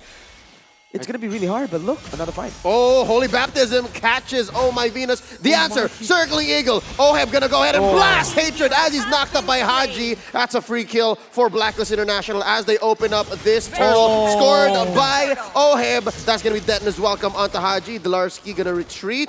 Oheb spots one. Baloyski, very difficult for this Natalia to penetrate. This is not good. Wolf. Definitely not good. The lanes are not looking good for Onyx PH. And the fact that they have lost that first turtle fight, I mean, that's not good at all. And now they have had a move on the bottom lane. This lane adjustment coming up from Blacklist International, putting Oheb on the XP lane for a winning matchup. This is just way too good of an adjustment from Blacklist International. Yep. Oh my god, this is honestly just so frustrating to watch. Baloyski going in onto Haji. Oh, a lot of damage placed onto the Cho. Yep. But here comes Venus. Backing them up. 3v2 Circling Eagle onto Kyrie, drawing Venus underneath the turret. Holy Baptism places down the Queen, but not enough to finish. Edward gonna punch Hatred down a third of his health. That's gonna be the Matilda surviving. Let's look at the items. Okay, first of all, how does Venus just keep on going, getting out? Wait, Edward going on to Marky. Oh, gonna be fine. Wings by wings out. Yes, Wolf, items. So, interestingly, Baloyski, this is a double roam setup for Onyx PH. Look at this. And eventually, Blacklist International will just naturally get ahead of the gold. And this is a weird decision. It's terrifying. It's a terrifying interaction of two things that shouldn't be on the same map. Okay, not... I have no idea what's going on here. Blacklist, they've taken control out of nowhere. 2K ahead, 4 minutes. Yeah. Wolf is still trying to figure out what exactly is happening. This is Shades of Onyx PH from Season 4 in the MPL Philippines, but it's not quite working out. Double roam. Look at this. Baloyski gonna jump down onto Oheb. He's gonna roll out. Marky sends out a few beams. They let go, and Haji just always on the response. Oh, Onyx PH, they might have really overthought this game, and naturally, they're just not gonna keep up when it comes to the economy. I mean, obviously, you're gonna be funneling all of your gold into your cores, but your mid lane as well as your roam will really be lacking when it comes to the farm. Baloyski needs to get kills, and so far, in the first 5 minutes of the game, he's not getting a kill as the Natalia. And we were talking about how important it is to them to get the early stages of the game. Yeah, but wait, Baloyski finds a flank alongside Hatred from the east. Turtle still up. Venus gonna be in the range of this feathered airstrike. It's gonna go over to Wise. B finally taken down by Marky. Oheb gonna clear this wave. Baloyski, he has a nice catch. It's gonna be a 3-on-1 collapse. Trying to get out of here. Haji knocks up one. Hatred in the air. Holy Healing gets out of here. Detna's welcome. Oh, Hatred gets taken down. It's a double kill for Oheb as Baloyski walks into the line of fire. That's gonna be a knock-up on Haji. Wave the dragon into Marky as Edward knocks him out. Wise gets the kill. They're not done. They're gonna wail away at this turret. Delarski walks away. Haji, what was that? He went in with... I am so confused as to what's happening in this game. It's a complete shutout. This is a lot of fundamental mistakes coming out from Onyx PH, definitely. And Blacklist International just keeping up together. Onyx PH, you saw that they used the Death on us welcome to nothing. He canceled it immediately. Well, it was definitely outplayed Blacklist International, but the positioning from Onyx PH, they're not getting it. But let's see, they still have ways to fight this in the early stages. Yep, Baloyski jumps on Oh My Venus, not shy to take this fight. The silence in that smoke. Venus already goes away with the flicker. An interesting comparison here. Look at how divergent these two strategies are. Blacklist International, their lineup has so much CC. Onyx PH, they're just trying to burst someone down. Nope. And for the longest time, Onyx PH are trying to control the mid. I mean, that's their priority this time. They have lost it already. And this is, again, a scaling lineup with a 5k gold lead, almost 5k gold lead, I mean. Yep. Not even 10 minutes in. Circling Eagle onto Baloyski. He was way too deep. No one to help him there. Can't help but just crumple. Again, like I mentioned, man, you know, the Natalia has been a great pick against RRQ, against BTK. Why? Because BTK and RRQ, they like to brawl it out, and they actually like to split up the map a lot as well. But you're going up against the ultimate bonding experience. Blacklist International, they stick to each other, they play for each other, and I feel like the Natalia is just it's not gonna work here in this case, and I was right. 5,000 gold lead, the Natalia 0-3. And 0 KP right now. Oh my goodness. Well, there's one kill on the map. It was off of a very, very forward Venus, which is, by the way, rocking the mystery shop. So even more, this gold lead's gonna matter. Oheb now picking up the Demon Hunter sword. Even Delarcy's gonna have to think twice. Oh my goodness. And the front lines it can't even take that much damage at this point. We gotta have to give it to Blacklist International though. They have been playing so well. I love the fact that they started with a good laning adjustment, and then eventually they used Wise earlier on than what you would expect from a Nathan. Maybe it's just ingrained into Wise and how he's able to farm fluidly, then eventually go for the kills. Oh, Detna's welcome. Haji's gonna go into the belly. This might actually be a punish. Marky fires off the feathered airstrike. It's gonna be a free kill, but might actually be dangerous. Does not force the Renner. At this point, Oheb is actually so strong with Demon Hunter Sword, and with Nibiru just attacking so many times at 6 in succession, it just means that this Demon Hunter Sword is gonna make it so difficult for this Barrett to tank up. Also, the Blade of Despair. Oheb is swimming in it. He's eating good. And right now, Oheb caught out. Baloyski finally gets one. And there's the feathered airstrike. Gets another double kill for this Natalia. Onyx PH showing signs of life. Finally on the board. That was great by Onyx Philippines, noticing that Blacklist are overextending without the help of Haji. They instantly capitalize on that fact and punish Blacklist. Long way to go for Onyx PH, but that is amazing fight. Edward though trying to make a play, will now find it. The next problems that Blacklist International can force against Onyx PH is this Nathan. So far, he is 1-0-2. When he gets his third item, he's gonna hit very hard, and it kind of will make Baloyski think about whether the Nathan should be jumped on or the Beatrix, right? So two problems. Then again, they still have the ways to kill him. They don't. They really don't right now. Oh, look at the catch on the Oheb.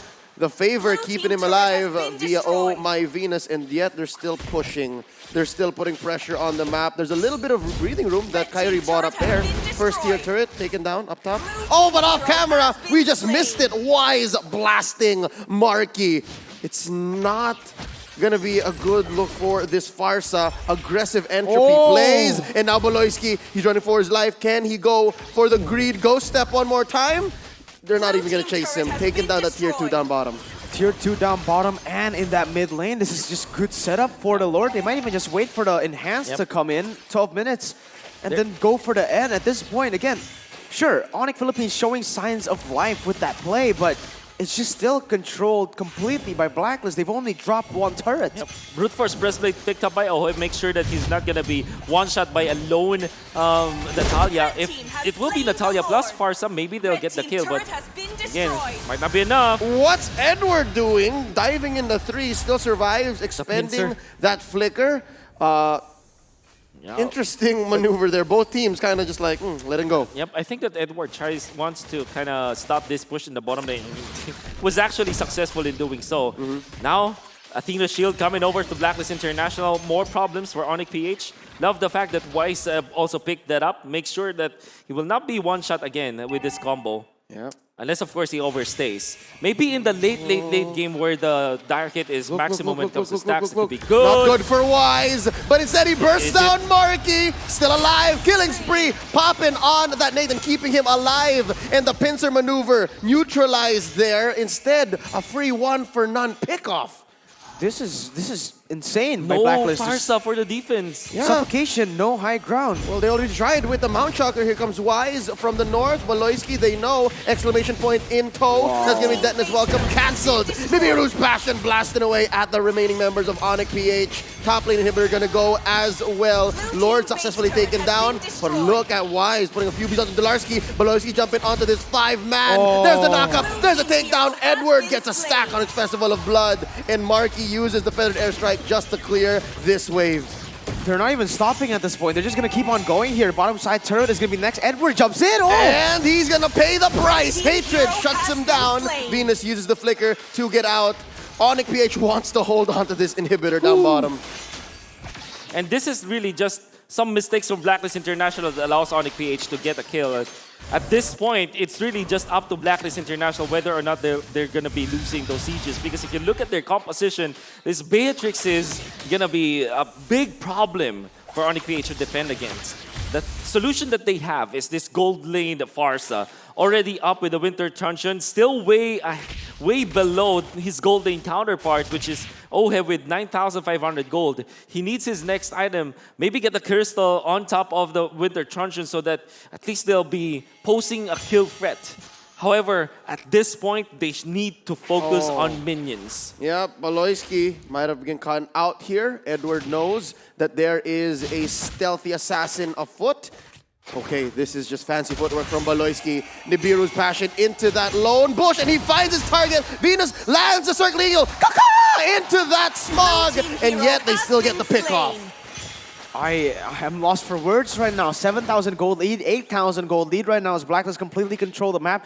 They're not even pushing in these minions. They're just saving it. Haji going in for the way the dragon. Holy baptism set in by Hatred for the counter initiate. This is 4 members. There's the retribution slowing down Hatred. They're gonna blast this dino back into the Ice Age, and that's Edward getting out of dodge. Interestingly, how long Dilarski survived, and only then does he die. Finally, Kyrie gets one on to Edward. But he's gonna be trapped. Too deep, and there's 3v1. Mount Shock into the face, circling eagle, taking him down. Oh, he blasts him into oblivion as Baloyski is also going to be the same. But Nathan's still alive. Wise! Off of that, OM dashing forward. Hatred the only one left. We're about to crown another world champion. Ladies and gentlemen, Blacklist International have done it. This is going to be a 4-0 sweep. A complete shutout for Blacklist International as they shut down the dreams of Onyx Philippines. Ladies and gentlemen, your M3 World Champions, Blacklist International. No more international curse for Blacklist International as they have overcome Onyx PH in this grand finals. In the first time that Oh My Venus and Wise went to the world stage, they weren't able to make it to the playoffs. But this time they're gonna take it all the way. The champions, the world champions, Blacklist International. Ladies and gentlemen, let's go on over to the main stage. Our lovely hosts with our world champions. Wow! Thank you very much, Leo, Wolf, Marco. Amazing stuff. Mara, myself, Joaquin Gomez, congratulations to Blacklist. But also, where are our friends over at Onyx PH? Guys, big round of applause for them as well. Big round of applause for Onyx Philippines. You have done a remarkable job to get this far. Wow, loads of camaraderie coming here from fellow Filipino countrymen. It's nice to see. Whatever you're watching right now, if you're in the Philippines, drink it in. This is your region being the #1 in the world when it comes to Mobile Legends Bang Bang. They have come a long way in the battlefield. They are rivals, but in here they are true friends representing Philippines. Onyx Philippines and Blacklist International, there they are, showing love for each other, showing appreciation because they understand what it takes to get this far, to bring each other to the top. What a story it is for Blacklist International, of course, coming back from the lower bracket. And our friends over at Onyx PH, they were doing so well. So well, I don't think officially, or rather personally speaking, I don't think there are anyone who are losers today. It's a win for the Philippines. It's a win for both Onyx PH as well as Blacklist International. But officially there needs to be one title of world champion. That one going to Blacklist. And right now for Onyx PH, thank you very much, Onyx. Thank you, Onyx Philippines. Onyx PH, may we now invite you off stage. We'll catch up with you backstage. I believe plenty of media interviews await you. But Mara, shall we make our way next to what it was all about for the past few weeks here in Singapore? 91 plus 4 matches in total. That means 95. Congratulations to our champions, Blacklist International! Now, to officiate the award ceremony, may I please invite up on stage Managing Director of Moonton Esports, Mr. Lucas Mao. Come on up here, sir. We got new world champions to crown.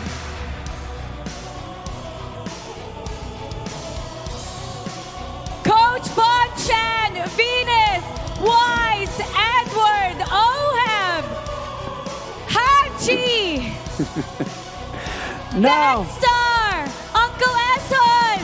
hang on, not yet, not yet.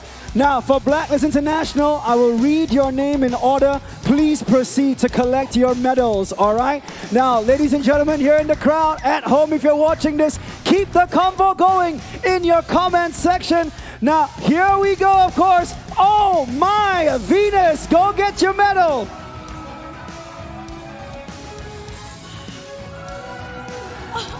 Up next, Wise, go get your medal, buddy.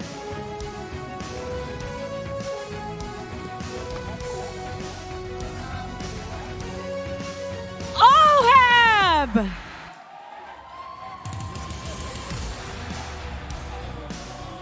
Edward! Up next, Haji!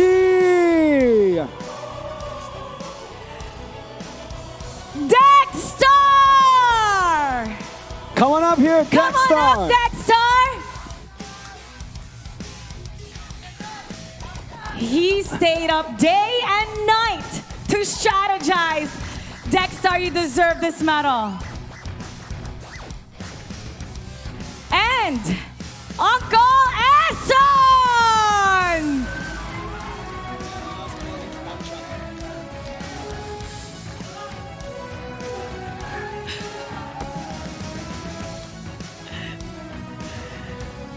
Last but not the least, the leader, the brains behind the team, Coach Bonchan!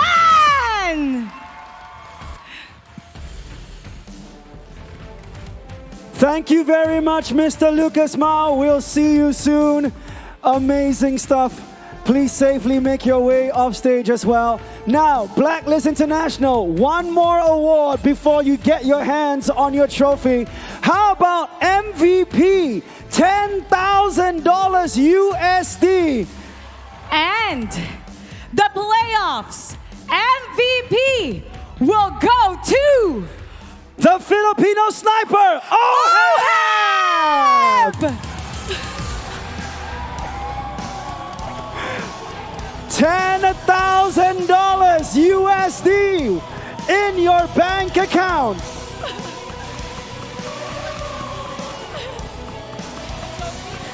All right.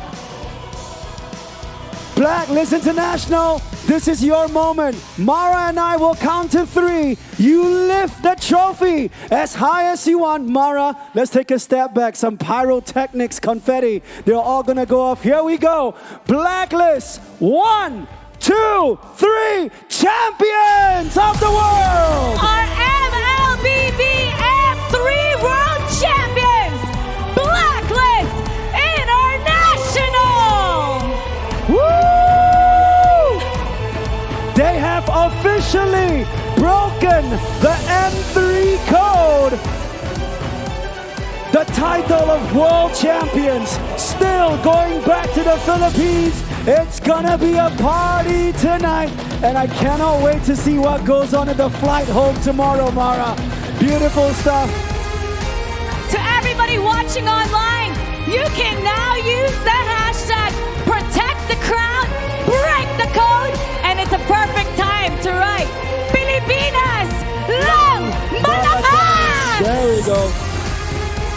Now, Mara, I believe we have time to actually speak to a few of the players right now. So we're going to approach anyone you want to point out for us, Mara. Wise, you're holding the M3 trophy. Ano pakiramdam? What does it feel right now for you? Sa ngayon, di pa nagsisingkin eh. Pero pag uwi siguro ng Pinas kasi magpapasko din. Kaya sobrang saya. It hasn't sunk in right now. Maybe when we got back to the Philippines, when we celebrate Christmas, and they're really happy right now. Venus, V, you were here also for M1. Now you get to take home the trophy. Last time we interviewed last night, you were very emotional. How's your heart right now? I don't know. I'm just super happy. I'm so proud of my teammates. Para sa Pilipinas to! Para sa Pilipinas! Mara. Coach Bonchan.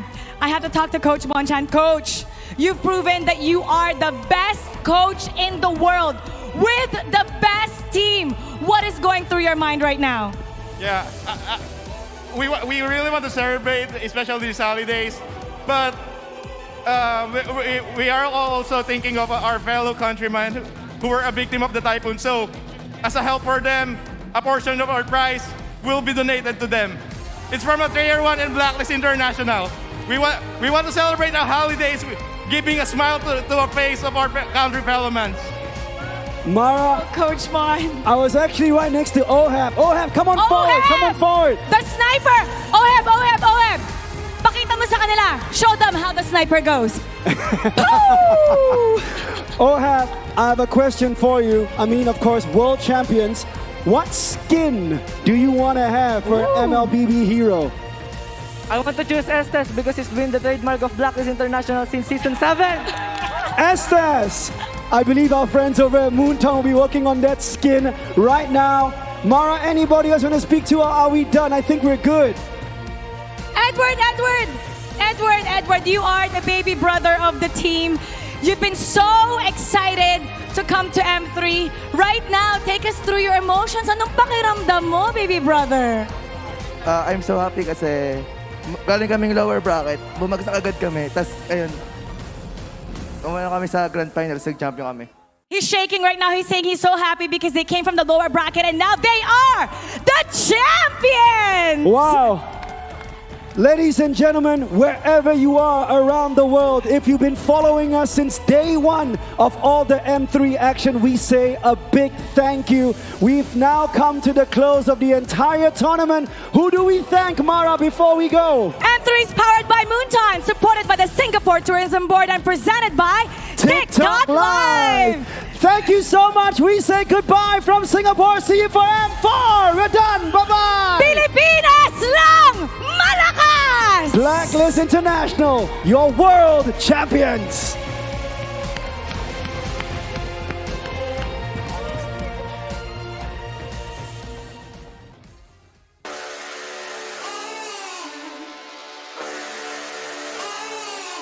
I'm burning up now, taking higher levels. I'm in a bad spot, trouble to my knees. I need a taste, sipping on heaven. You got me waiting, waiting for you. We're chasing trophies, got me ready, don't you worry. I feel the power, I'm the champion. You got me running for the glory. Good to let this go. Burning up now, nothing's gonna stop me. I'm going faster, wanna break away. I love the way it feels. It's the adrenaline, we're going all the way. Cause we never ever going down. You got me walking through the fire. We don't catch a slide when we were young. Never run from the fight, yeah, we come to the top. Never run from the fight, all the way to the top. Never run from the fight, yeah, we rise to the top. I'm on a rush now, winning, that's my focus. I need some ice, you gotta cool me down. I feel my nirvana coming closer. You got me waiting, waiting for you. We're chasing trophies, got me ready, don't you worry. I feel the power, I'm the champion. You got me running for the glory.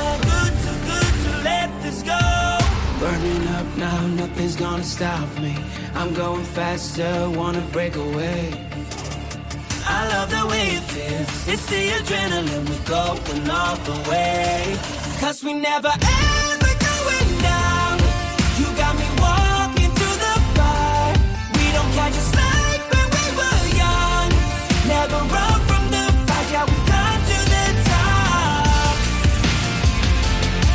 Never run from the fight, all the way to the top. Never run from the fight, yeah, we rise to the top. I'm burning up now, nothing's gonna stop me. I'm going faster, tearing down the walls. Burning up now, nothing's gonna stop me. Oh baby, please, oh yeah.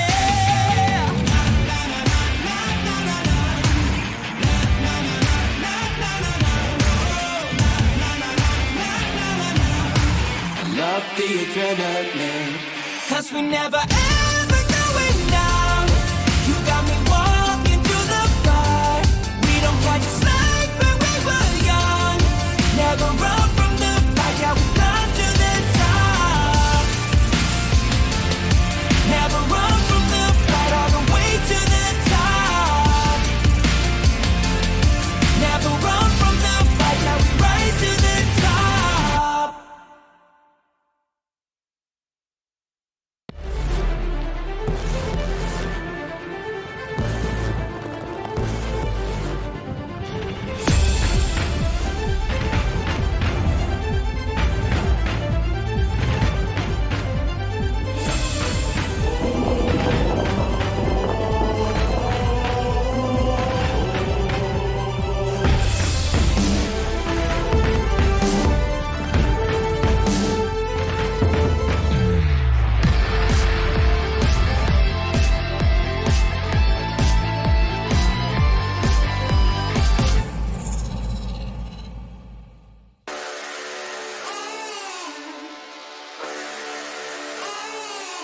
I'm burning up now, taking higher levels. I'm in a bad spot, trouble to my knees. I need a taste, sipping on heaven. You got me waiting, waiting for you. We're chasing trophies, got me ready, don't you worry. I feel the power, I'm the champion. You got me running for the glory. Good to let this go. Burning up now, nothing's gonna stop me. I'm going faster, wanna break away. I love the way it feels. It's the adrenaline, we're going all the way. Cause we never ever going down. You got me walking through the fire. We don't catch a slack when we were young. Never run from the fight, yeah, we climb to the top. Never run from the fight, all the way to the top. Never run from the fight, yeah, we rise to the top. I'm on a rush now, winning, that's my focus. I need some ice, you gotta cool me down. I feel my nirvana coming closer. You got me waiting, waiting for you. We're chasing trophies, got me ready, don't you worry. I feel the power, I'm the champion. You got me running for the glory. Good to let this go. Burning up now, nothing's gonna stop me. I'm going faster, wanna break away. I love the way it feels. It's the adrenaline, we're going all the way. Cause we never ever going down. You got me walking through the fire. We don't catch a slack when we were young. Never run from the fight, yeah, we climb to the top. Never run from the fight, all the way to the top. Never run from the fight, yeah, we rise to the top. I'm running up now, nothing's gonna stop me. I'm going faster, tearing down the walls. Burning up now, nothing's gonna stop me. Oh baby, please, oh yeah.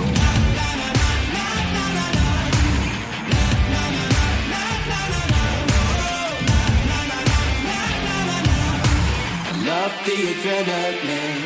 Cause we never ever going down. You got me walking through the fire. We don't catch a slack when we were young. Never run from the fight, yeah, we climb to the top. Never run from the fight, all the way to the top.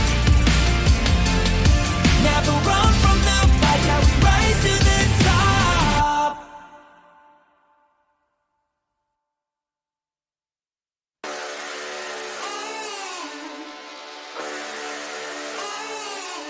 I'm burning up now, taking higher levels. I'm in a bad spot, trouble to my knees. I need a taste, sipping on heaven. You got me waiting, waiting for you. We're chasing trophies, got me ready, don't you worry. I feel the power, I'm the champion. You got me running for the glory. Good to let this go. Burning up now, nothing's gonna stop me. I'm going faster, wanna break away. I love the way it feels. It's the adrenaline, we're going all the way. Cause we never ever going down. You got me walking through the fire. We don't catch a slack when we were young. Never run from the fight, yeah, we climb to the top. Never run from the fight, all the way to the top. Never run from the fight, yeah, we rise to the top. I'm on a rush now, winning, that's my focus. I need some ice, you gotta cool me down. I feel my nirvana coming closer. You got me waiting, waiting for you. We're chasing trophies, got me ready, don't you worry. I feel the power, I'm the champion. You got me running for the glory. Good to let this go. Burning up now, nothing's gonna stop me. I'm going faster, wanna break away. I love the way it feels. It's the adrenaline, we're going all the way. Cause we never ever going down. You got me walking through the fire. We don't catch a slack when we were young. Never run from the fight, yeah, we climb to the top. Never run from the fight, all the way to the top. Never run from the fight, yeah, we rise to the top. I'm burning up now, nothing's gonna stop me. I'm going faster, tearing down the wall.